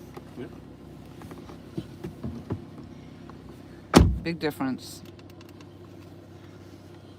Yeah, that light is super bright. I think that's 2,500 lumens. I don't remember what my lumens were on mine. But I think they were right up there. They're just, for whatever reason, they're not keeping the charge anymore. Yeah. I haven't used this one in a while. It's been sitting in the car the whole time. So hopefully it'll stay bright. Can't imagine us needing more than 2 hours. No. Nope, but like I was saying, if that's the only fish we get, that was a pretty good fish. Yeah. Well, you know, and again, you know, we can kick the can and talk about it all we want. But again, the nights that you don't get very many bites, you get a good bite. Yep.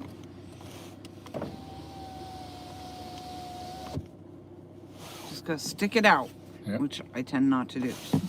I'm like, I'm done. I do gotta get some gloves, I guess, though. You know, You had me really thinking about it. I saw that they have theirs back in stock, and I went to their site, and it looks like there's only the one size. Oh. And that might have been what happened at CatCon. Yeah. They didn't have anything other than that. But maybe we can look at the brand. Is there a brand on them or something? Maybe we can just find them somewhere else. Yeah, I got them over there. I'll check when they get them back.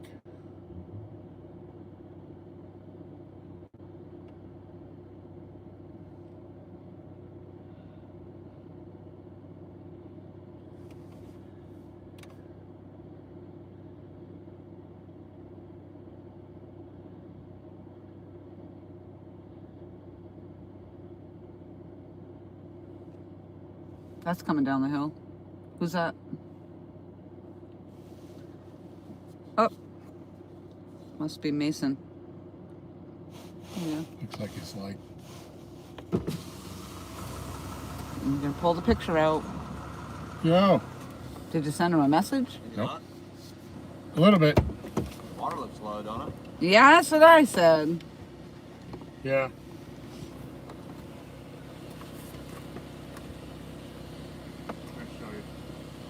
Shut my door.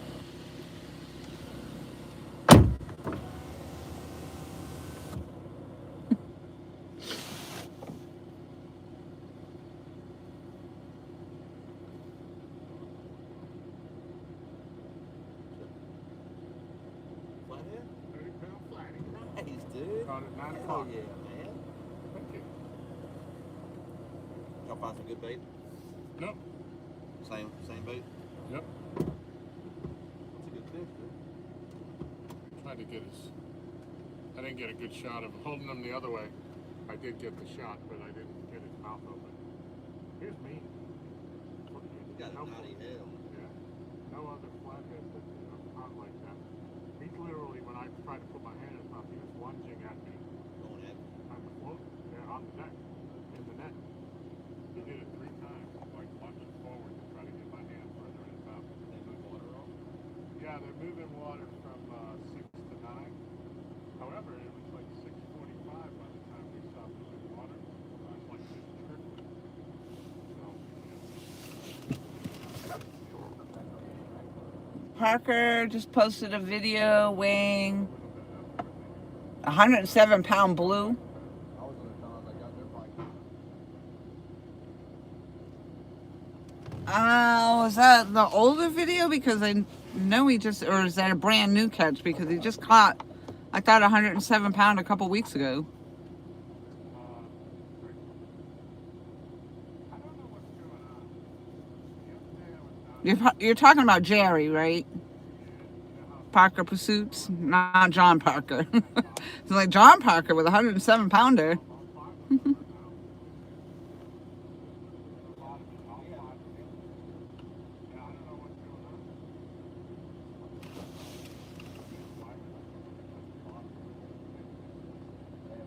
Yeah, that's what I thought. Yep.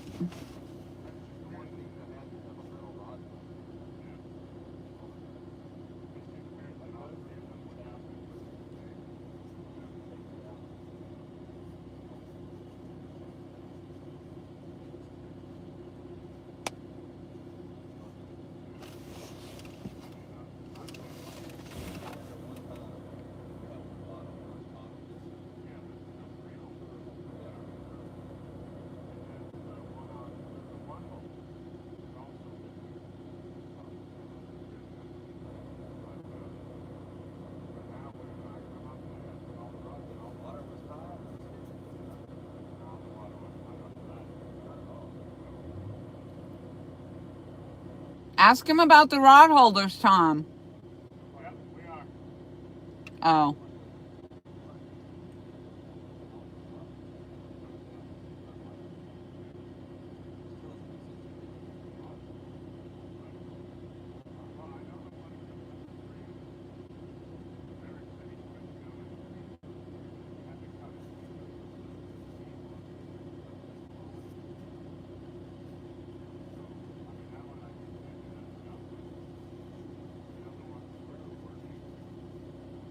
Yeah, that light's made a big difference.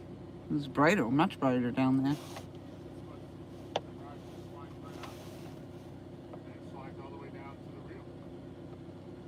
Interesting.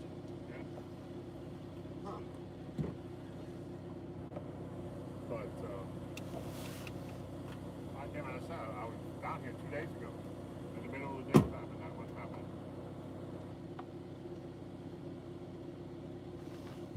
Kind of odd. And the number 5, the screws are like screws or something. The screws you can look them right out. It almost looks like the hole was too big, and so that the screws are. The screw didn't bite. Yeah, the screw's not in the wood at all. The screw, and it looks like the. Now it's not the little pin underneath that the rod sits in. Well, this is a number 5 only. Huh. Yeah, let me see. Yeah, it looks like the hole's too big, so the screws aren't getting into the lumber. They're just falling. They didn't bite. No. Yeah.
Well, I'm gonna have to change the title of this live stream, I guess.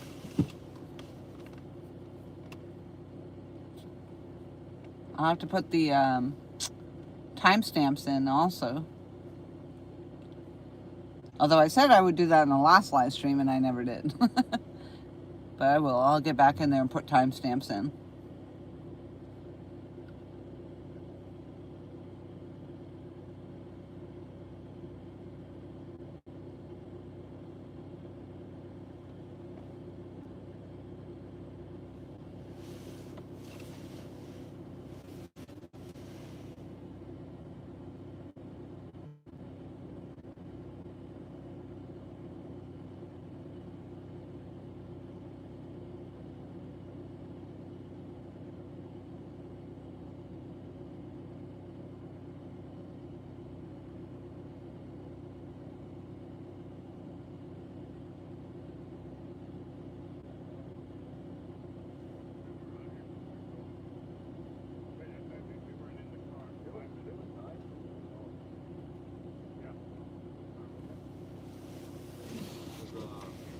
Outside with her friend watching a movie on the trampoline until like 2 minutes ago.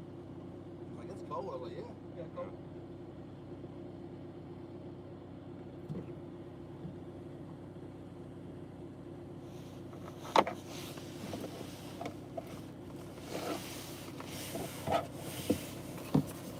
Alright, I was just checking y'all out.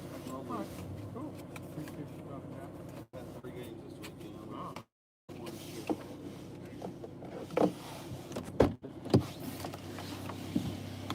Lost 9 to 5. Bases loaded. Emerson up the bat. She struggled all weekend hitting. Oh. I don't understand. She batted 600 for the entire year, and then she hit the school ball. Wow. She's struggling bad right now. How's that fast pitch? Yeah, oh yeah. We couldn't lay off the rise ball, so it looks like it's good. It starts climbing. And he wasn't calling it up there, and we were still swinging at that. We just need to find the top of the strike, you know. Yeah.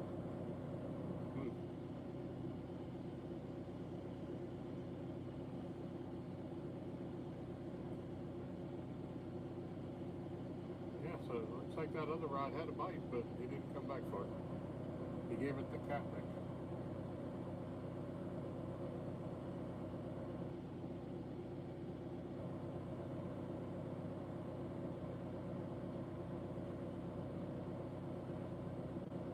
Yeah, we've been live since about 5 o'clock. Well, maybe I'll get one. Yeah. Another. At least y'all got. That's a damn good project. Yep. But once again, so I was telling them, she says that's going to be a PBS. I think it's going to be a little short. My PB's 35. Let's say 34 or 35. 35, and I'm counting 4. That's the 4th one now that's over 30. I'm going to bring. Talk to me sometime. My mother-in-law wants some catfish. Some Right. roots. And I'll bring a little cooler out. I know y'all like throwing back. I But don't care anything about- like 5 to 10, 5 to 9, you know, like if they're giants, don't worry about it. But Yeah. I might bring a cool slide of cooler down here one night and say, hey, Right. once it gets warmer, y'all will get fishing. Yeah.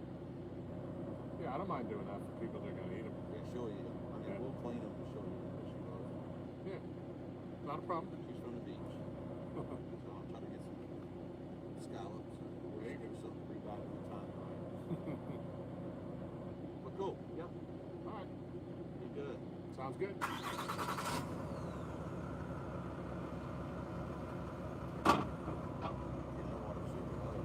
Yeah. Did you catch that one off the ledge? Yeah. Bye, Miss Lauren. Hi. Don't let anything bite your hand. I know, right? As I said, our pipeline was him, not me. Get the bogus out.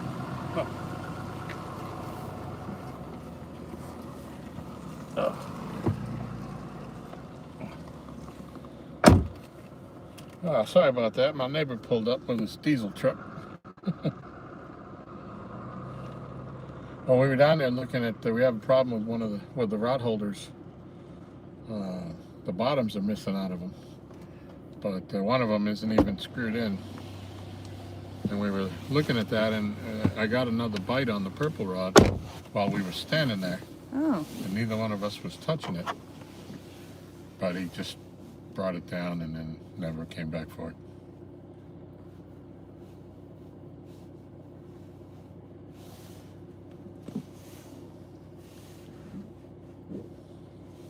Oh, that's the white one that just went down, snapped.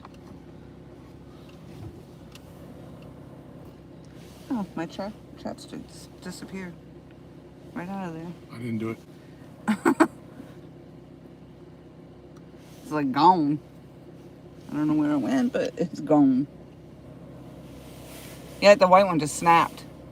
Huh. Almost like a garbite. Shoop. I walk down to see if it's slack or not. See, I told you, it's always your rods. It doesn't matter where they are. So you know what that means? No, what? Next time you're 1 and 3. Yeah.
So it didn't sound like he knew anything about the bottoms being out either. No. Nope. He said, oh, maybe they, oh, it's cold weather. Maybe they just, he said, it's just plastic. Maybe they snapped. So, but all of them at the same time? Yeah.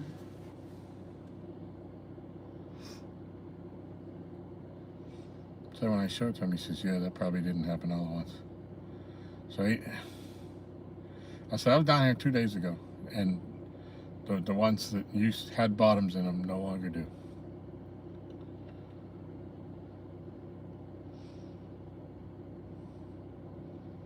So, I mean, we can get new ones. But then if somebody does it again, I mean, what's the... Right. We don't know how it happened, I guess. And so he looked down in the hole he couldn't see in the one that was screwed in on number 1 or the 2. And he didn't see, you know, that it looked like it had been damaged or anything. And he said, no, yeah. He said, what if they had the water? No, I said they did not have the water up that high, ever.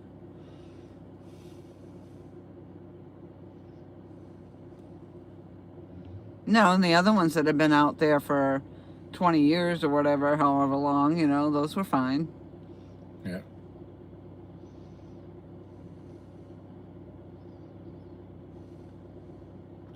But the 5-hole, when he lifted it out, and he said the holes, they're not grabbing because somebody used the hole saw was too big. That's what I said. Yeah, he said that looks like he used a 4-inch, because Eric did it. So it looks like he used a 4-inch or something, but there were a couple of screws holding that on previously, and there was one that was loose, because I said it to Eric. Yeah, but you can see in the wood that there's no screw holes around, Yeah, and that's what right. I said. It looks like the hole's too big. And yeah, it almost looks like somebody did it. They made it larger. I told them two of them are tight and one of them isn't, and now none of them will fit in there.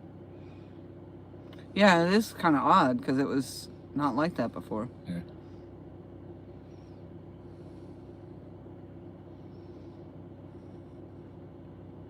I'm surprised that we are still getting bites at 10 o'clock now. Yep. And this hasn't started to backflow because the rods are still pulled tight going that way.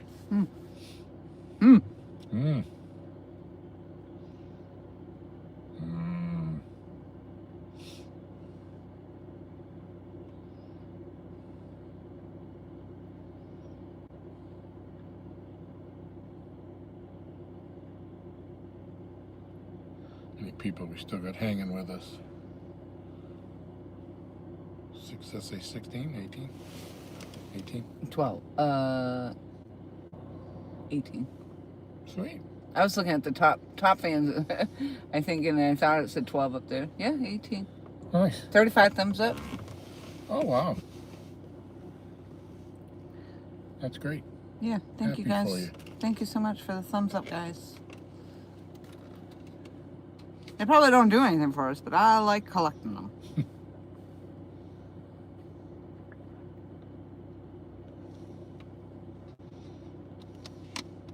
Well, I'm glad that I'm glad that you got a fish. You know, finally we're doing a live stream with a fish in it. Imagine that. I can't see what Mike said. It's a... It's his icon, but then there's that crown thing.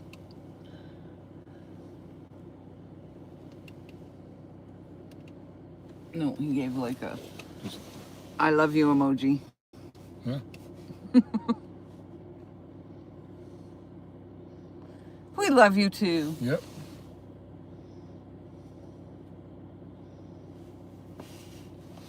Yep. So if anybody's listening and watching along, you can scroll back in the video. It's not that far back. I actually just did it a little while ago. There's a lot of camera action moving around as I went from the car, or I went from the dock to the car to the car to the dock. Okay. But yeah, you go back a little bit and you'll see Tom's 30-pound flatty. And so far, that's the only fish we've gotten. Yeah, Randy said it was at 9 o'clock, so go back an hour and a couple of minutes. It's been an hour already. Wow. Wow. Seems like it just happened. Yeah, you live on that adrenaline for a little bit. Yeah.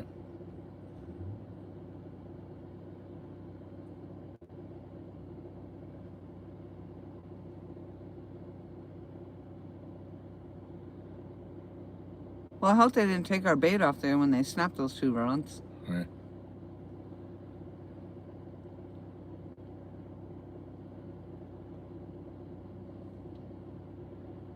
Well, so far I've only used 2 bluegills.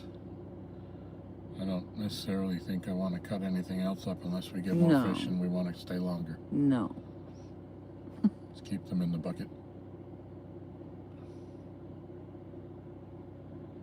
Yeah, and it sounds like rain tomorrow, so. It said light rain, but it didn't say when. You know, morning, night, evening.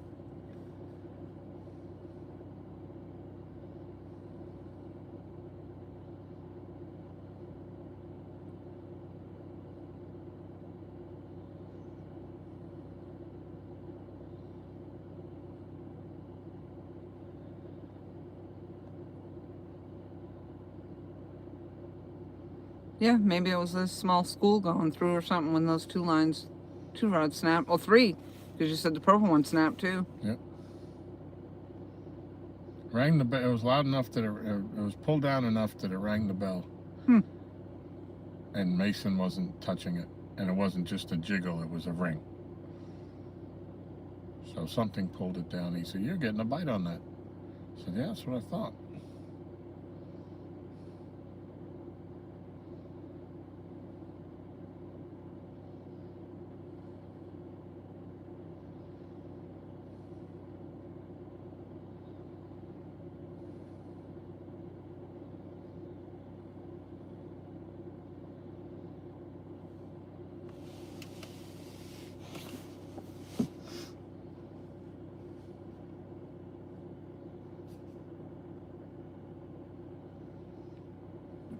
Did you have floats on those 2 rods?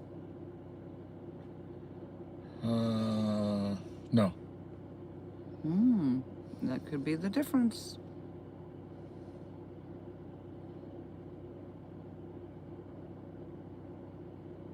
I might have Could to try going no floats next time. Yeah, I didn't have them on them, but my backup rod does have a float on it ready to go. I didn't feel like cutting it apart.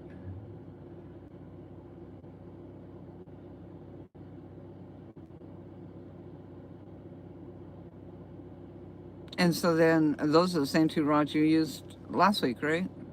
With Yeah. no floats? Yep. See? Interesting. Although, maybe last week I used the purple and the bolt, and left the other one in reserve. Because the bolt, I remember, that's why I had to cut the leader, because it had fray marks in it from when I was pulling it in. So that one was used last week as well. With a float? Yeah.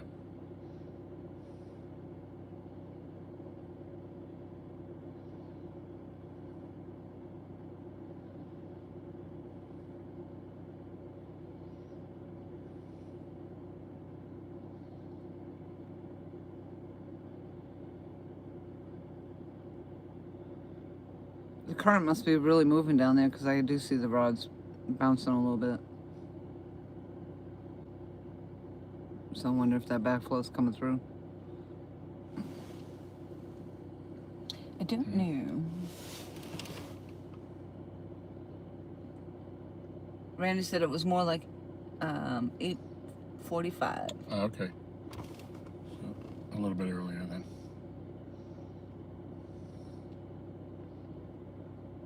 Yeah, Monday's weather, we're supposed to get very severe high winds.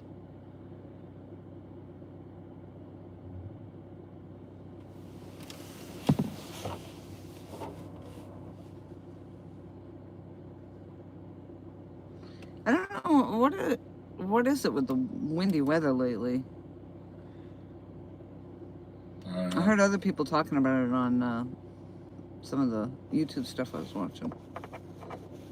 Well, some of this is leftover stuff from those storms that I was watching on Ryan Hall, the other day. They're not, tornadoes anymore, and they're not hurricane force winds, but they're still coming through. There was, I think, talk the other day of we might get 60-mile-an-hour winds. Wow. On Monday? Yeah.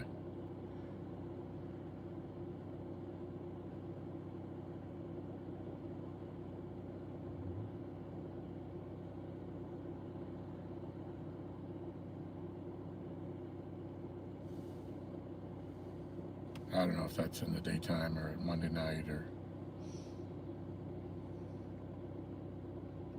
I try not to get too guarded about it days in advance, because so much could change.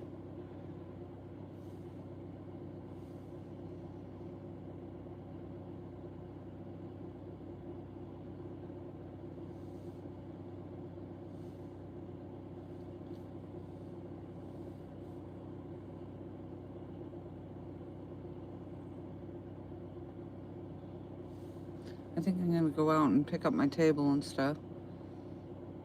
Yeah. Yeah, if we're not gonna cut any more bait, we can do that.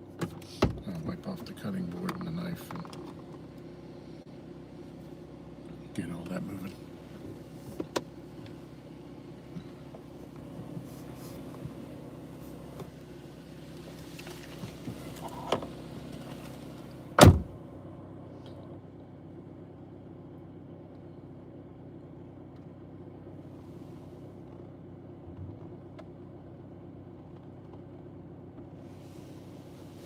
Yeah, it helps us a lot if we're picky as we go, so then when we are finally ready to call it, we don't have as much to do.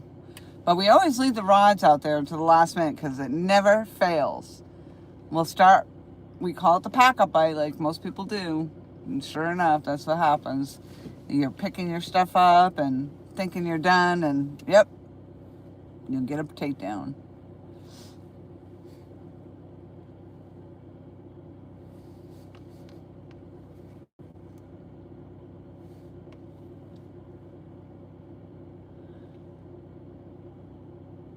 That's good, though. I'm glad it was a flathead. That's a nice size flathead.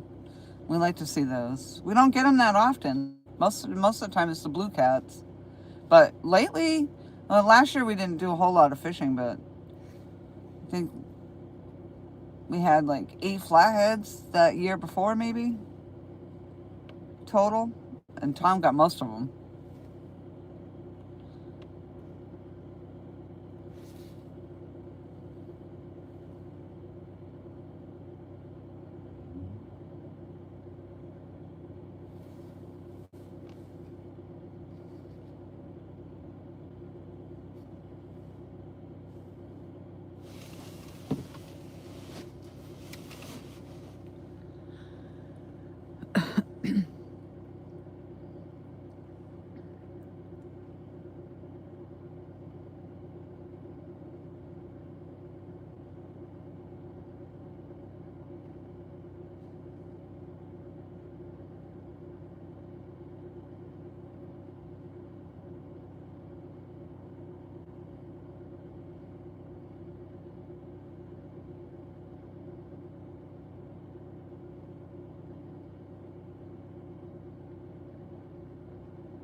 Right? Yeah, those flatheads, they're cool. They're definitely cool looking fish. It was really neat to see before we even pulled them in. You know, we got close to the dock where you could actually see that it was a flathead. It was just so yellow.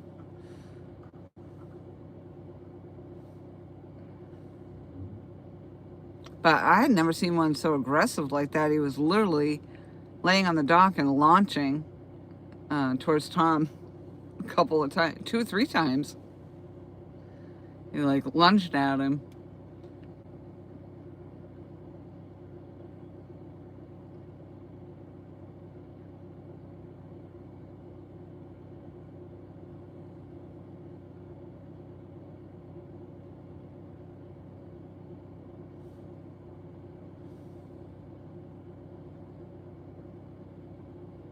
But we got to see him swim away, and he'll be out there to catch again another day, maybe.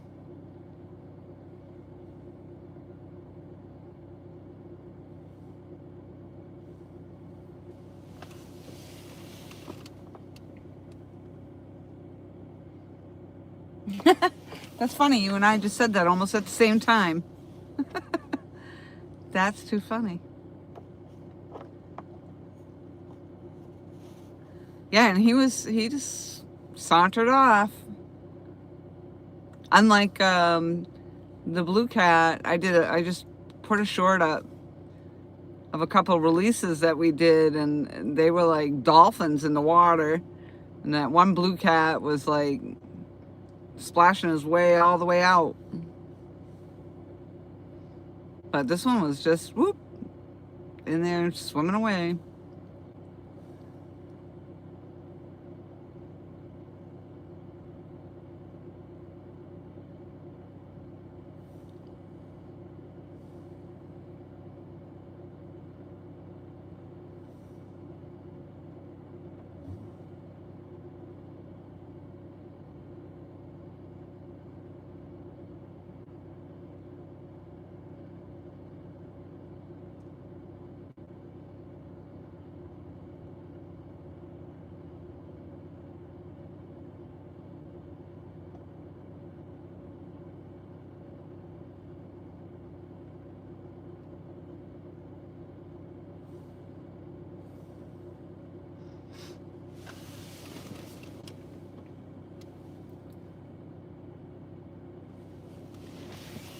Yeah, we'll probably end this very soon here.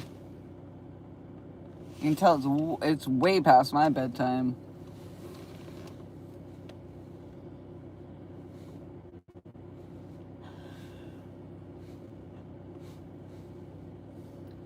But it was fun. We didn't go live last week, so we made up for it, I guess, this weekend.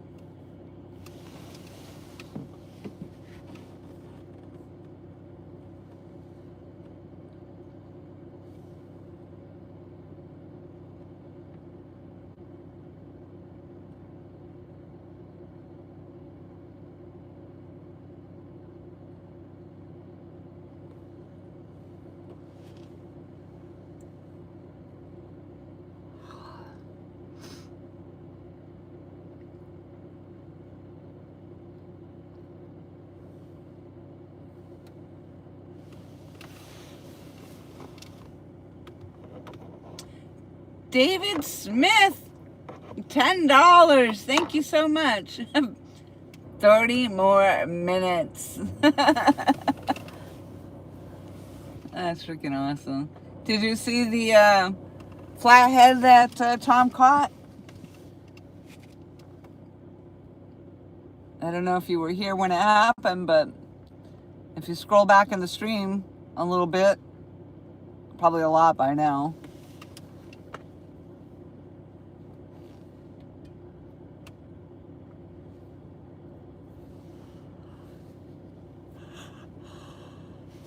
It was a nice flatty, for sure.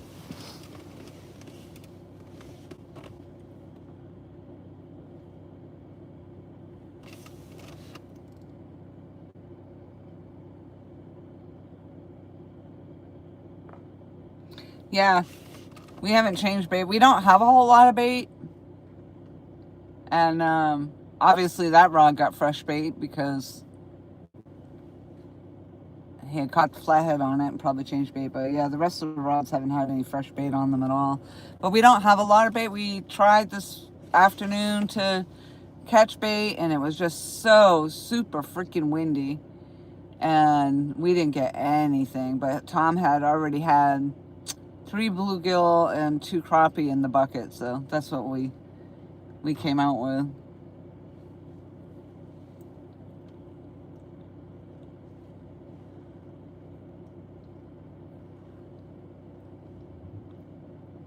And as you know, we're famous for getting snagged up and having to break our lines off. So, but as the weather warms up, I'm sure we'll be changing bait a lot more often.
David Smith came in with the $10 for 30 more minutes. Not even 15. He skipped over the 15 minutes. Hey, David. And he did see your flathead. Oh, he did. Good. Yeah, they still haven't started the backflow because they're still straight out. There's no slack in them at all. He was saying we should change bait, which we haven't. I mean, other than the one that you just caught a fish on. But we're not going to do that now because we're not going to be here that much longer. Right. But We'll be here for a half hour. yep, half hour now. Yep. Hey, now that you're back in, I'll go. I just didn't want to leave everybody hanging.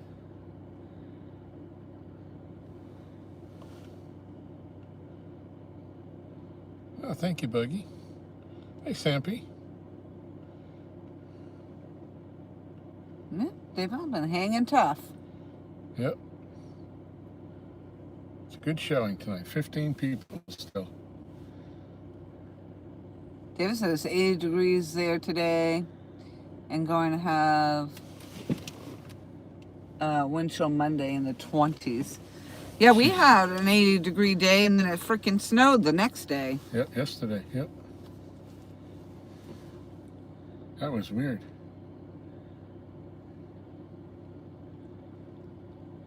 Yeah, we had several 80-degree days, and the bite was starting to pick up, and the pond even. And now I don't know.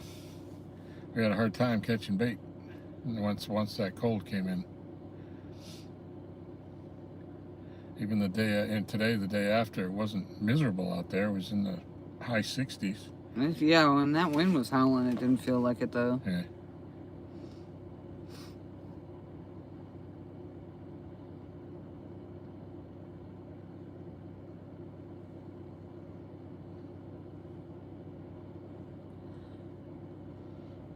That's it. Mother Nature needs to calm down. Take a break, lady. Chillax, for crying out loud. That's right. Yeah, I think we're going to get some of that frost too. It's going to get really cold here the next couple days. Really? I don't know what day they said it was going to start, but there was going to be like 3 or 4 days in a row where it was really low again. Yeah, it's just crazy. It's just crazy how it can go from 80 degrees to back to 20, you know? Yeah. I think it's jacking everything up. You know, everything that came out thinking it was spring. I even saw the bunnies. Huh.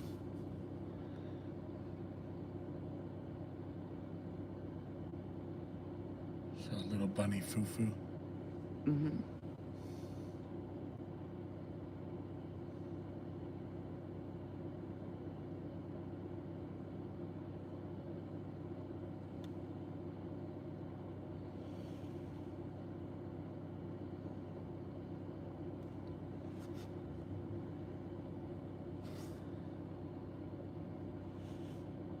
I'd be surprised if we get anything else, to be honest. Yeah. I'm gonna go wipe this table down. I'll probably still be here when you get back. Okay then.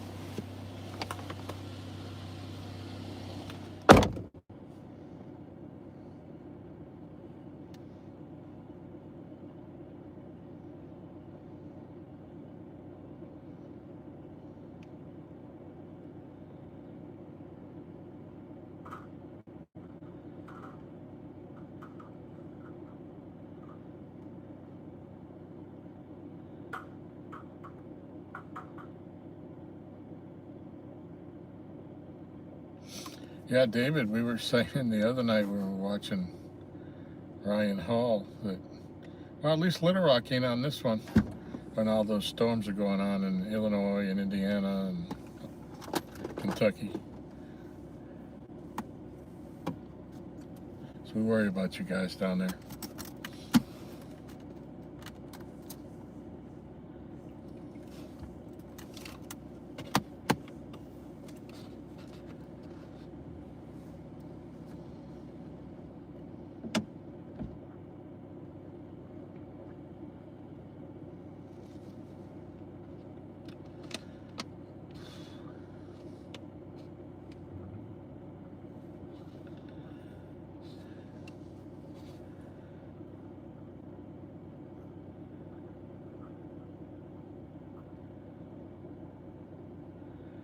Well, I'd love to see Laurie catch a fish tonight.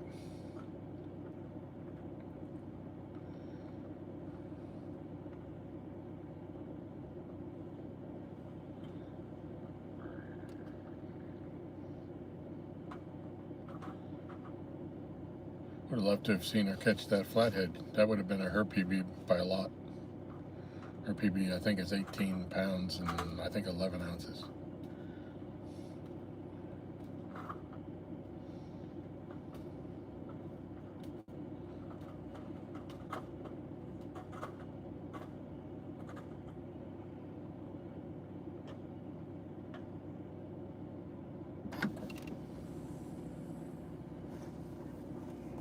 Oh, wow.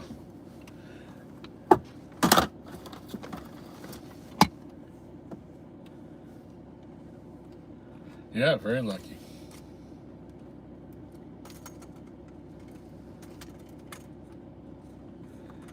I said I was watching Ryan, and storms went all the way from the Texas-Mexico border to the Michigan-Canada border. There's 1,000 miles of active storm moving to the east. That's just incredible. A couple of them storm chasers got some real good videos of some of those more destructive storms.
She's making all that noise.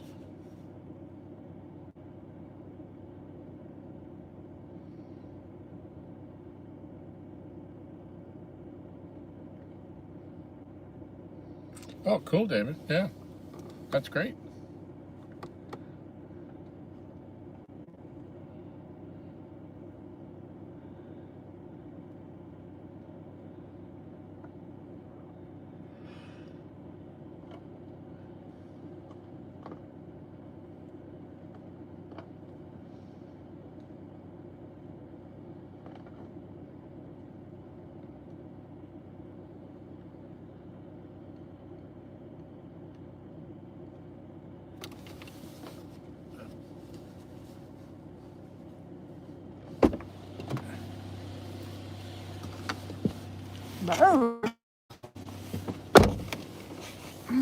Somebody was outside making noise.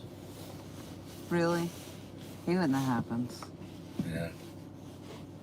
Slamming doors and stuff. Uh-huh. It's annoying.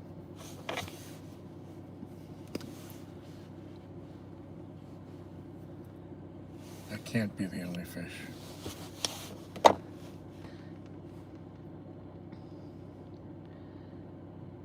I know there's more fish in here than just that one. I don't know. I mean, most of them did go south for the winter. We've already discussed that, but Yes.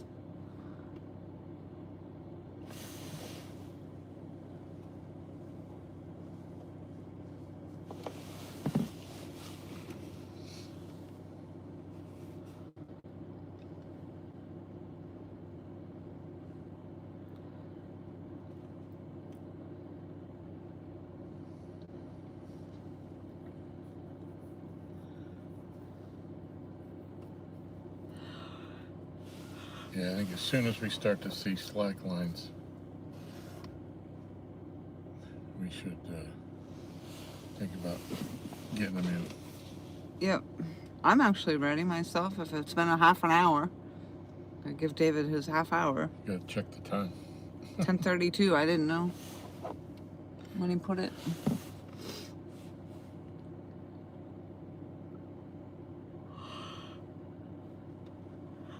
My little protect the sleep thing happened at 7:45.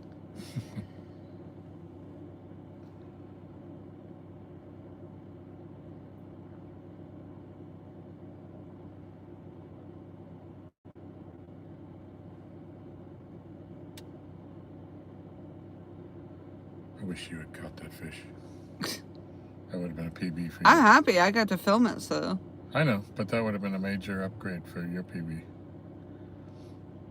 What was mine? 18 pounds, I think, for the flatty? 1811.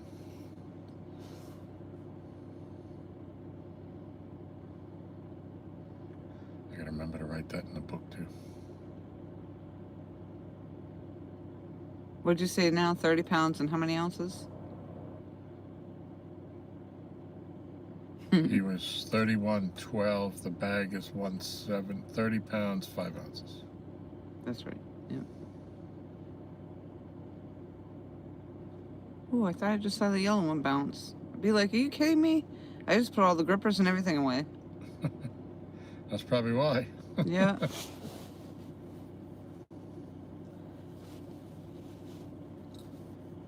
There has been nights when we didn't get a bite until the backflow, but it's few and far between. Doesn't happen that often.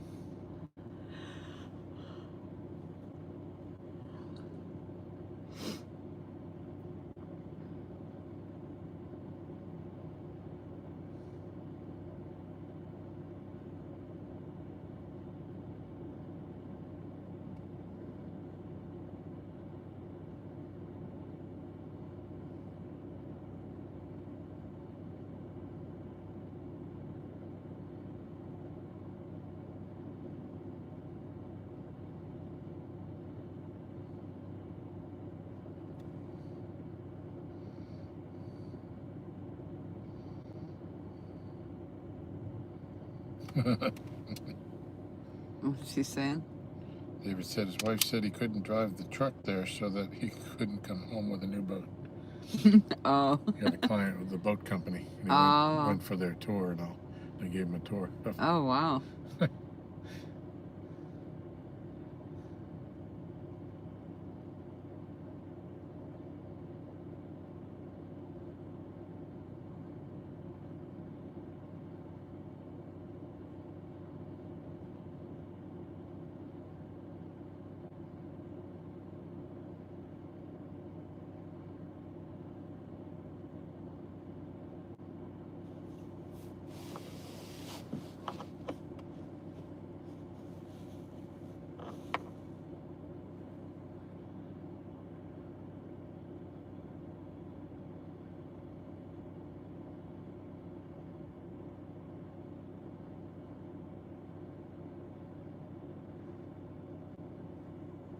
just saw the orange one move, but I think it's my eyes playing tricks. Yeah, that happens too, because when you look or you look away, you look at these screens and then you look up and it looks like something moved. Yeah.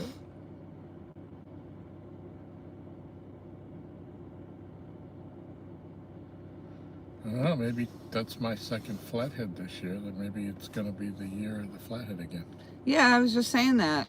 I mean, we don't see them that often. I said, except, was it last year or the year before? You had like a total of 8 Flatheads we had. Yeah, the year before, 2024. Mm-hmm. Yeah, we had 10 total. Oh, 10? Okay. Yep. Oh, you had 8. I had 9, I think you had 1.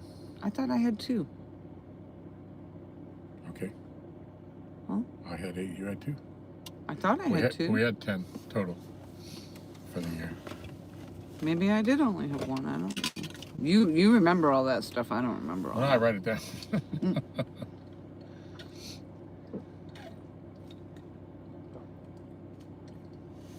But that year, 2024, we didn't catch any. I caught 2 of them on back-to-back nights on like May 27th and 28th. And then we didn't catch another one until there was a 3-week period between the middle of October to the first week in November. And we caught 8 of them in 3 weeks. But that coincided with, it started to chill, and then we had a 3-week period where it was like 80 degrees every day, unseasonably warm, and the water stayed that way for that entire time. When the water finally started chilling again, we didn't catch any more. I think I am going to go down there and pull at least we'll start pulling rods. I got 1, 2 to do, but I think I'll start with the orange one. All right. Because I'm fading out fast. My eyes are heavy. All right. But feel free to take the time. You never know. Been very lucky with getting the pack-up bites. And maybe just my movement down there will stir them up. And Yeah.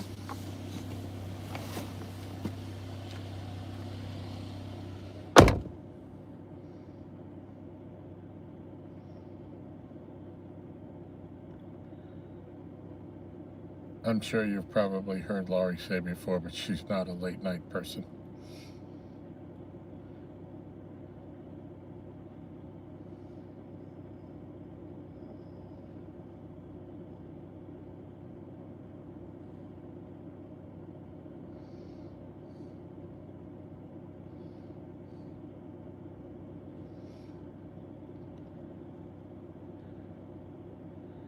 Hope she doesn't get hung up.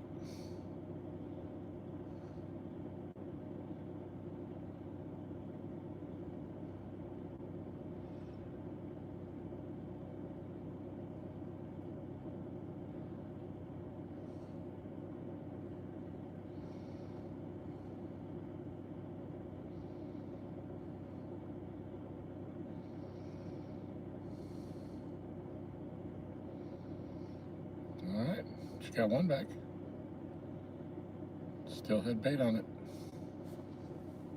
I don't think we ever saw that one get a bite. Get a bit.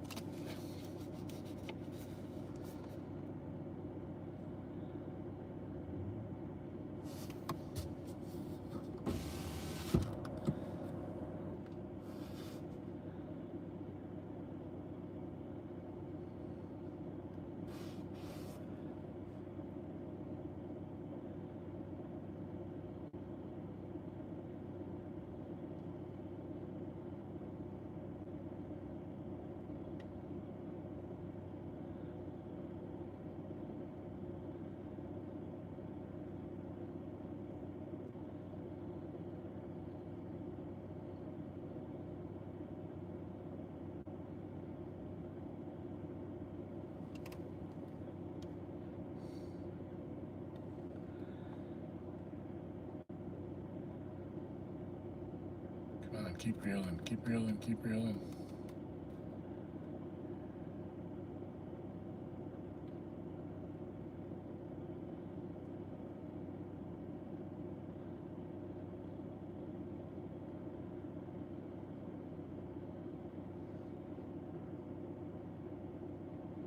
Alright, looks like she's probably got that in far enough for now. She won't get hung up on that one.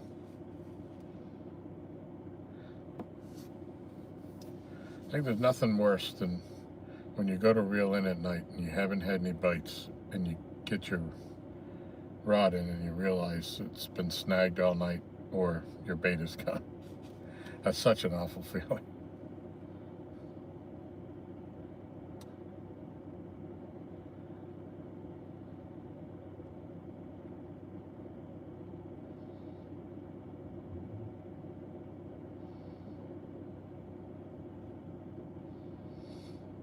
Yeah, looks like she got it back. I couldn't tell if she had bait on it or not.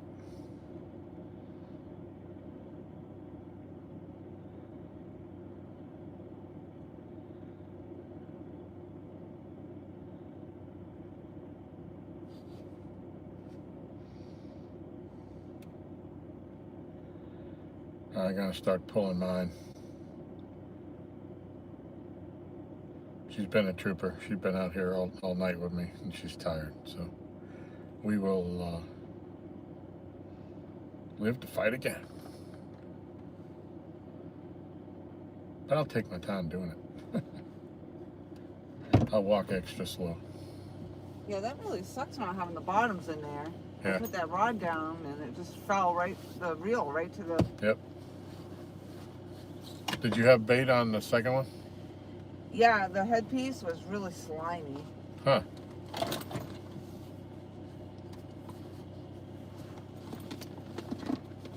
All right.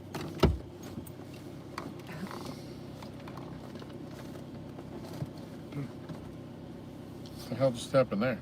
Huh? Look at your screen, it's pulsing.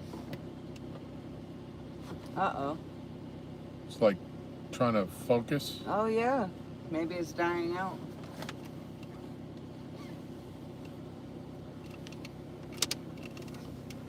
I don't know. I noticed it on this one. This was so blurry and that one was clean. Yeah. And now it looks like it's trying to focus. Focus.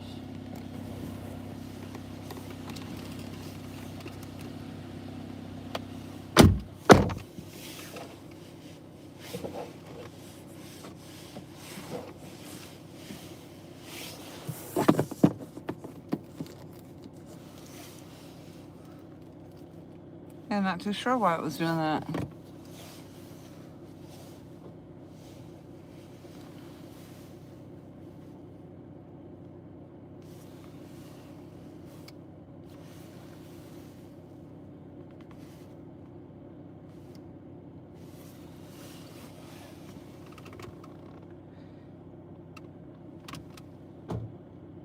Yeah, I know, the camera is freaking out. Well, I think I'm going to end this, guys. We're pulling rods now. We got lights and some other equipment to pick up here before we go. So thank you so very much for hanging tough with us and hanging out. And I'm glad everybody did get to see the Flathead. And hopefully we'll catch you on the next one next weekend, if all goes well. Hopefully it won't be too long and we'll be back on the bait fish like normal, and the bites will come in a little bit more steady. And then hopefully the weather is going to get nicer and we're going to be able to sit outside. We did a little bit of that today though.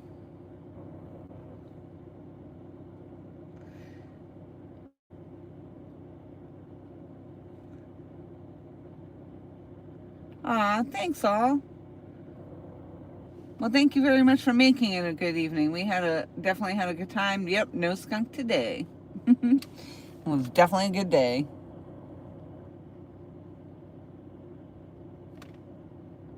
All right, all. You all take care and have a good night, and we'll see you on the next one.